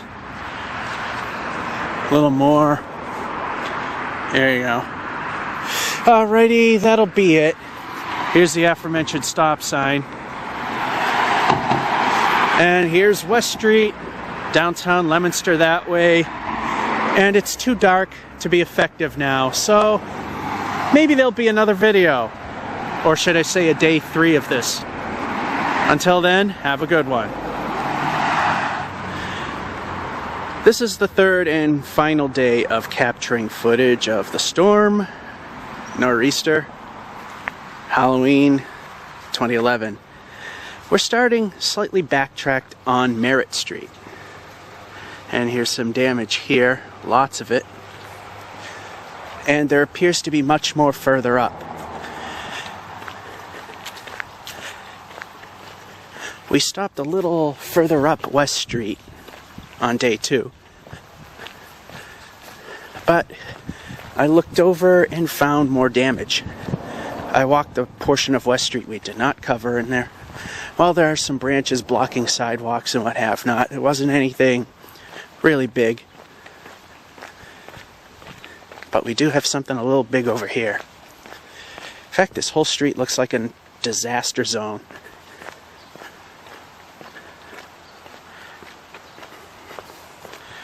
Here we go.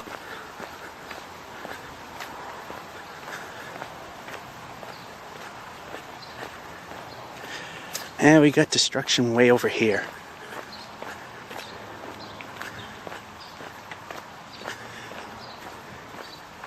I'll pick up the pace, so move things along a little bit. Some right there.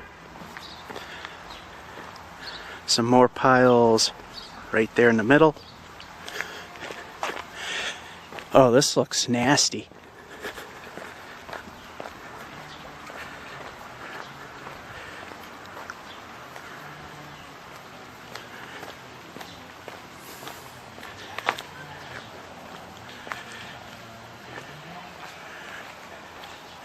Oh, wow. Before we look at that, we'll just get some of the smaller stuff. And right there. Worst of it is right over here. That's all debris.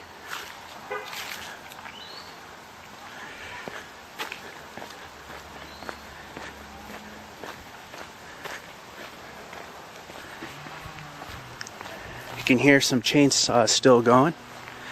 Many a day later. Here it is from this angle. The massive pile.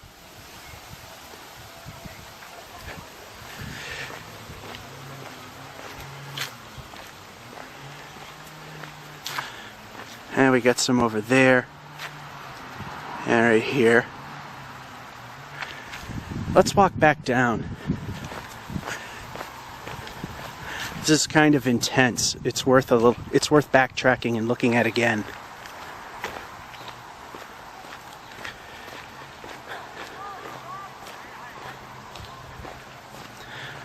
Wow, this house is buried.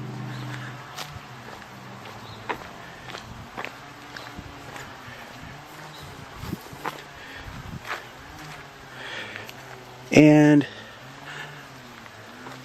this house isn't faring too well either. Fortunately, the damage pretty much missed the house and just barely.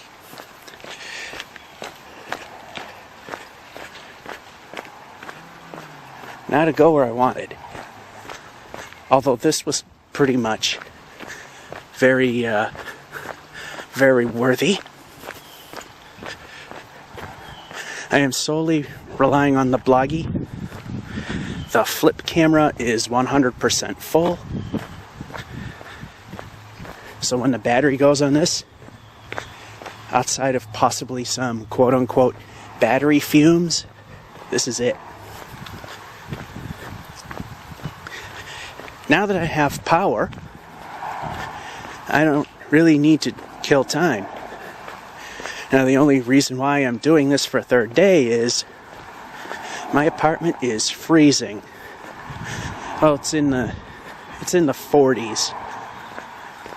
So I'm giving it a couple of hours to thaw out pretty much.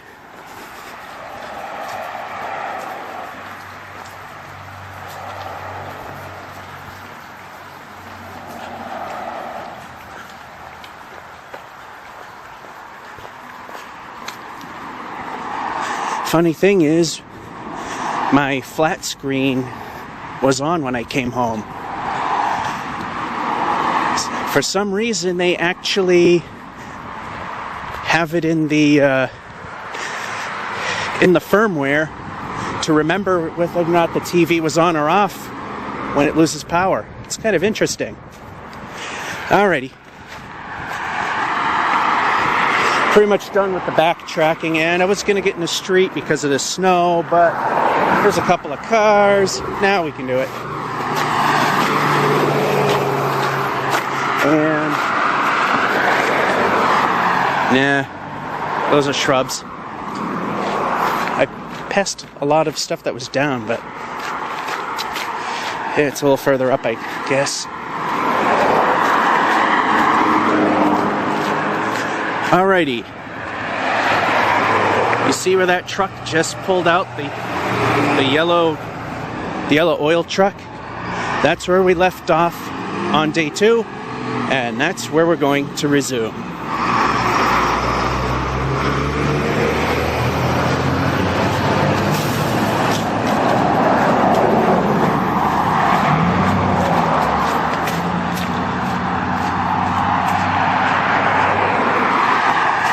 Yeah, a little bit of snow here.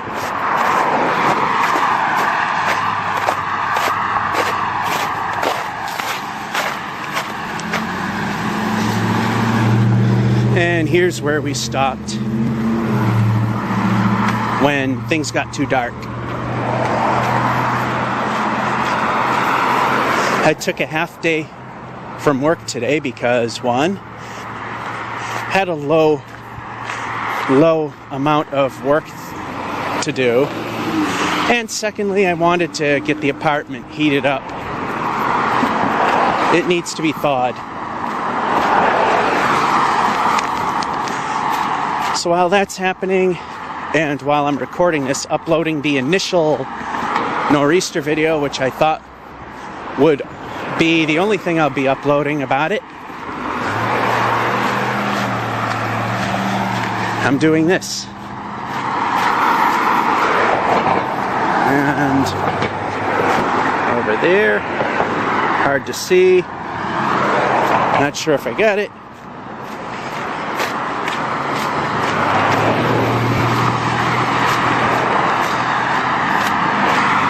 Plus, by this time, most of whatever has fallen's either been picked up, brought to the side, or chipped up now.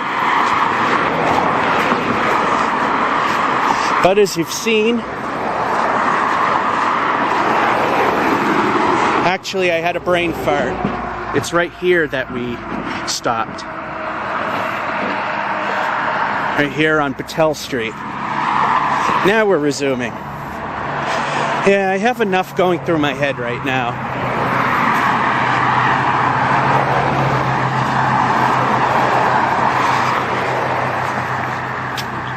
So my concentration's a little lackluster.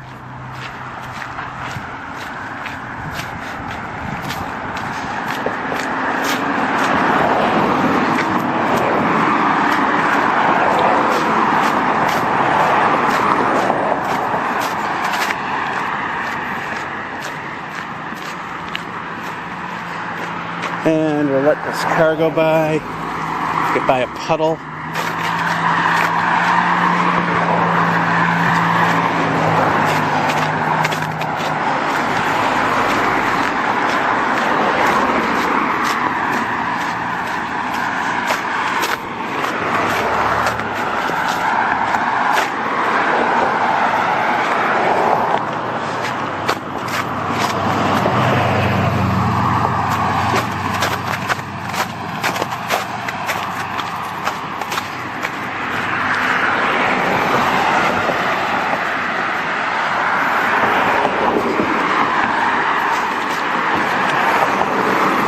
And yes, most of the very far outlying areas of the city, needless to say, I'm not covering. It would just take way too long.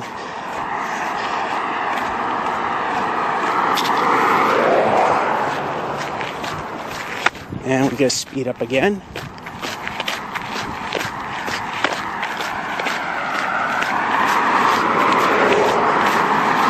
Now, most of the time, I'm paying attention to where I'm walking, not to the camera. Because I'm sure after all this time, you might have noticed the aim occasionally gets a little off.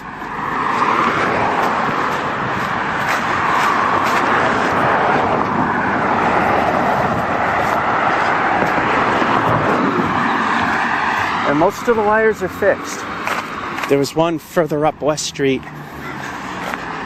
farther back from where we are now, that they never marked it as a low wire, but it's low enough that a taller person could easily grab. Here's what was pretty common further up around the Carter building. Small damage, but in the worst possible place.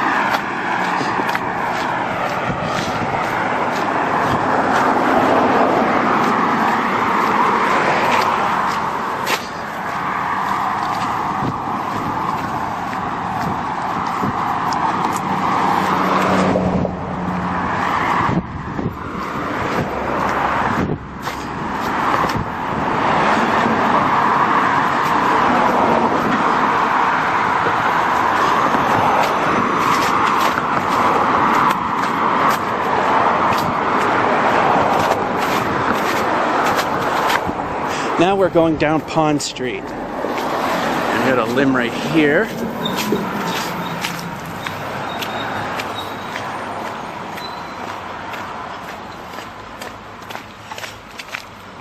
Not expecting much in the way of damage on this street because it's major in terms of the street. There's the Senior Citizen Center. The sun is out bright and strong because I took, like I said, a half day of work. And there's the Veterans Center. And with that said, the sun is bright, so I really can't see the viewfinder all too well.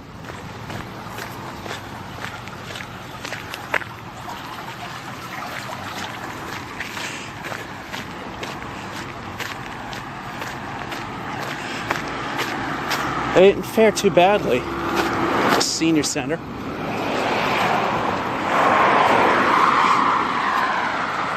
Used to be an old abandoned mill right here, where Rogers Printing used to be. They moved up the street. Now it's someone's private playpen. Either that or they're slowly trying to do something.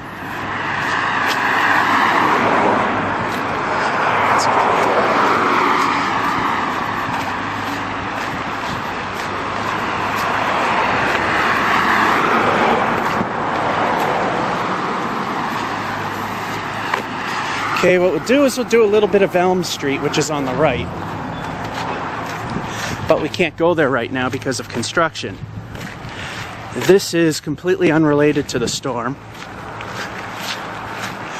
The city is working on replacing the sidewalk. And a stupidity uncontested vehicle cut me off.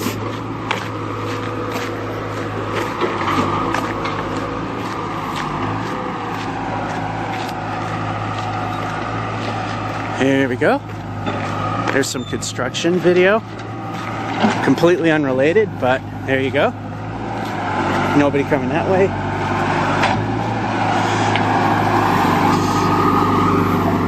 Alrighty, we're heading towards Elm Street. But before we do, just going to take a quick little turn and look at this on Pond Street. There we go.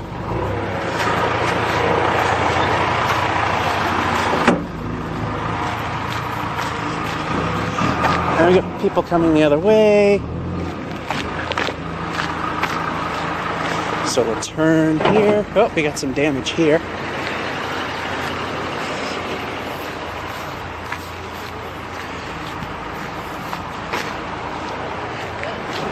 Alrighty.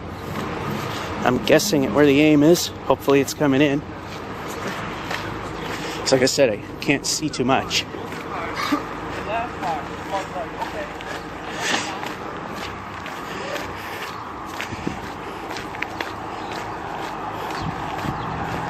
I wonder if they let out school for the week.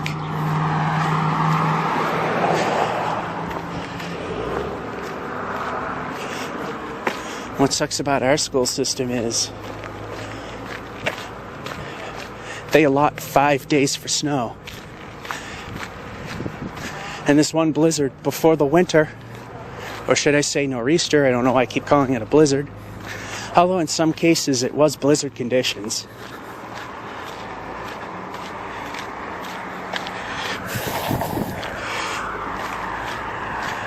So anyway, those 5 days are gone now, and there's a whole winter ahead.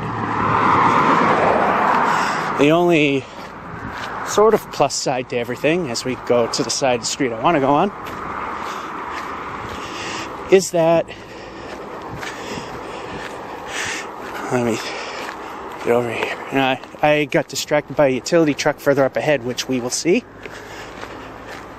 Anyway, the only neat thing about the design of the school year is they plan a 5-day premature summer release if the 5 snow days aren't used, or any portion. So now, at the very earliest, they're getting out exactly when they're supposed to. Here we go.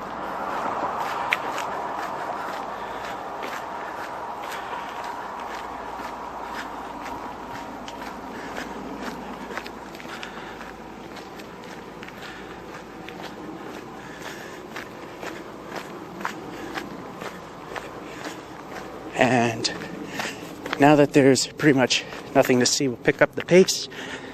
And as I always say, when I go faster, the picture bounces around more. And that where we don't see much of anything, you're getting a nice little walking tour of Leominster. To some degree, in no particular order. Because the main thing that we're covering is all the damage, like the end of this yard. Those aren't shrubs. And this is just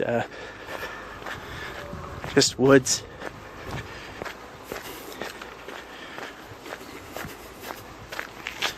And up the hill we go.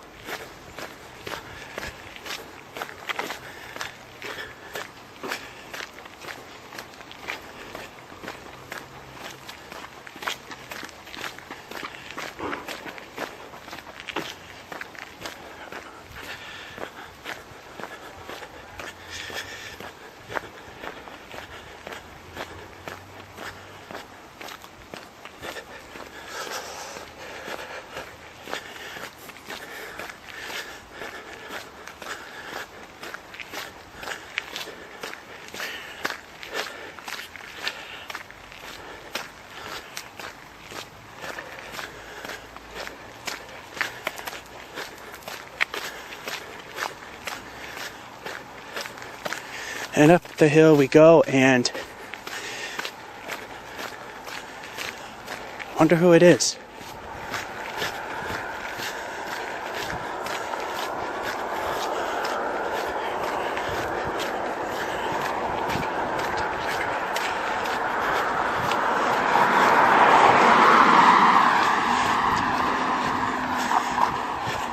I think it might be Comicast.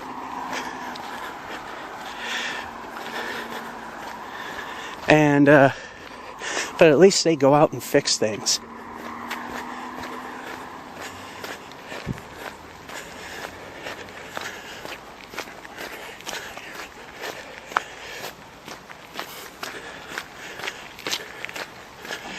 Yeah, that's Comicast.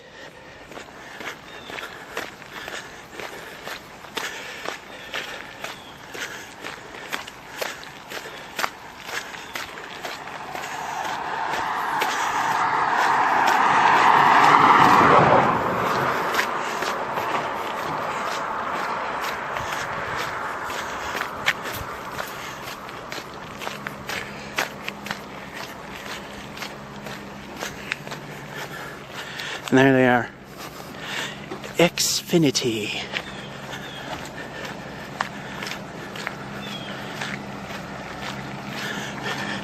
That's why they were actually doing work. It's because they're not national, never touch the grid.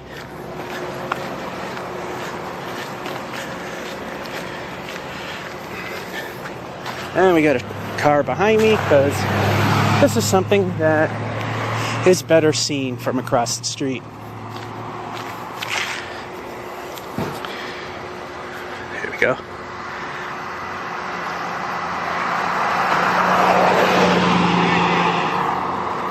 Let's see if we can cross safely. Yes, we can.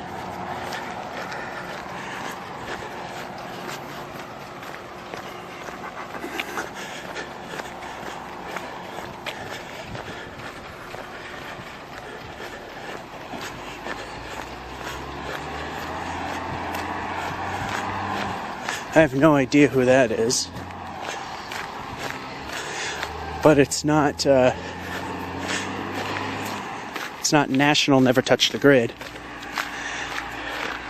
By the way, at work, with me and the one person who I know of who pretty much confirmed everything I've said about them, we agreed on national, never touch the grid as their name.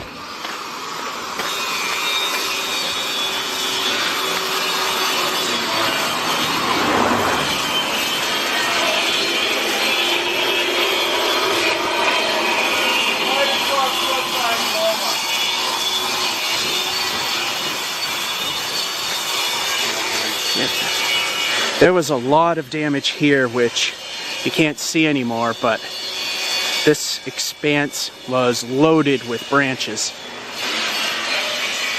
See, a big one broke right there.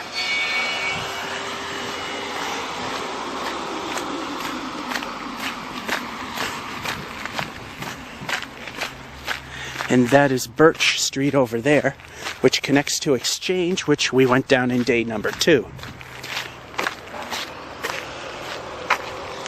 See trucks, but they're mostly snow plows and dump trucks. They're clearing debris. So there's nothing to look at over there now.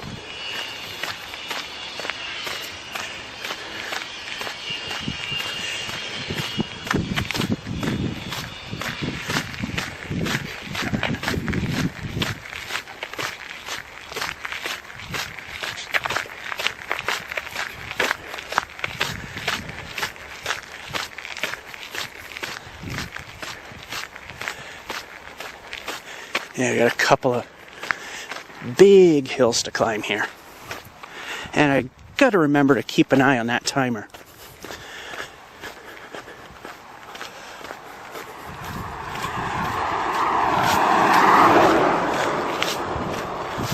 Because it's pretty close to quitting time for this particular segment.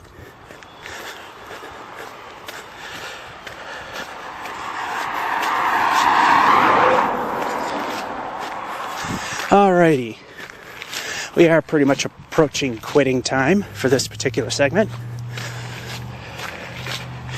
So we will continue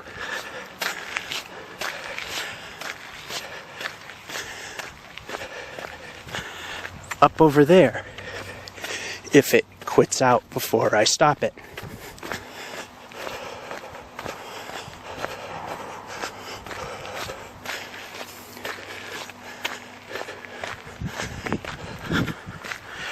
Here's Biscuit Hill Drive, and we will be stopping at that point and continuing on from there.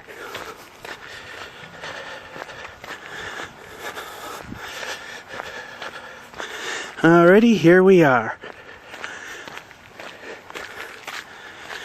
We'll continue from here.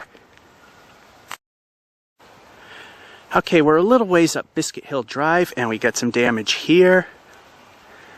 And just some small limbs here.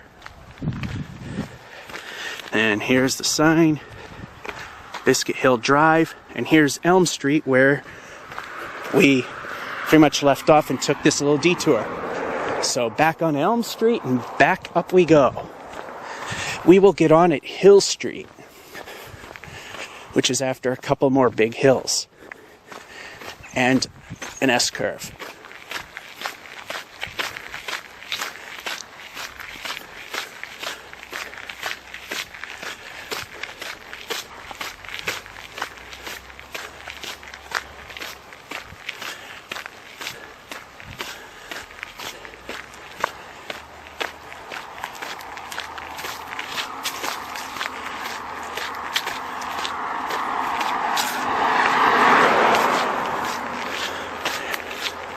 I mean, a lot of the fallen stuff around here is old.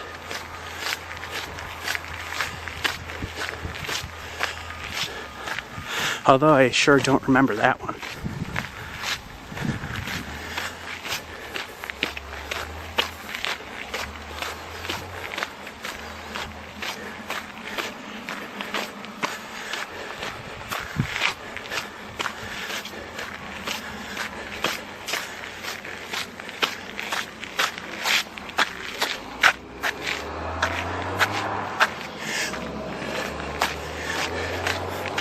Alright, we got a truck coming up the hill. I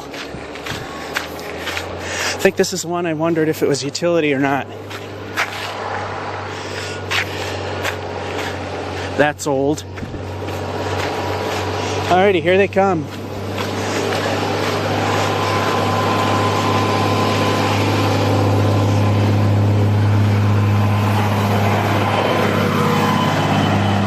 New Ipswich. Monadnock. Well, it looks like they're about to do work.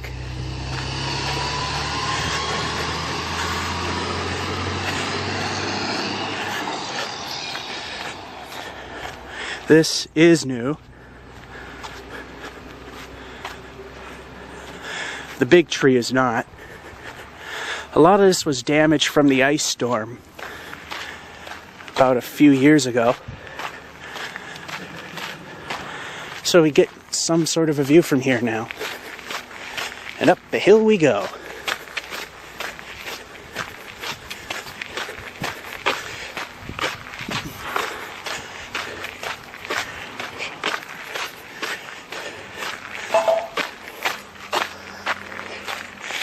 That was me stepping on a branch which hit the guardrail.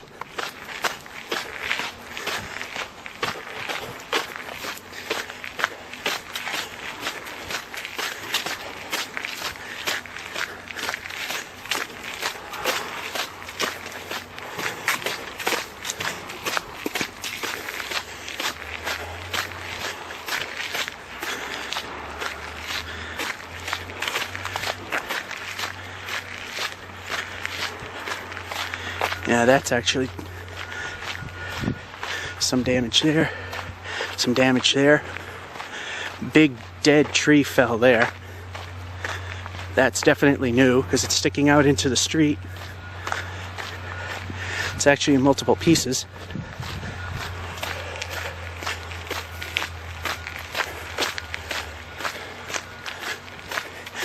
And for those who thought there's no longer a trail leading to Barrett Park from Elm Street, here it is. And if you keep left, wherever it intersects, you'll get there.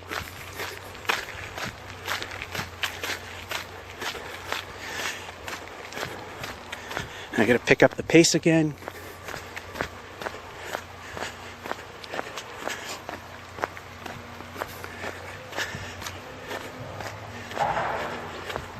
Now everything beyond this house, well, not everything, and up this hill was a farm.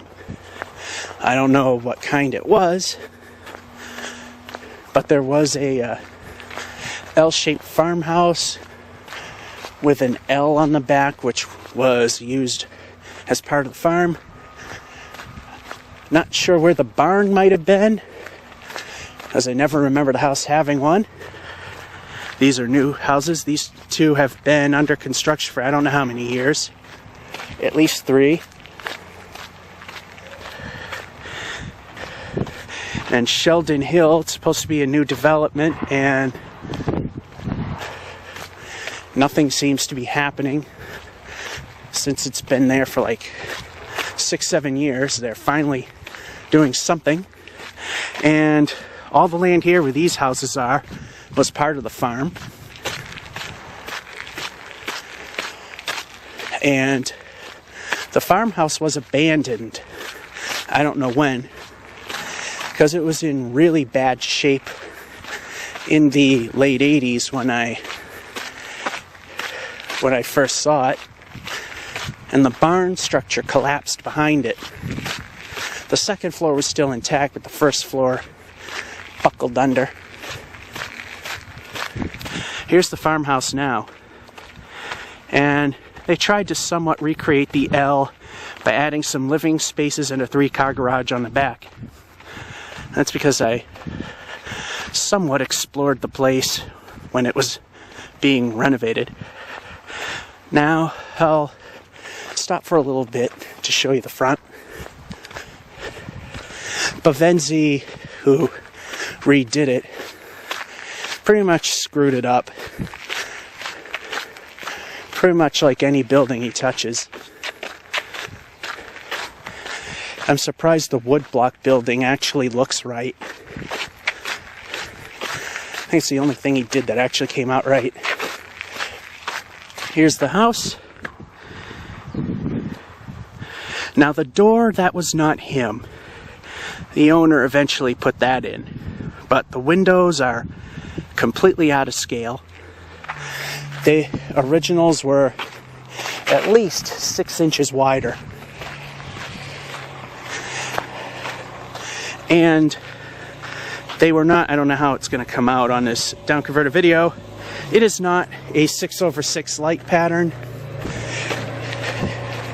There was a 6 on top and a single full pane on the bottom.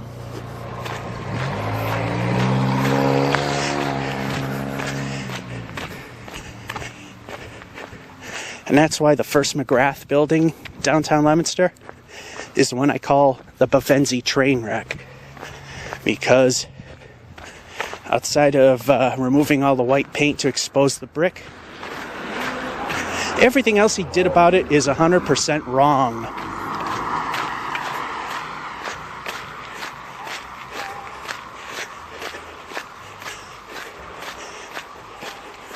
If his attempt was to make it more contemporary, mission accomplished. But a building of that nature just looks awful.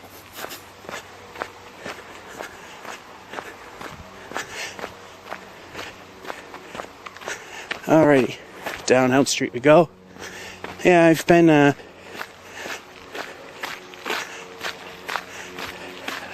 done a walk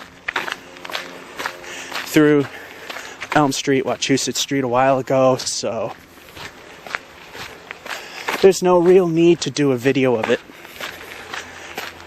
Yeah, there was some spotty damage, but other than that, wasn't anything, not anything to really write about.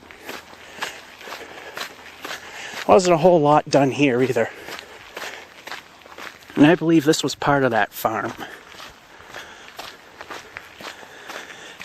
Or actually, it was another farm. Because as we get near to where we're going to turn, there is another farmhouse. And a renovated barn. And a newer barn building where they keep the horses.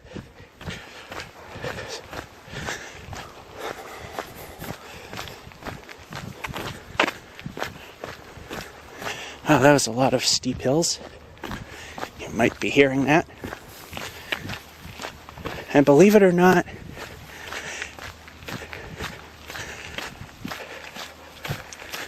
I got plenty of energy. It sounds like I'm completely out of breath, but I'm not.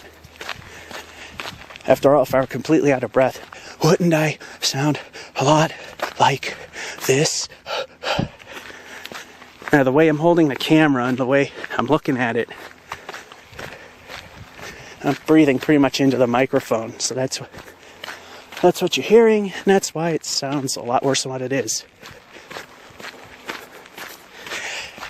I know of people that are in excellent shape and hold a camera the same way, and they always sound out of breath, even though it isn't true. Okay, we're coming up to Hill Street. Where that car came from was Elm.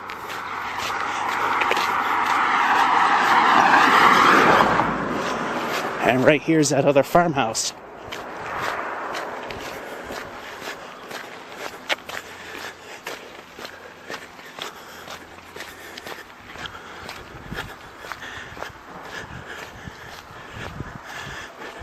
I don't know if it'll show up in video, but look at the roly-poly nature of the roof. You can tell that it's old and slightly understructured. Or a lot of the floorboards are bad. I mean, a lot of the boards are bad, probably. That's probably an original building done over. And the horse stable is behind it. You kind of see it right there, the slanted roof. Here we are on Hill Street.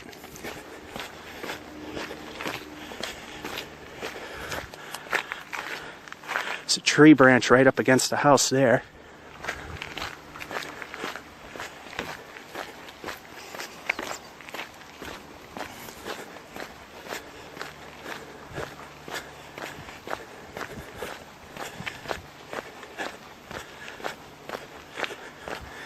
It looks like a lot happened here too.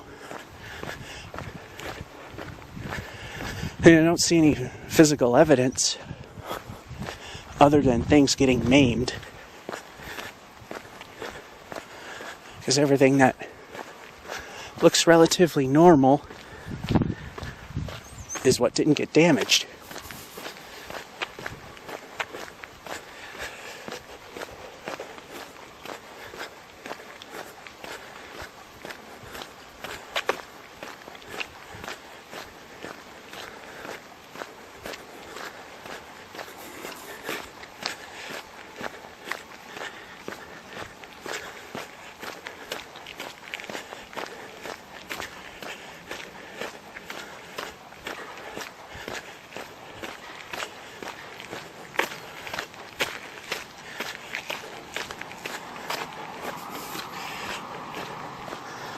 Yeah, it looks like these people lucked out.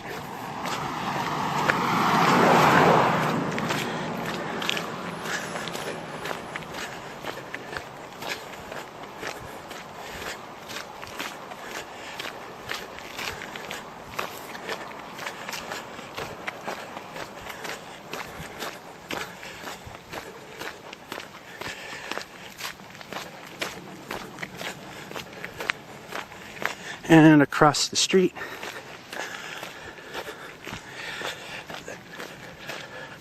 which has been there for 20 years, is a supposed housing development.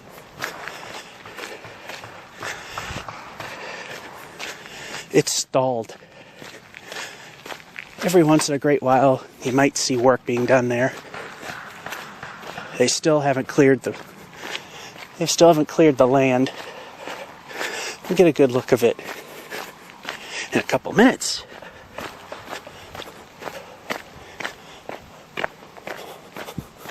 Oh, and here's our dog.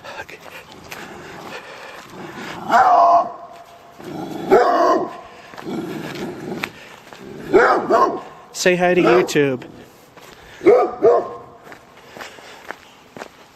Always a problem.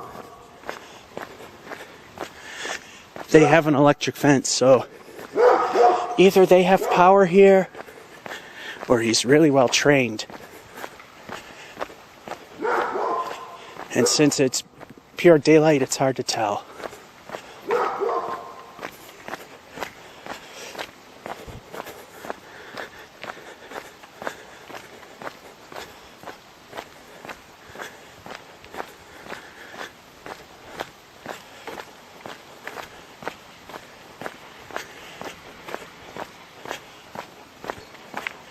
And right where that car came up, if you saw it, is where we'll get a good view of the development that doesn't seem to be going anywhere. And it's just bent over.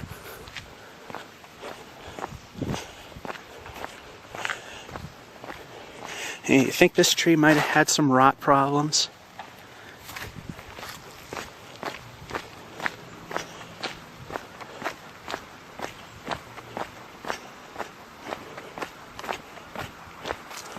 Alrighty. When this car goes by, we'll take a look at the stalled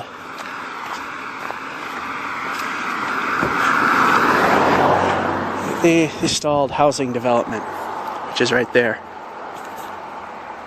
Trying to shade the lens. There we go. It's been like that for 20 years. Every once in a while, some work would happen. On that hill, there used to be a quote-unquote military base to spot planes. It was nothing more than a school bus with a open-top lookout tower.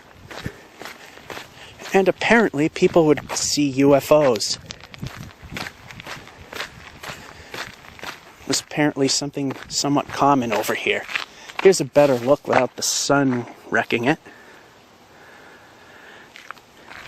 There's supposed to be 7 houses built on that.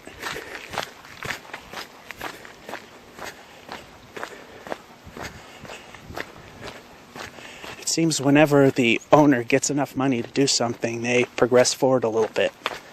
Because during the summer, there was activity there. But it was the only time I've known of activity there. Even though it's clearly evident that they've always been working.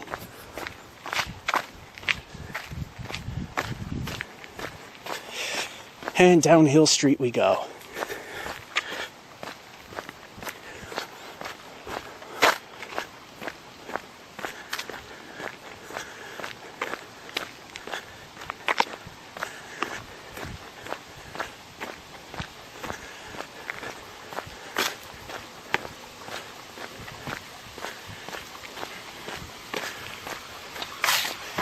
Now, when we get to a certain point, actually, over the years, it's kind of hard to do. Now, over here, on this part of Hill Street, around the 307 area, you get great views of the city. And if it's really clear, you can see parts of Boston. Namely, the very top of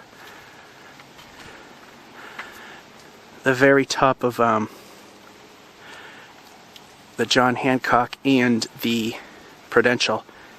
I was busy seeing if you can see the freeway system from here, but you can't. I can see it. It's not going to show up on video. It's too far away. You can see I-190 I-190 north and southbound, and Route 2 east and west.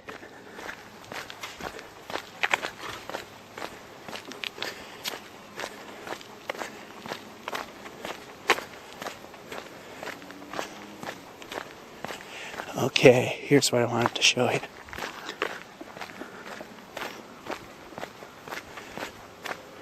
Just gotta find a place where the sun isn't going to interfere much.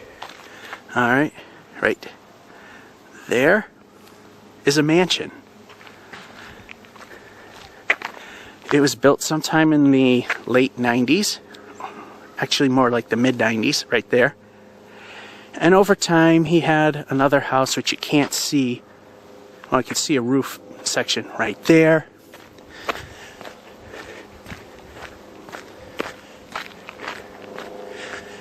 And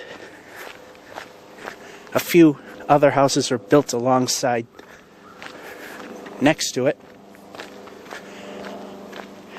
And lastly, you can't really see it too well, even if the sun wasn't there. A house over there.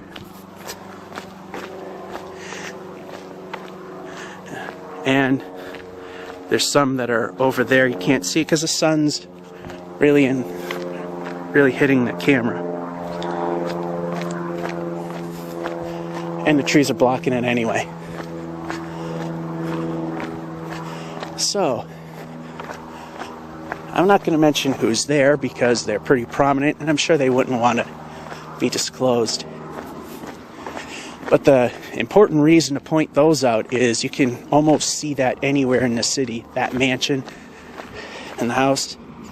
And on Route 2, 190 and the Leominster connector, you can see all the other houses that join it.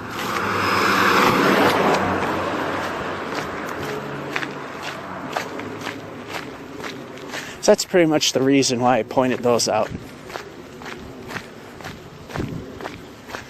And a newer house is built at the top of actually, those are the second and third houses built.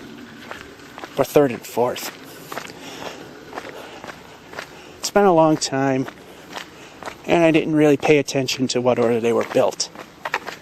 I know the first two, the mansion and the one to the right, are original. Bent tree. Here we got a snapped tree over here. Right there. Right in the middle.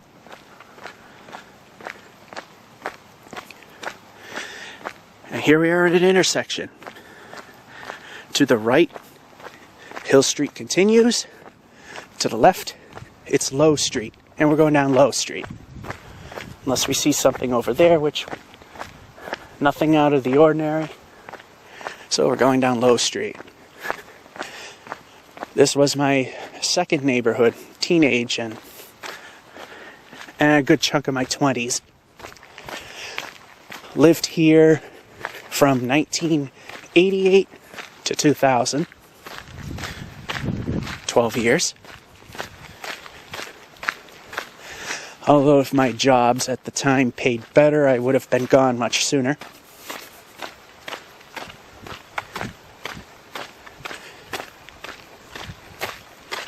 So,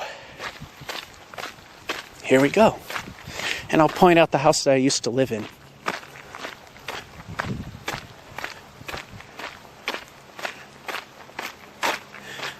I got a little bit of damage here. Like I said, in these areas. And now that it's actually four days removed, 4 full days removed, shall I say, and 3 days of recording. I didn't record right away because it was too windy and it was still, the roads were still very icy, mushy, and dangerous to traverse.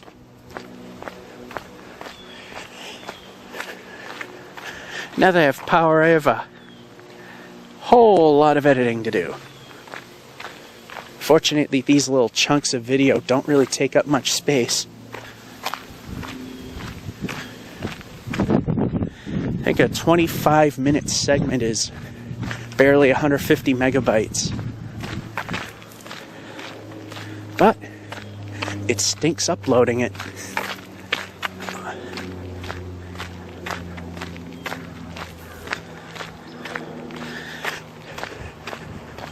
I can't afford the outrageous rates that Comcast and even Verizon Fios want you to pay for basic service. So I have the high-speed DSL, the 3 meg. Alrighty, we're coming close to another 25-minute segment. And we see a downed tree right here. It's kind of blending in with the other trees. There we go, right there. So we will stop at this intersection and start the next segment from here.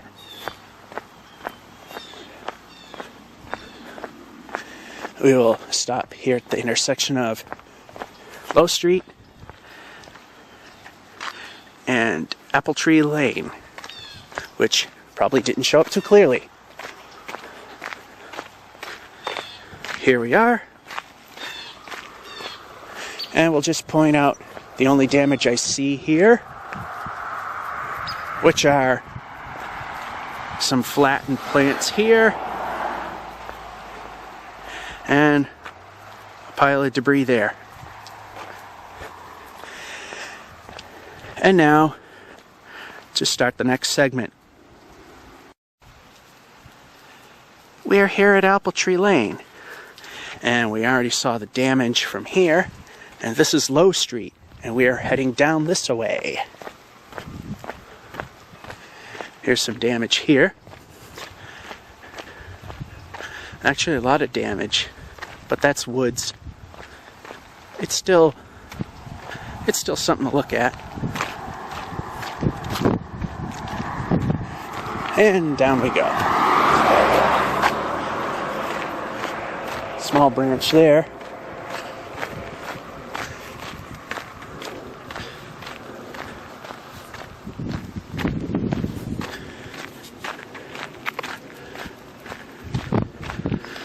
And a small branch here. I'm beginning to wonder if the battery lasts more than 90 minutes. I just didn't get a full charge out of it. Either that or the battery indicator is a little lopsided.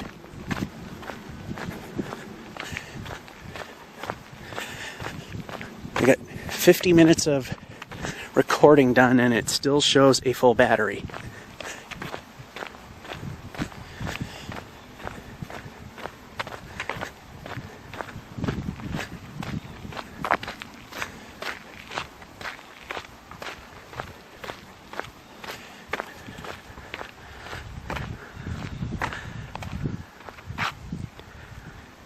That's all debris, as well as that.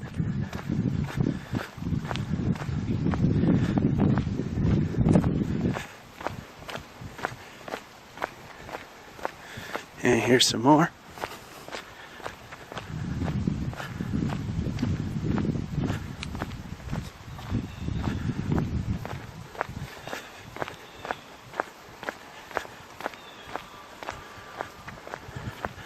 Wow, that's a big one right there. See where it's split off there, but I don't see it on the tree. Actually, I think I might. It's probably somewhere in there. And those kind of look a little old. Here we got another small Halloween display. I don't know how much of that's going to really show up. As I said, the down conversion stinks, but it's the only way I can actually successfully upload it without something going wrong. Here's some debris here. And this old TV is for sale. I don't think anyone would really buy it, especially since it's been sitting out in the elements. And it already looks like it's been destroyed by the elements.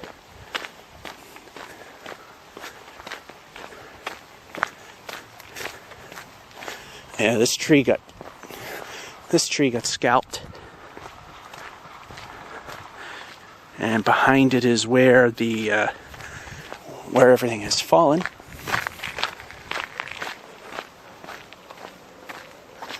fact, here you go, right here.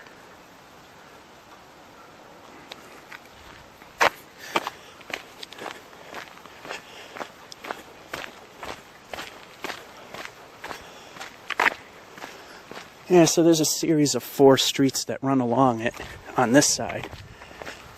And we stopped on the first one, which was Apple Tree Lane, and there isn't much more to see from there. Here's a downed limb. Some tiny limbs on top of this car. Ooh. Actually, that tree hit the car. Doesn't look like it got damaged. Either that or it's just some very minor damage.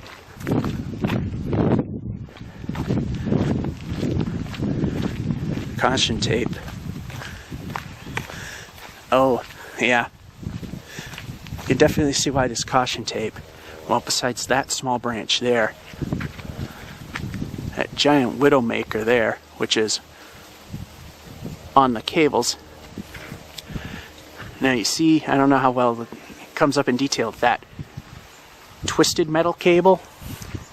Those are the ones that are, if they're on the ground, you don't want to be anywhere near them.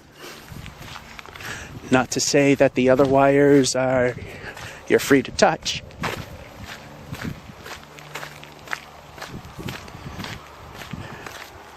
Some damage here.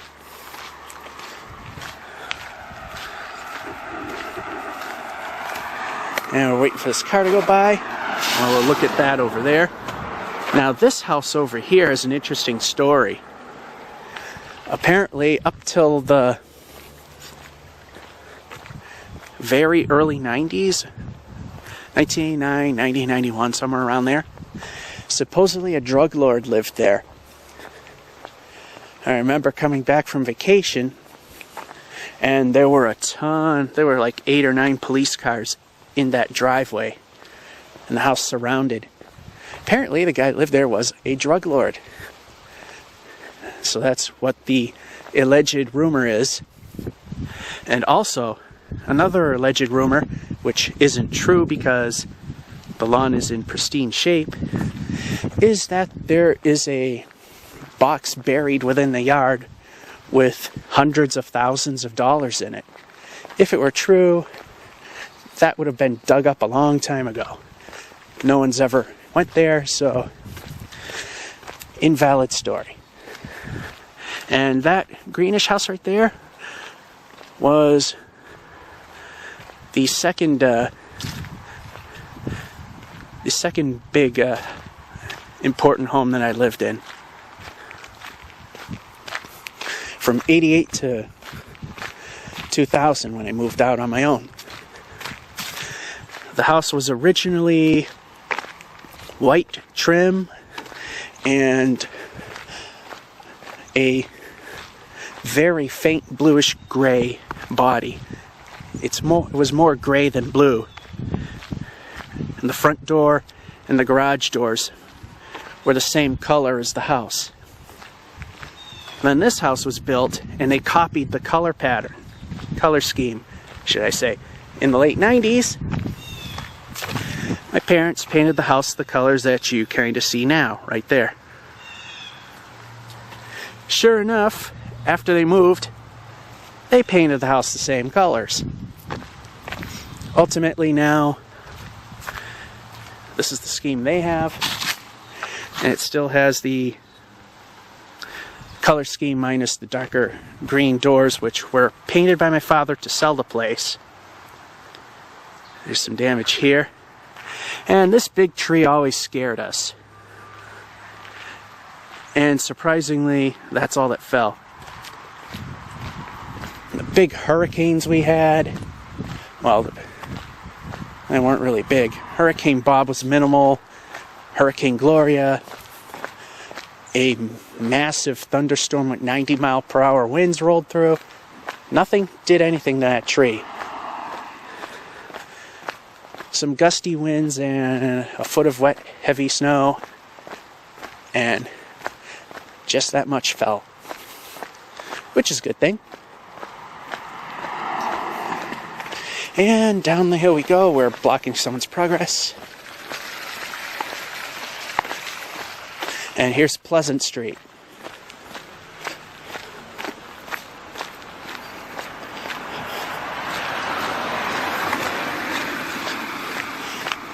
Since we, for the most part, have covered areas up that away from day one, we're not going to go that way. We're going to go heading back towards downtown.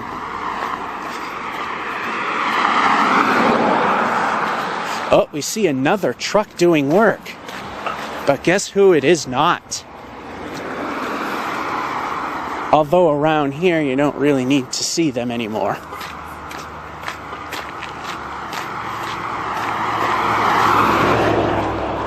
It's Xfinity. I do have to tell you that they are on top of things when power's restored.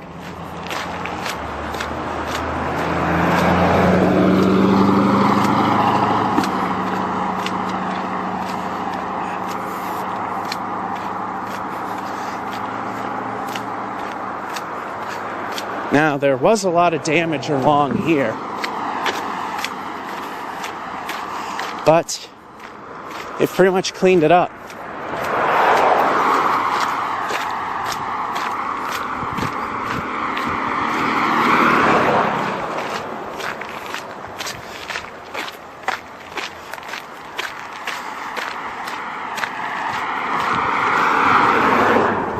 And there's still some right here.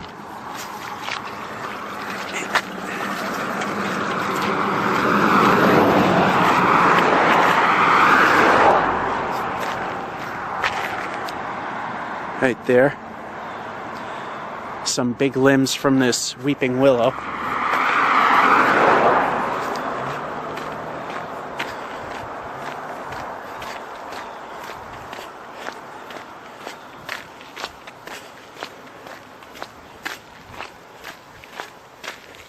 And let's cross here.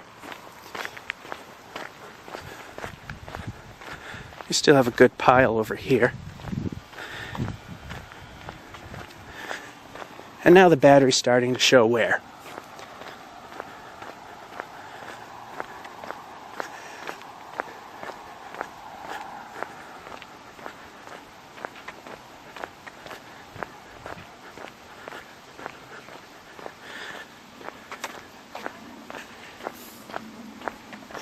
And there's a branch over there.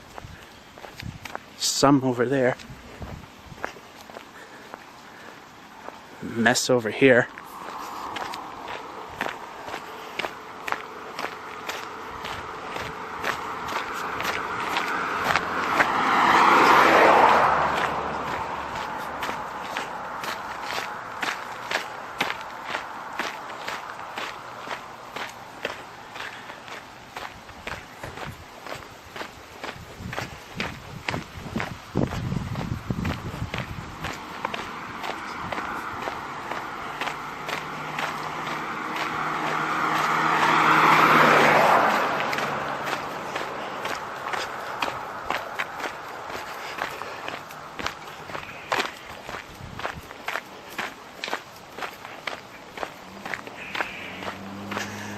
And like I said, they're really starting to clean all this up, so when the camera dies this time, and if I can capture anything with what I like to call battery fumes, that's it. It's done. It will not be as big as Charles Trippy's biggest video ever video, but that was never the intent. I was surprised I have been capturing as much as I have. I was only thinking that this video would be about 4 hours long at the most. But there's still so much lying around, and power didn't come back till today. We're going to exceed my expectations in terms of video length. which means it would be that much more of a hassle to upload, even at a badly down-converted rate. Now, it might be remotely possible that I could get away with 360p, but I'm not exactly betting the farm on it.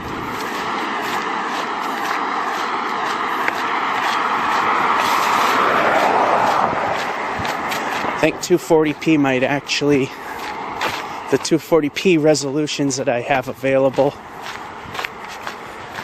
on my video editor might actually fare a better result.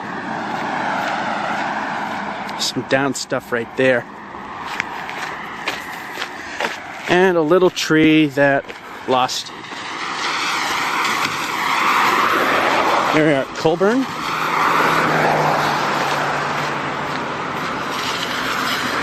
Oh, we got some debris down this way. Oh, there's somebody walking up this way, so there. And massive amounts further up. Well, let's go. After all, that's what this video is all about. We were heading towards Union Street, but we'll get there. Just a little further up, maybe.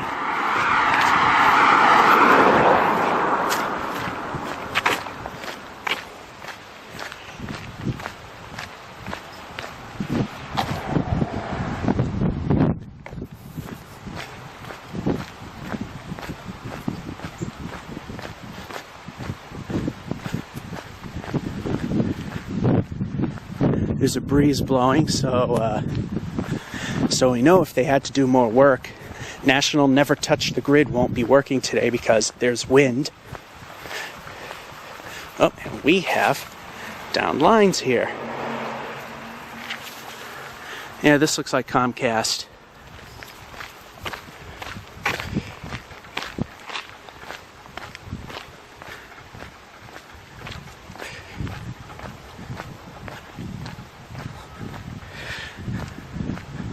Alright, this is as far as we're going. Right there. And right there.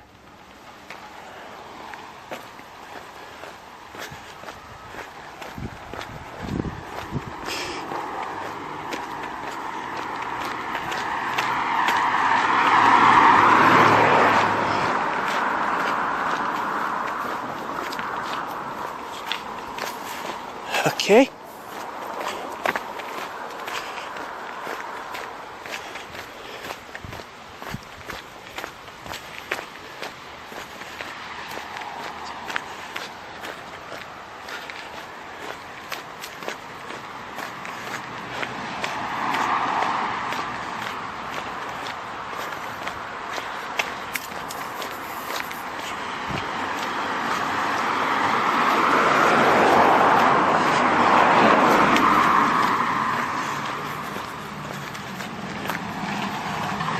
Well, yeah, I think we'll hit Union Street from here.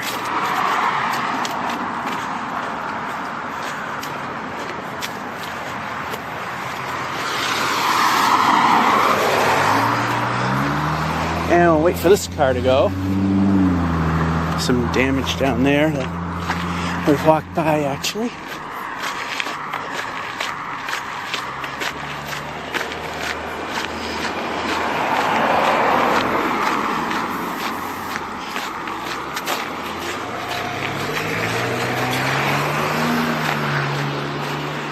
Pond Street, that's been pretty much cleared up. That would be the other end of Pond Street.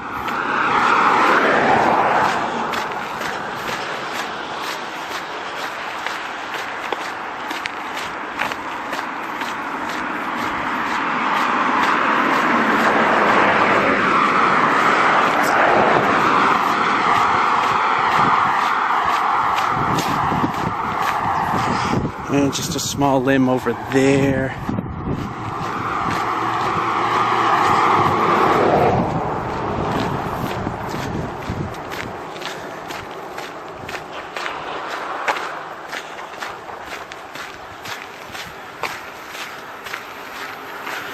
we go.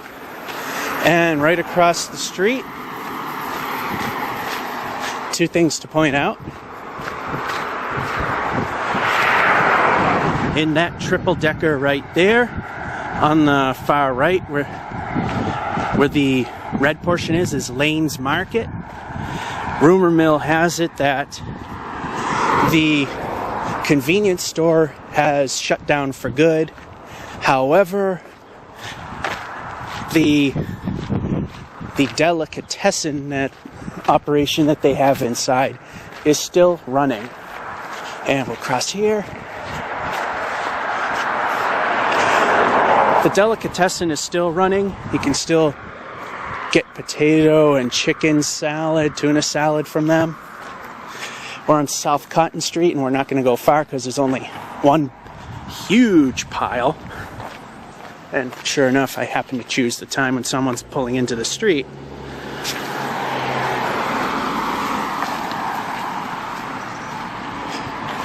Wow, that's a mess. That is a huge mess. But that's all I see. And over here is Bennett School. Now the part with the gable roof on it is the original building. It's built in the 1860s, I believe. It's one of two of the oldest school buildings in the city. The city shut the school down, and many people were very upset. And while Leominster has reconfigured the school system a billion times, they reopened this for pre-K and kindergarten. Spruce Street School near Doyle Field is another oldie they shut down. People are upset. They made that part of the pre-K and kindergarten program.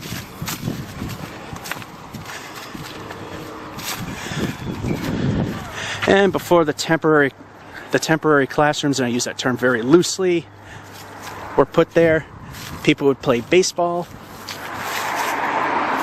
This basketball court was always here. And in the 20s, I believe, that addition was put on. It was called the Red Monster, similar to the Green Monster at Fenway Park. When they would play baseball, if you hit a ball over the top of that building, you got a home run. And there's some wire there. Looks like more Comcast.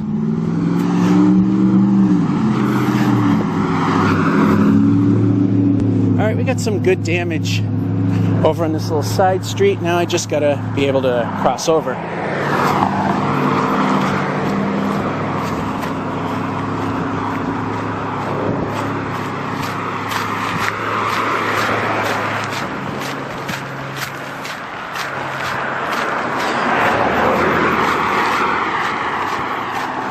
I know I'm not going to be covering every area to some extent.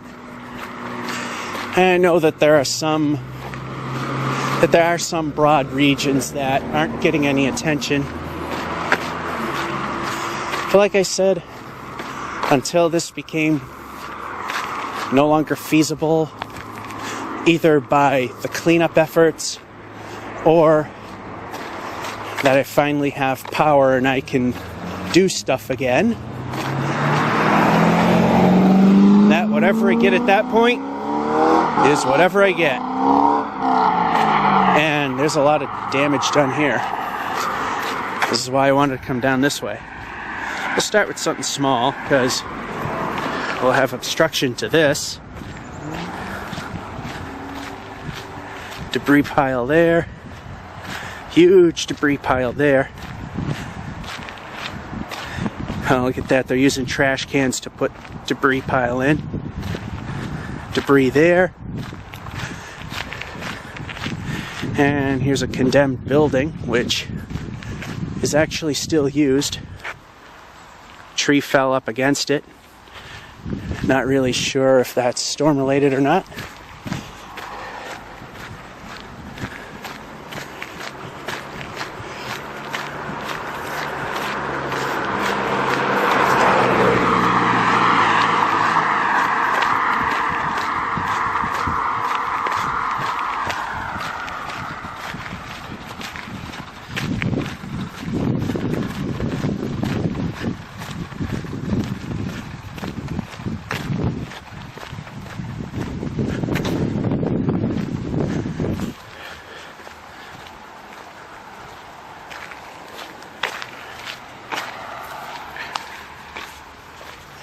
get across the street here.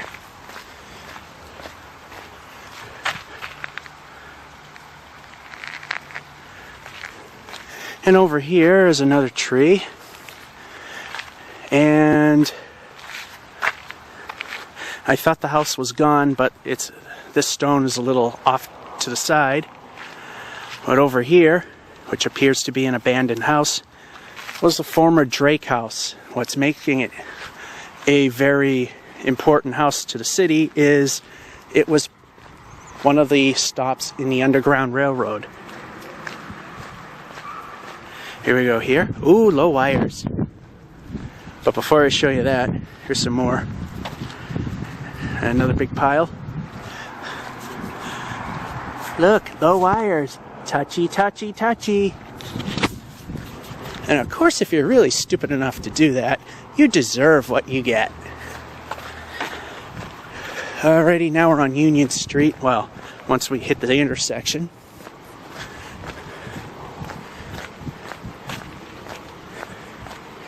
Now, from here, there's not really much to show you at this point, because there aren't really that many trees in the immediate downtown area. So what I'm going to do is, I am going to go as far as the camera will let me, because I believe once it hits, I think around 150 megabytes in size. Yes, these little 370p videos stop at about 150 megabytes. And we're going to stop. And we'll pick up in the immediate downtown Leominster area.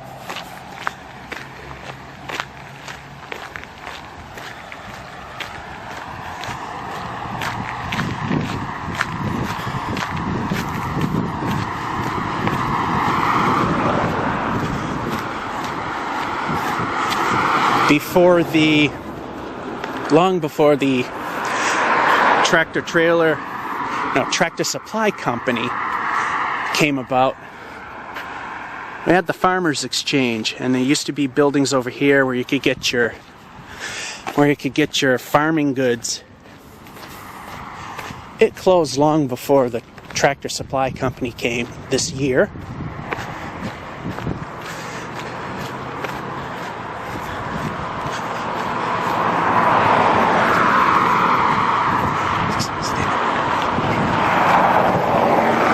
And here's Leominster Credit Union, the new building. There used to be, I think Mechanics Hall used to be right here.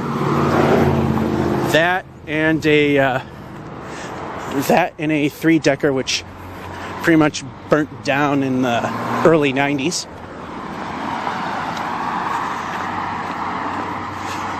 And there's still some damage to show, like across the way over there.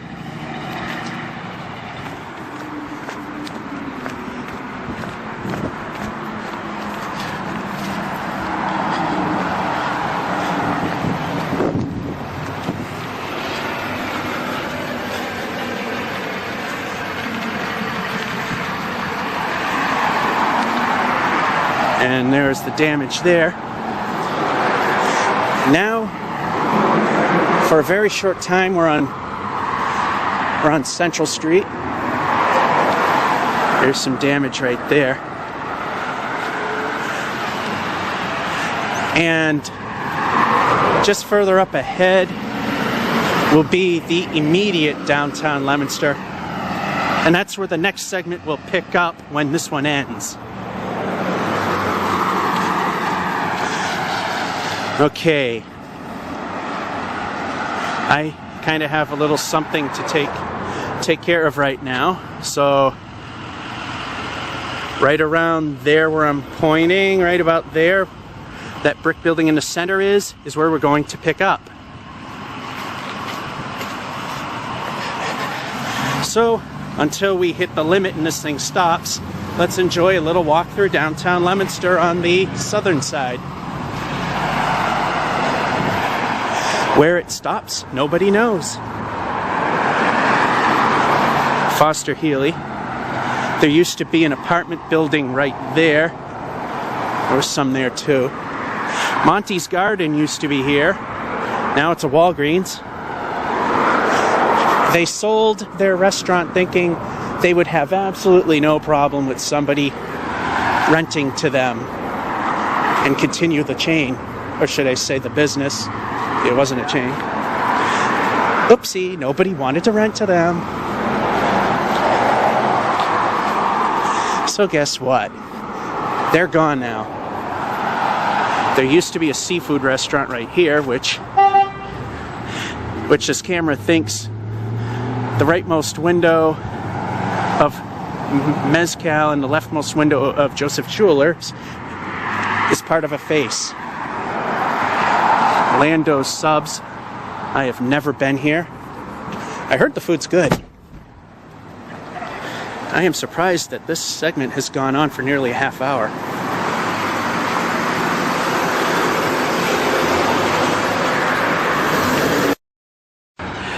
Guess what utility truck that is? That's right, it's National Never Touch the Grid. And just like they've always been doing through this video, they're not doing a damn thing. But now that power is pretty much restored, they actually don't have to. I would like to graciously thank all the out-of-state utilities that came here and did all the work for them. Because if it weren't for you guys, we'd still be in the dark. Oh, and I said I was going to do immediate downtown Leominster, but there already is a video on that. We got a video, if you look at the nor'easter as it happens, you'll see the damage occurring and the aftermath of the areas that I did walk through. Now, it's really hard to see, but right over there, a huge tree went down. There's a ton of debris left over. We got some small stuff here. And another one right there somewhere. Yeah, I believe I got it. Anyway, our next stop, and I know we're doing a little redundancy here, is Granite Street. And hopefully we'll get a bit of North Leominster.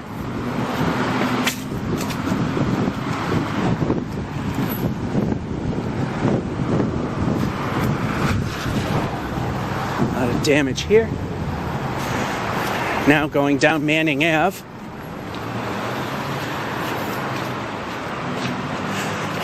Which was named after a prominent resident way back in the early 1800s. And right where that office building stands was where his ever so famous house was.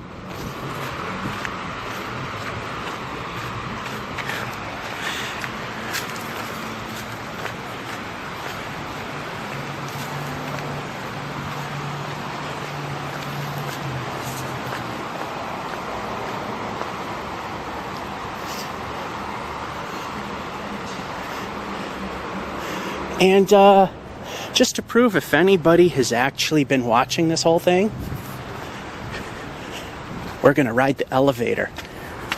Now that we got power, we got vertical transportation.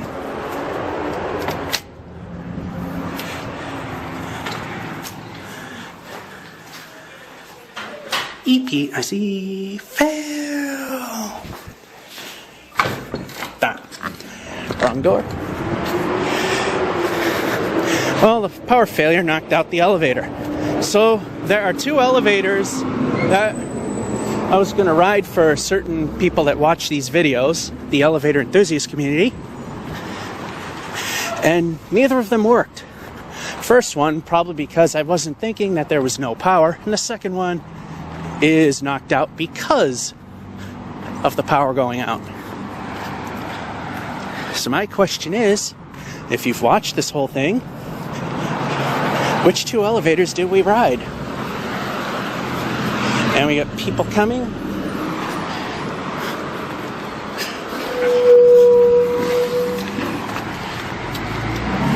Hopefully they weren't in frame. That was just a little too close. And there's nothing here to really see. Now we're turning right onto Mechanic.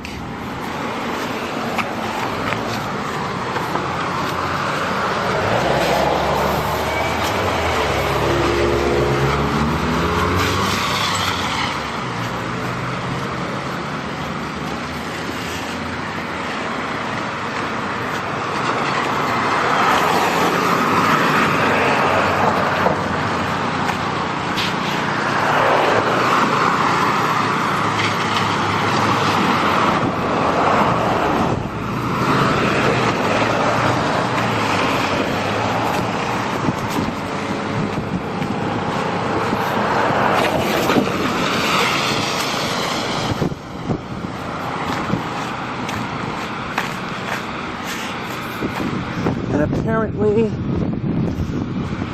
to my shock, Leominster, or should I say Mechanic Street, of all places, still does not have power.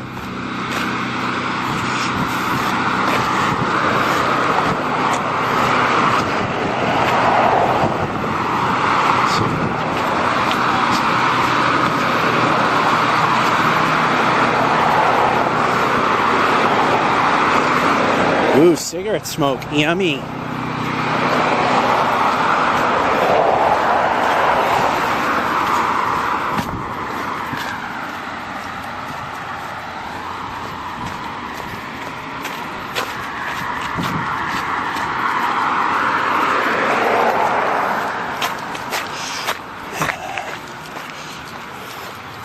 And unfortunately, we're stuck on these really narrow and icy sidewalks.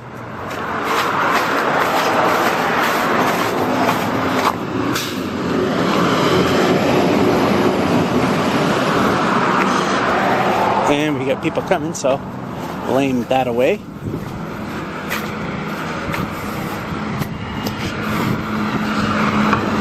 Now we'll aim down just for the just because it's a little too close.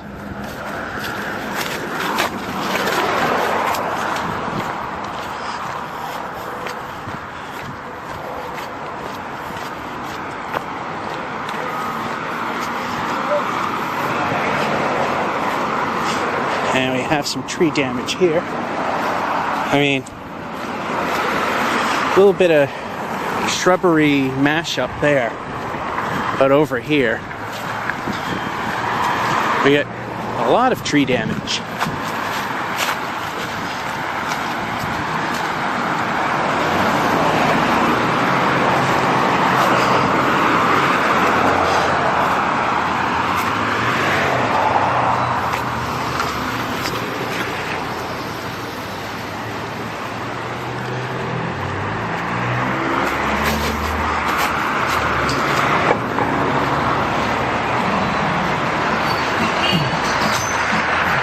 Yeah, this house had a lot of their trees destroyed.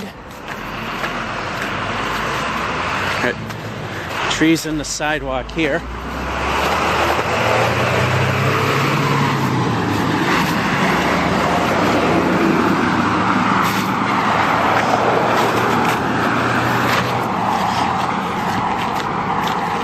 But now we can move. We're on the side of the street because these sidewalks are terrible.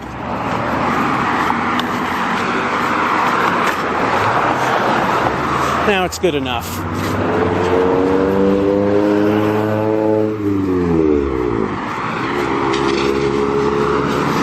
There used to be a big, fairly good-sized mill building there, which pretty much burnt down almost completely. And this section here, that whole storefront, that was actually a back addition to it. So it looks pretty new, but it's fairly old.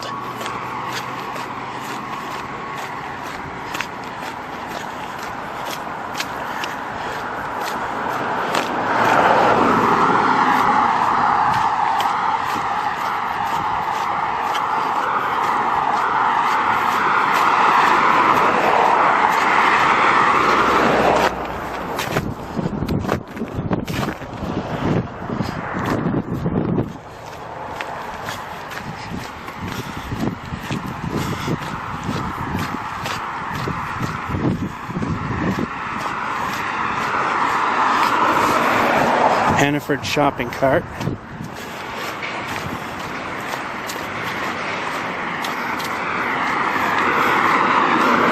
Very small limb damage on the other side. Not really enough to bother with.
I didn't point it out because we're a little too close to get the thing in frame. But right about here should be good. There's St. Cecilia's Church, very tall. Tallest building in the city of Leominster. It can be seen from almost anywhere. Just like the big mansion I pointed out earlier today. And down we go.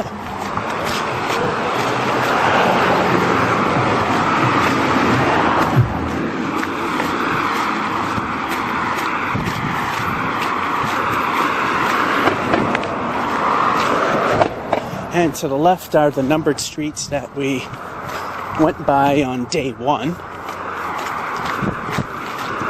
So like I said, there'll be some slight redundancy when we get to the hill, which is another half mile up, so.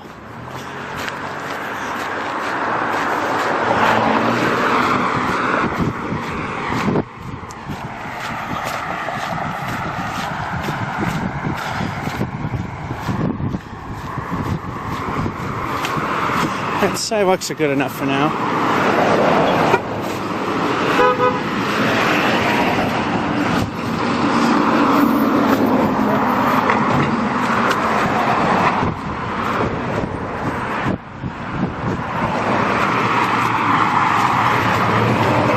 We're at 5th Street.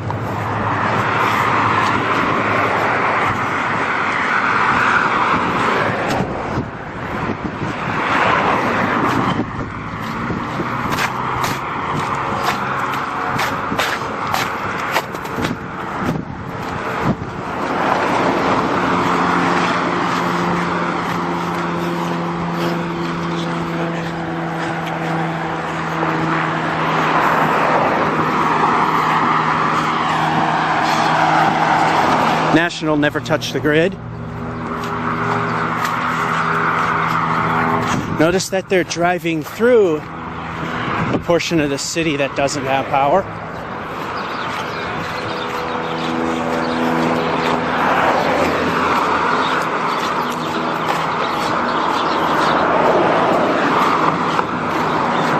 Which I am surprised with such a very large population density that this part does not have power yet. 6th Street. Right there, it's too dangerous to try and cross. So that's about as good as we're getting. And that green blob that was in the center there.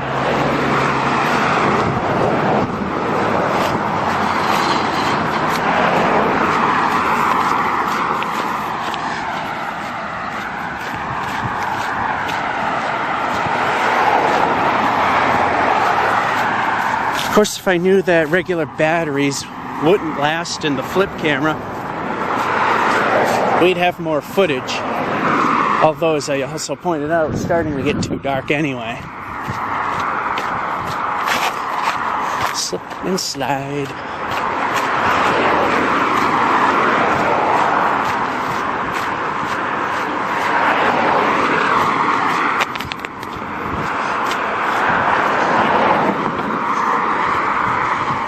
And you can kind of see where there are remnants of something that was pretty big. 7th Street. I gotta get out of this person's way. Right there. It's getting lesser and lesser. Half battery according to our indicator.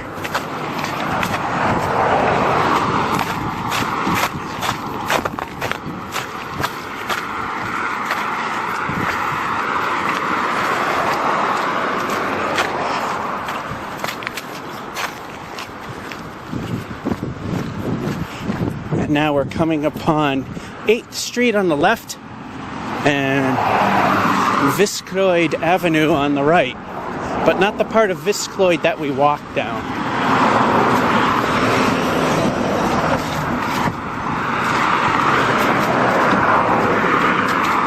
And there's nothing on this section of Viscloyd anyway.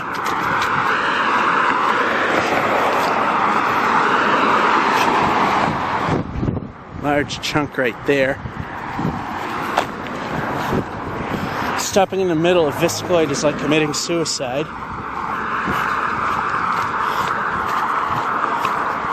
But nobody was coming. I mean, there was a car behind me, but it wasn't planning to turn.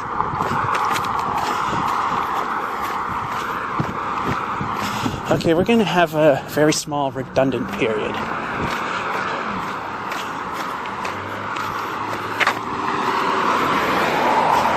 9th Street.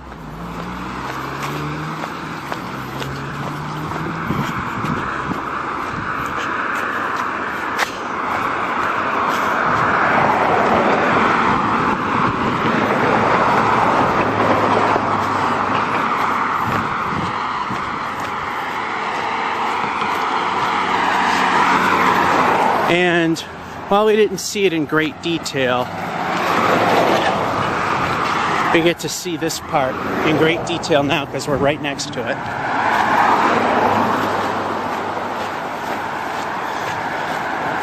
A lot of limbs here.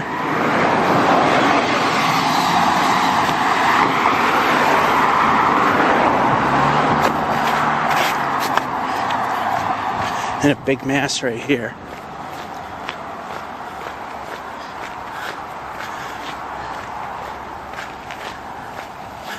And trees touching the power lines, which means a future incident to come. Ooh, here's a big branch.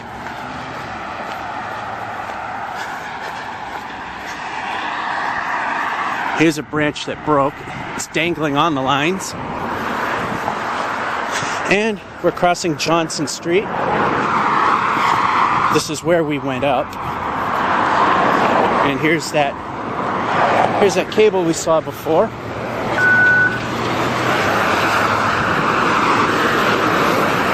And someone thought they were being really smart by blaring a signal. Oh, I see. That's why. They're a utility company. They were trying to warn me about the cable that I was walking over, which I actually was well aware of. They didn't know that, but I give them the benefit of the doubt, especially since, okay, timing's a little off, especially since they are not National Never Touch the Grid. Let's see who the nice people are. Network, Michigan. Thank you guys. Thank you for actually doing something. I appreciate you people. I'm not being sarcastic. I really appreciate you.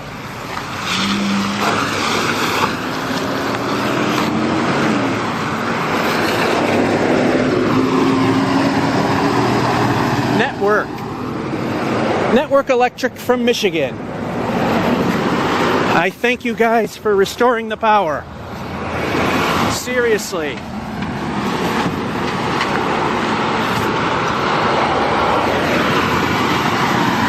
And you get the idea. There's an army of trucks leaving. Which means... Let me get it again. Network, yeah. But it's spelled W-I-R-K. Oh no, it isn't network. I'm still trying to get the name. Newkirk. They're going by so fast. And I'm trying to pay attention to what I'm doing. Newkirk Electric. Thank you. Look at this army. Do they know there's a section of Mechanic Street that doesn't have power? I feel bad for them. You know what that means? That means they have to rely on National Never Touch the Grid.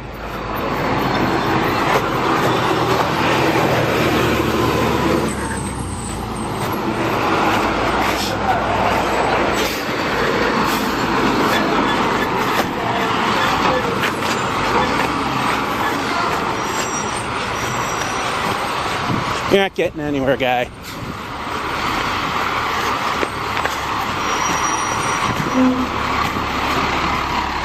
Here we go. Newkirk.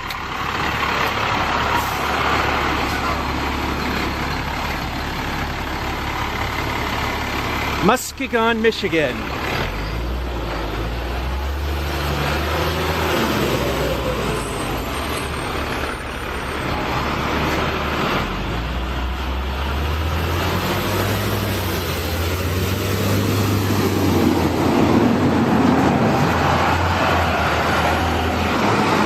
Thank you guys. If it weren't for you, none of us would have power.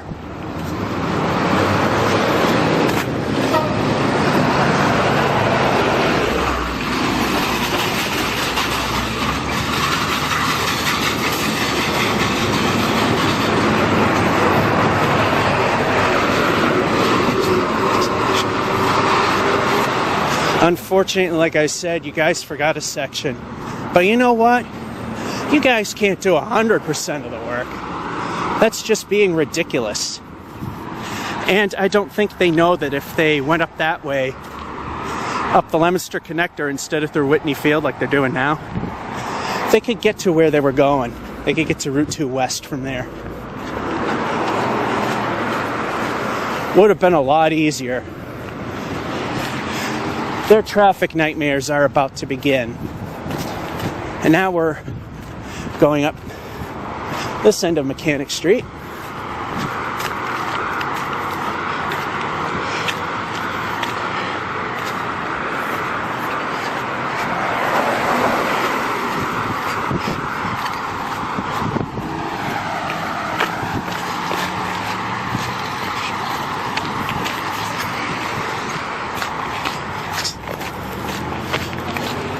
Now what we'll do is, when or if we get there, because the battery's starting to really deplete now, is hit some portion of North Leominster. Which, like I said, for what I'm doing, it's kind of a chore. And by this point, there's too much that's been cleaned up to really appreciate the awesome power of Mother Nature, her destruction. Oh, we have a utility truck here. I wonder who owns that. Well, I think this is part of the problem with Mechanic Street. Those wires are down. That's a major section. I wonder if you know who owns that truck, which would explain why there's no one in it and no work being done. Up we go. Now, just like the main section of Mechanic Street, we have numbered streets on this side. but they're more suburban.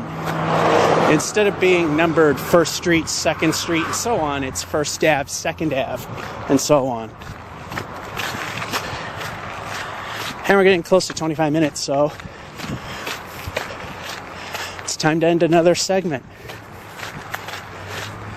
I am surprised that I got about almost 105 minutes off this battery. So we will stop here across from 2nd Avenue and start the next segment.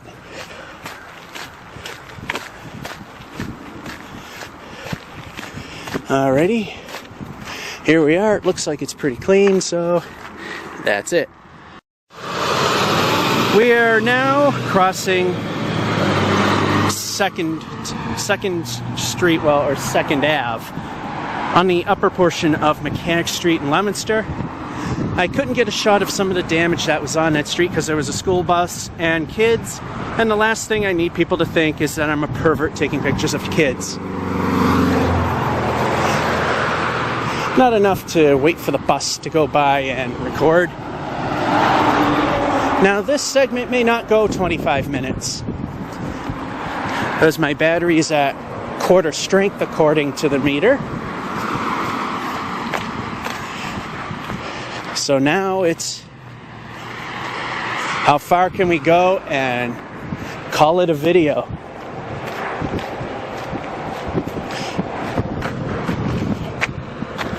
Yeah, there's a mail truck coming, but yeah, there appears to be a large section over there. I'm not going to go over because it's a large branch, but it's only one that I could see. At this point on very busy streets, if it's not really something major, I'm not going to cross.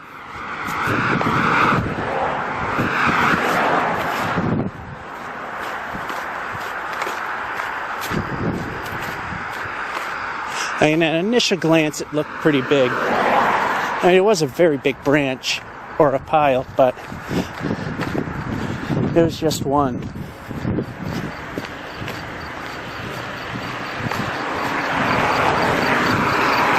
There's a large cluster of branches off to the side on another street. You wouldn't be able to see them because they were pulled in, which is a very smart thing that they did. And this land over here used to be the Leominster dump.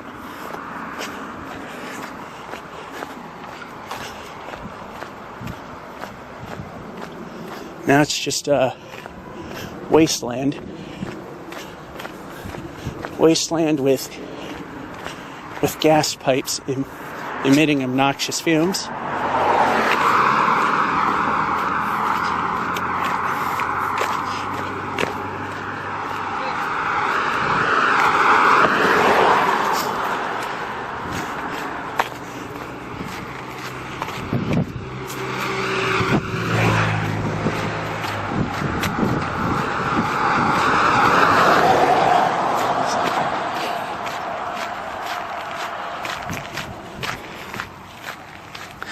So again, I'm going to ask this very same question. Actually, I'm not going to ask the very same question I asked earlier. I want to find people that actually watch this whole thing. Whether you sat there and watched it in one fell swoop, minus potty breaks, or you watched a segment, noted the time that you stopped, reloaded the video, started off where you left off, and continuously so. You know what the question is, and you know what answers I'm looking for.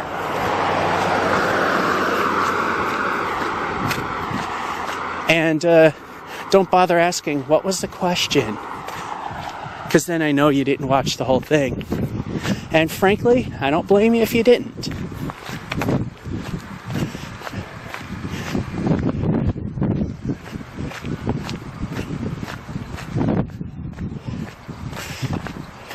Here's the wasteland again, and there are the pipes. Supposedly, sometime in the aughts of 2000, that there was a, actually I think it's mid 1990s now that I think about it.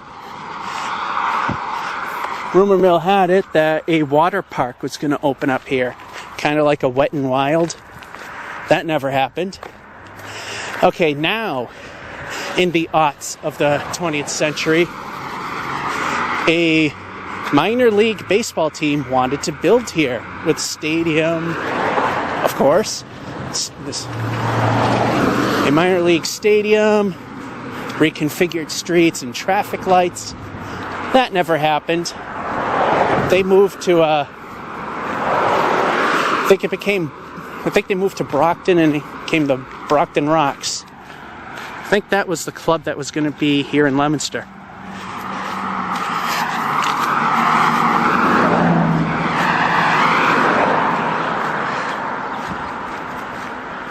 And now we're getting, the battery is about to go. Yep, the warning sign came up. Once the battery goes, that will be just about it. I'll end this video on battery fumes, and now I'm getting the dead battery flashing symbol. So sorry, North Leominster. I was planning to get a section of you in, but unfortunately that'll never happen due to stupidity on my part. But then again, I also realized that it wouldn't have worked anyway, because I need all the videos to stay on the cameras till I get this whole thing done, and that camera got filled up anyway.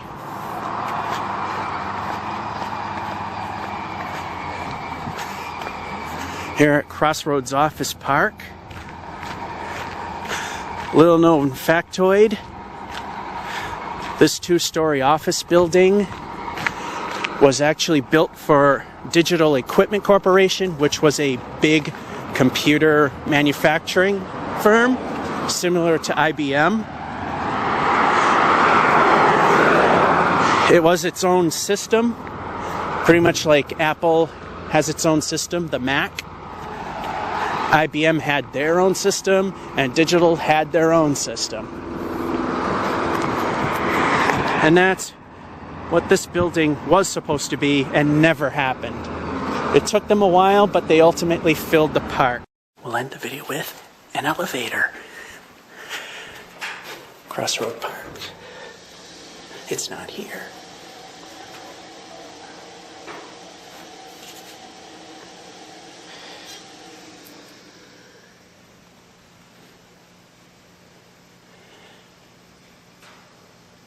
Here it is.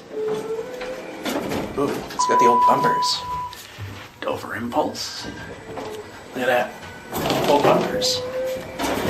Battery's gonna die. There are the buttons. Holy crap, never touching the grid's doing work.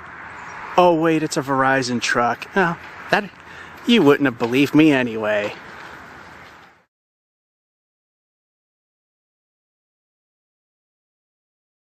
Oh my god, National Grid. They're actually working. It's National Grid. Oh wait, someone's not. Big surprise.